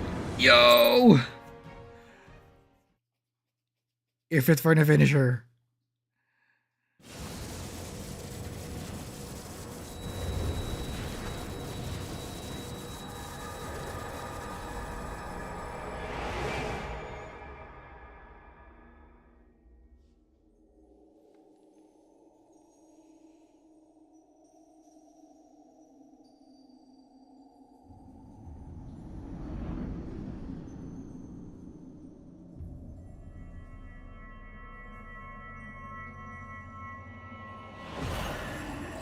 If thou wouldst pierce the shadows, make thee a blade of light.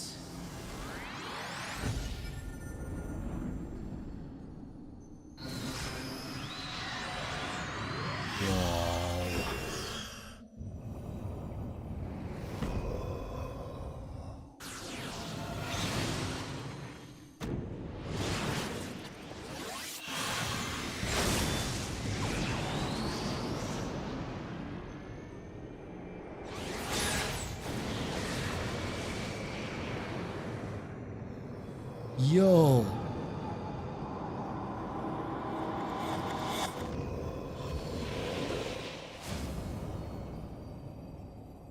What?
Woo! We got him.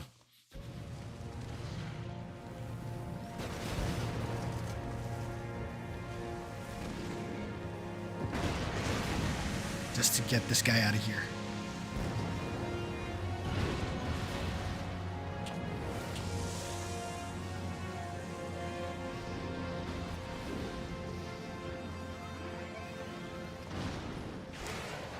Hey! Maggie! It's our mech!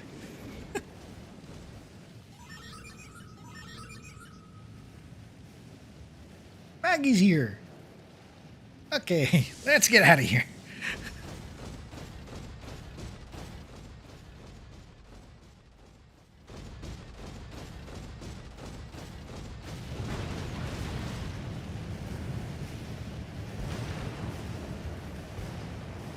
Oh no, Gaius. And so my conquest ends, Sid.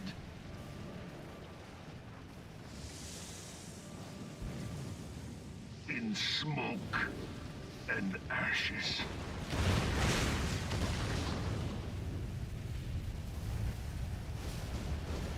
Run, buddy, run!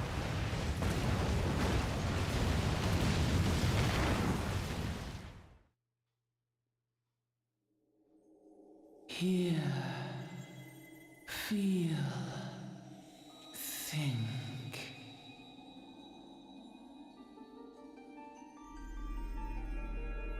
Warrior of light, beloved son.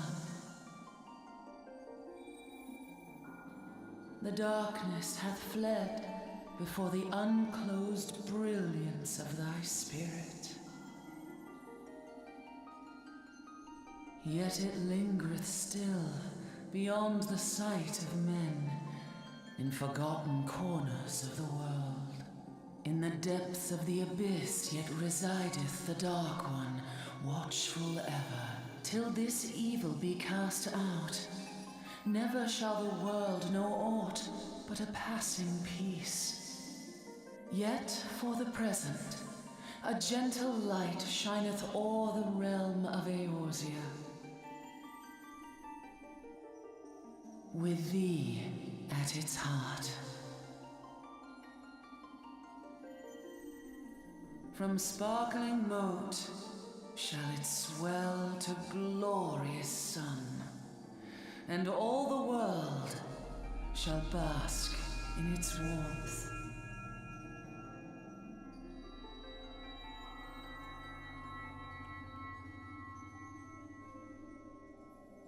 Blessings and joy be upon thee. Go forth, my child, and be as a beacon of hope for Eorzea and the lands beyond through all the days of thy life. There goes Mommy Crystal. Bye-bye.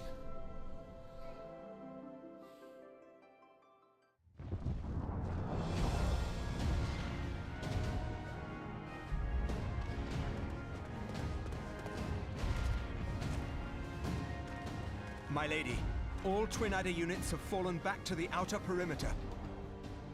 The Flames have completed their withdrawal, General. Admiral, all hands accounted for.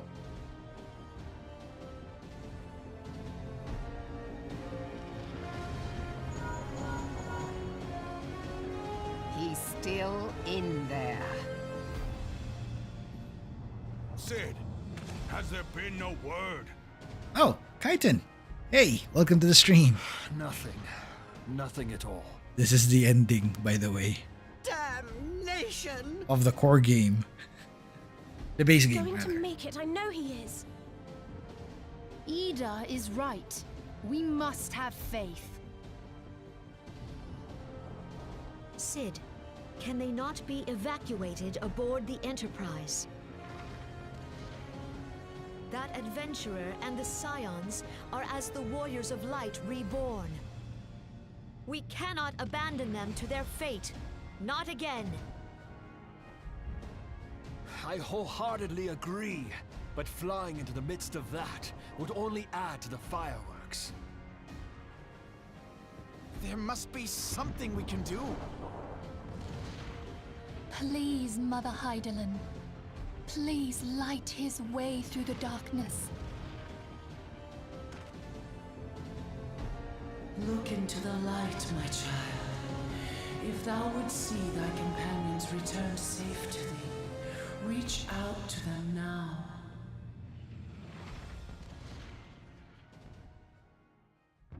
There!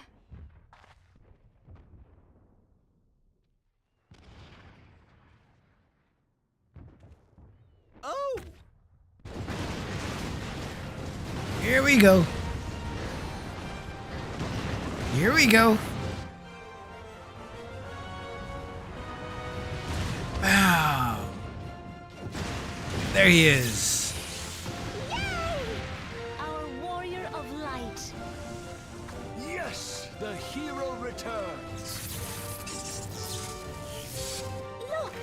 Thancred is with him! We made it. Thank the 12! Also, nice to hear you have command mission. Hydaelyn. Nice, I want to see how that goes, though, Welcome Kaiten. home. We're back.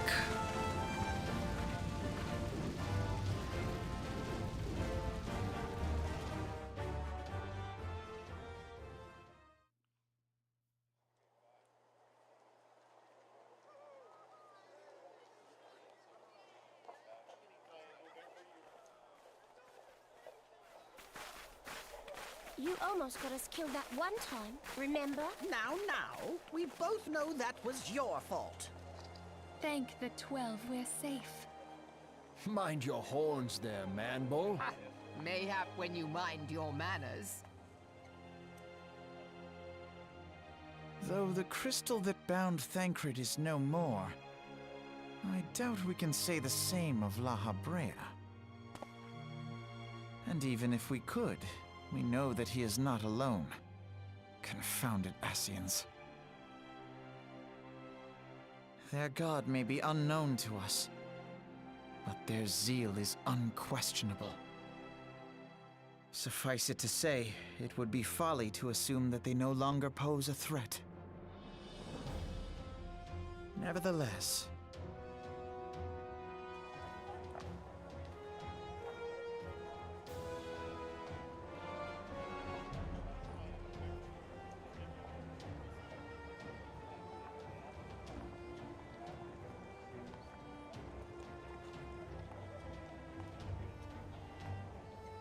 for now, we must savor what peace we have won, however ephemeral. Do you see, Grandfather? Our first step towards realizing the dream for which you gave your life.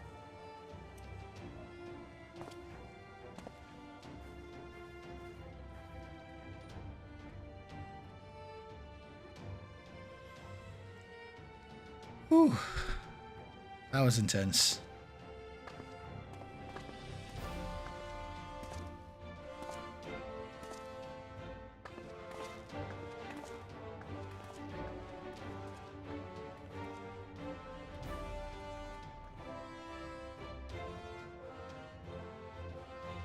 Friends, the dread night of Imperial tyranny and Ascian machination is ended. A new day now begins in Eorzea. True to their name, the Scions of the Seventh Dawn, along with our champion, have delivered us from darkness. Let their shared victory serve to remind us of our shared history. And let their bravery in the face of adversity inspire future generations. Doubt not, the realm will need bravery in the days to come. Old rifts threaten to divide us within our walls, while hordes of beastmen claw at our gates. And though the Black Wolf be slain, the rest of the pack remains. Yet no foe need we fear, so long as we stand as one. So long as the Scions stand for peace. So long as our champion stands fast. For there exists no adversity over which we may not jointly prevail. No longer can we turn a blind eye to the suffering of our allies. No nation stands alone. If one should fall, so shall we all. Eorzea is our shared home. For any one of us to know peace, so too must our neighbor. Just as we join in solidarity before you this day, so too shall our grand companies be joined henceforth, to strive not only for the good of mere nations, but for the good of all the realm. Change will not come overnight. Yet I foresee a day, not so very far from now, when the lines that divide our lands fade, and all of Eorzea is one. It has been but 5 short years since the Battle of Cartano. 5 years since the advent of the 7th Umbral Era. No victory, however sweet, can wash away our bitter sorrows. No triumph can reclaim those we lost. Yet do not presume you honor them by dwelling on the past. It was not the past they fought for. You would repay their sacrifice by looking to the future. A future united, as the warriors of light united in the champion. Now is the time for us to rise as one, bearing all of Eorzea on our shoulders. 5 years ago, Eorzea bore witness to the end of the 6th Astral Era.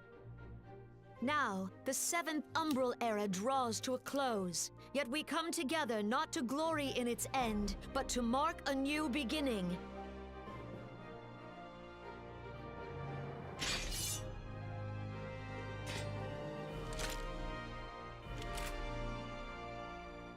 Let it be writ that on this day, by the light of the crystal, Eorzea ushered in a new era.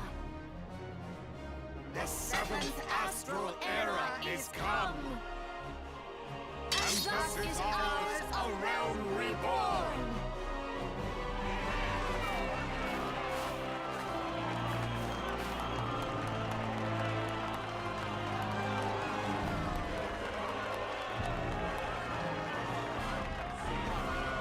Okay, so what's the elephant in the room? Oh, okay, let me explain. So, the one that we defeated was La Habrea.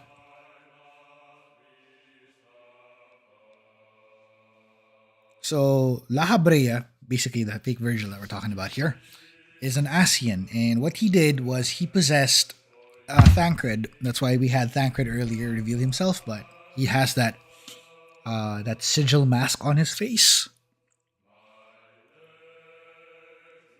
And whenever an Ascian would use their powers, they would show their glyph on their faces. So when their powers are active, it shows up. And Ascians don't actually have a physical form. They will have to possess someone in order to get it. Because they're technically spirits, in a sense. It's kind of hard to explain that bit. But yeah, that's what they are.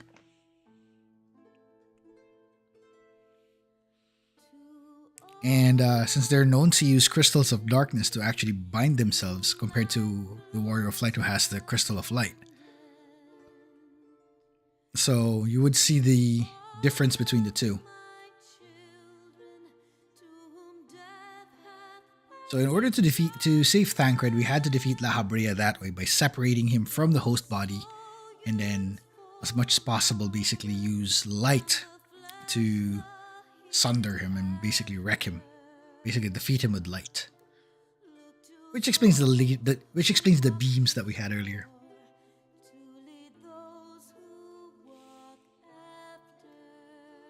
Also earlier, I think you might have seen a glimpse of Odin just before Ultima Weapon.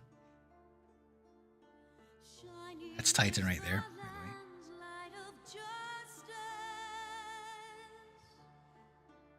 Also, the song that you're hearing right now is the theme song for this particular leg of the story. The theme song for A Realm Reborn. This is the song that also played when 1.0 was erased. Like, this is the final track that you hear. It's like the final moments. And it's the transition between 1.0 to 2.0. It's a long journey ever since.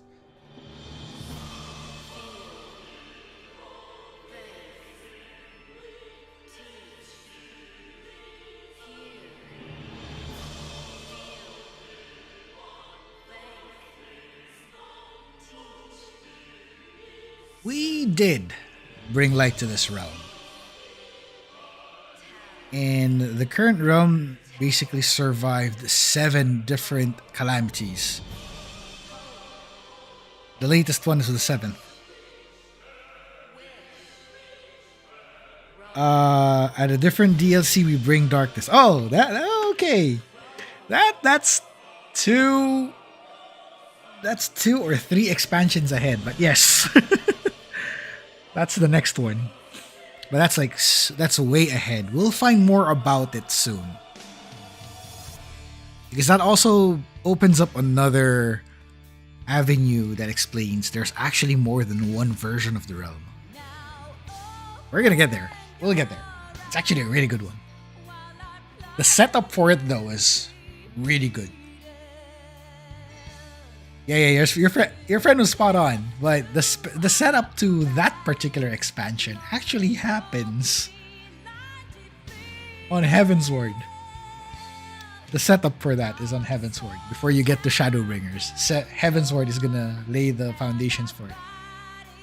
And I think it's not only Heavensward. A Realm Reborn is already putting up foundations already. This is just like the beginning. There's gonna be more. We're gonna see more of that soon. In future streams, we're gonna see more of that.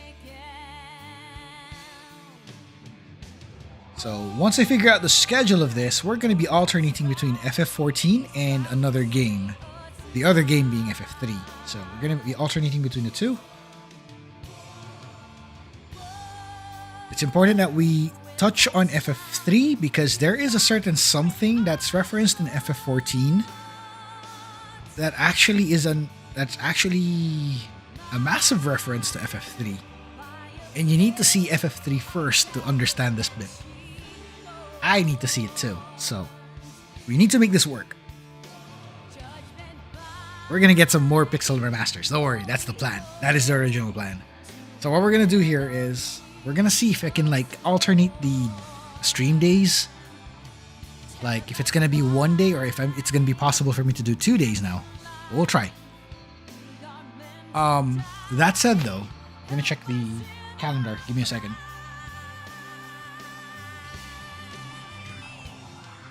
So on the 25th, just to give you a heads up, on the 25th, for some of you it might be the 26th, I won't be streaming yet on that day. I'm gonna leave that blank for now, due to something at work. There's a certain something at work that I'm currently watching out for. It's an on-call schedule, so I have to watch out for that and make sure I have enough strength for it, so that when I get called on that day, I'd be awake. Because it's a rather early shift, if they do decide to call.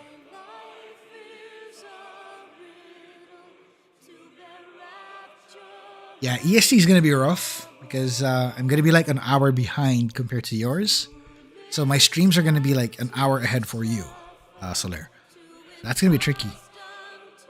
I'll try to aim for earlier starts on these. And then there might be days where I might have to change up the stream schedule for a bit for the week. I'm going to figure that out. Watch out for any of the announcements I'll be putting up. So you would be advised right away. So if in case you want to find out where that is, I'm going to put it on the community posts. I'm also going to post something on the community tab later.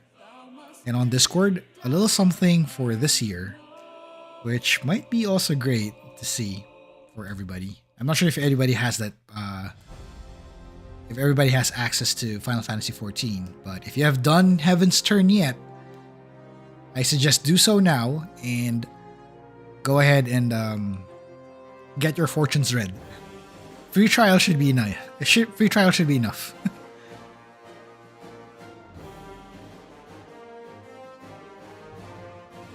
We're gonna make sure that Saturday is gonna be a constant thing now. Like weekends are my constant thing. I'm gonna make it constant for weekends. So Saturdays are gonna be a must. If in case there's going to be a Saturday that won't be streaming, which I'm mentioning now when that is, that's going to be on the 20th. There's going to be no stream on that. We're going to be fine. We're going to keep going and we're going to show more.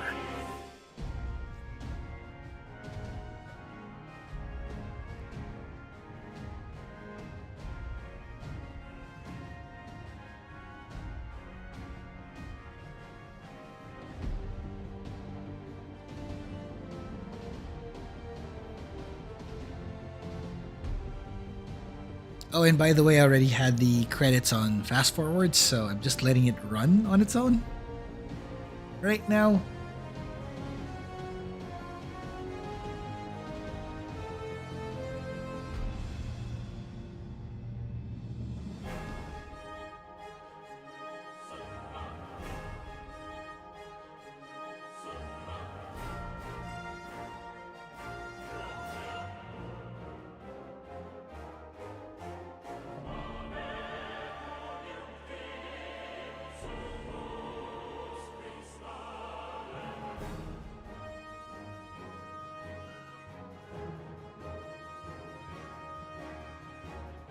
There might be some post-credits, I think, if I remember this correctly.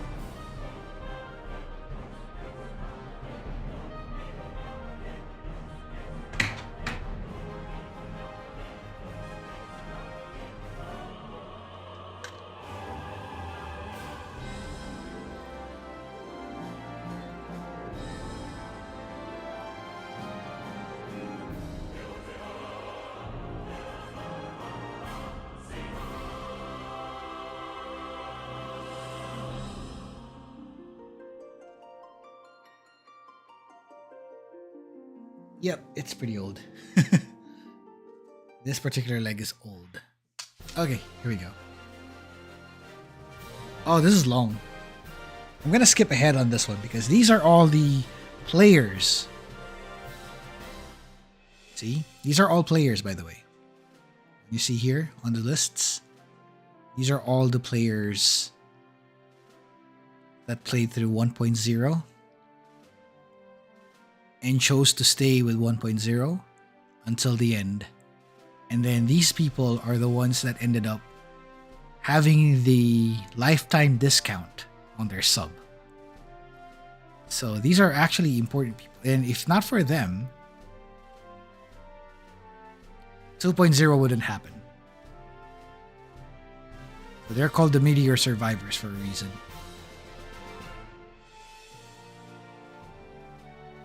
Let me see if I can find the... There's the name I'm looking for here. Give me a second.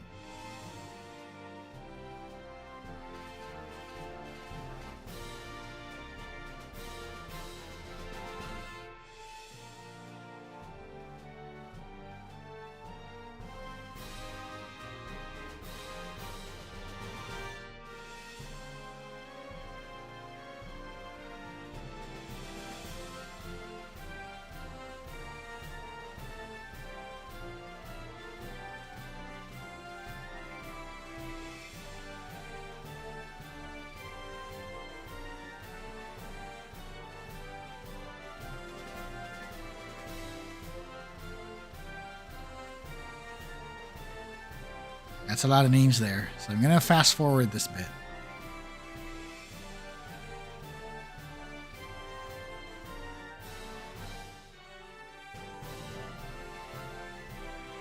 Yeah, it's a really good...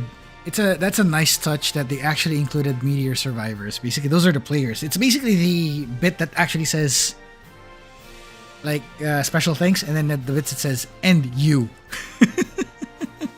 That's the one. And they went extra for this one because if it's not for the players, the reboot of this game would not happen. It wouldn't have happened if it's not for them.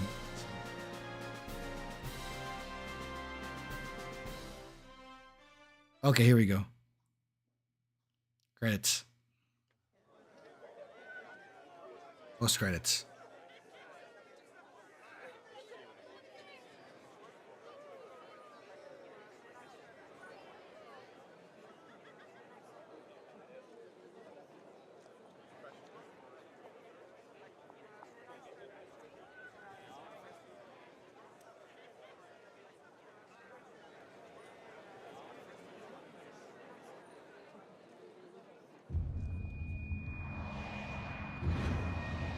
Oof.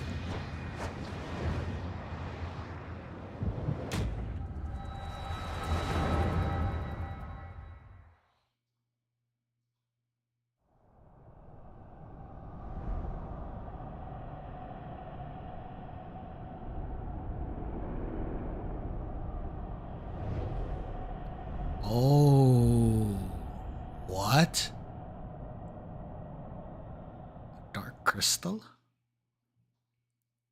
As big as the mother crystal too. What?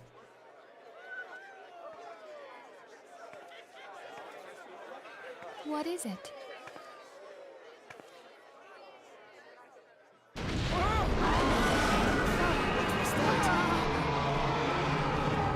That roar. It can't be. Did you hear that? There's no time to spare. Where is it coming from?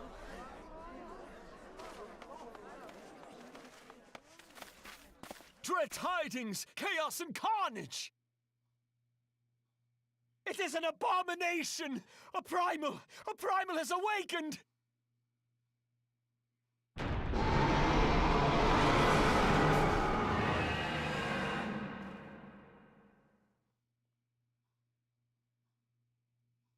Another primal. What?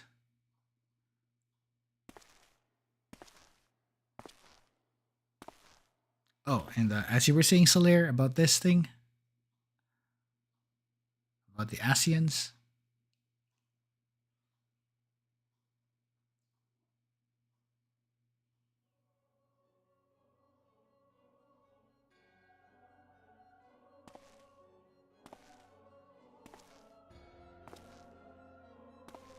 Kas Bahamul move.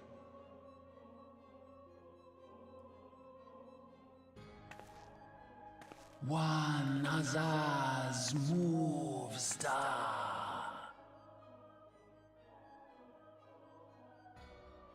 Fanzar lok paiki hats Aldorn Zul, Ukudorn.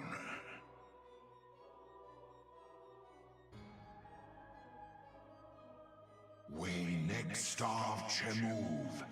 They only cause the pause right ball.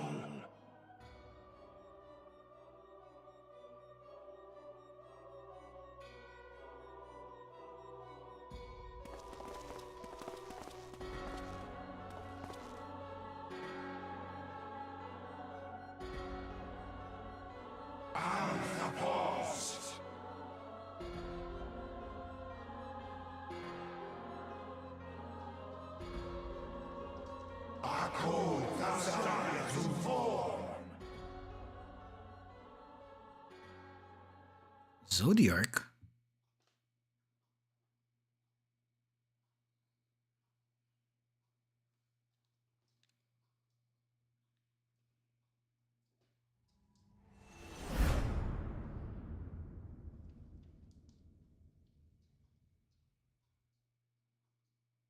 Yeah, these guys.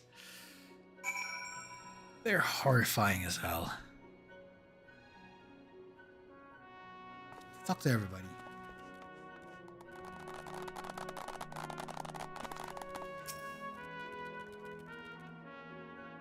One day I hope to become a hero to the people like you. A hero like Abba and Ollie were to me. Oh, those two who died. We buried them. Your inspiration to us all, Sigurd. An honest to God's hero that never gives up, never gives in. Neither will I. I'll win Tataru's heart. See if I don't. Watching you live the life of a free adventurer has helped me realize that I can't keep putting off my dreams forever.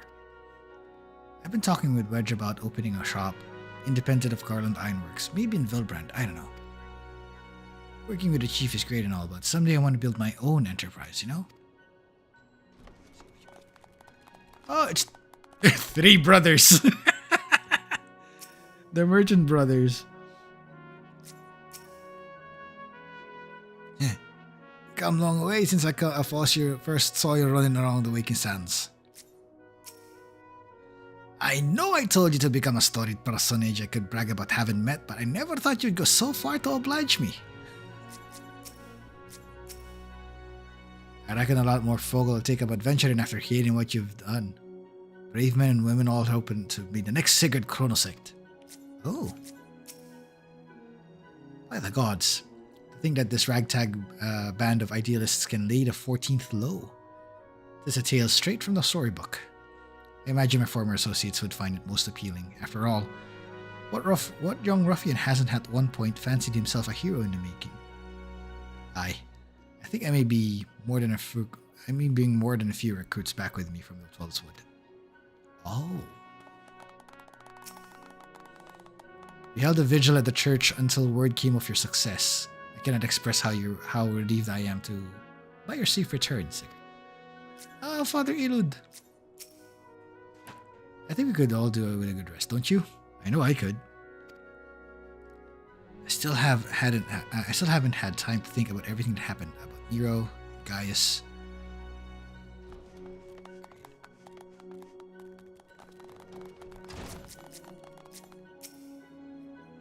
Welcome back, Warrior of Light. We, all of us, prayed for your safe return.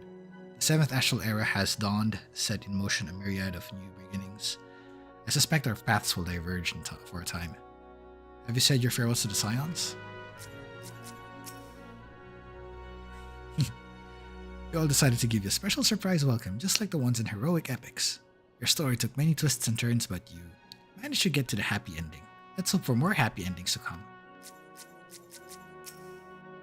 So a new era has begun. On such a momentous occasion, I find it good for the soul to tie up loose ends. What do I say? Just like you do? Well, same thing as you always do after accomplishing a task. Report to Minfilia. It ends where it begins, my friend. I realize I have been the cause of tremendous consternation, and for that I deeply apologize. But you haven't had time to waste chatting with me.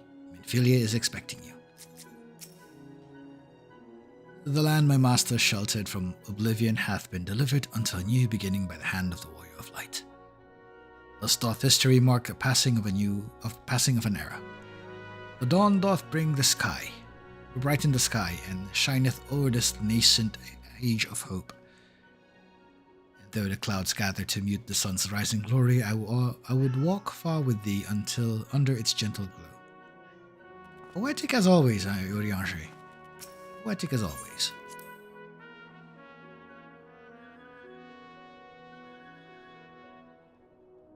Okay, here we go. Where men go as one, there is life, and when there is life, there is cause for hope. The light of hope shines brightly within you, Sigurd. I only wish my grandfather were here to see it.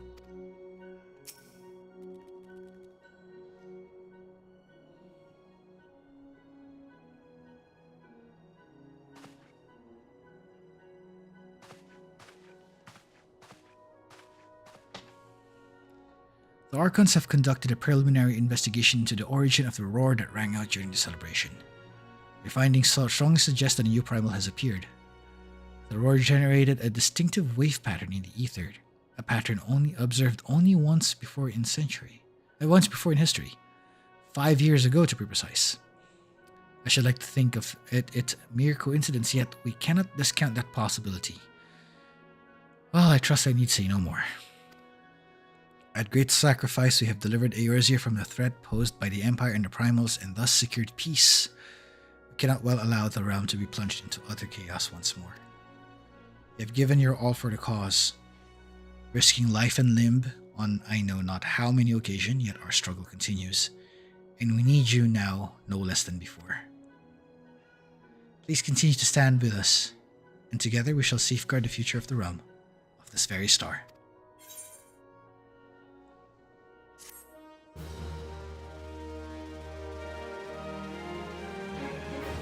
And that ends this stream. We finally finished A Realm Reborn.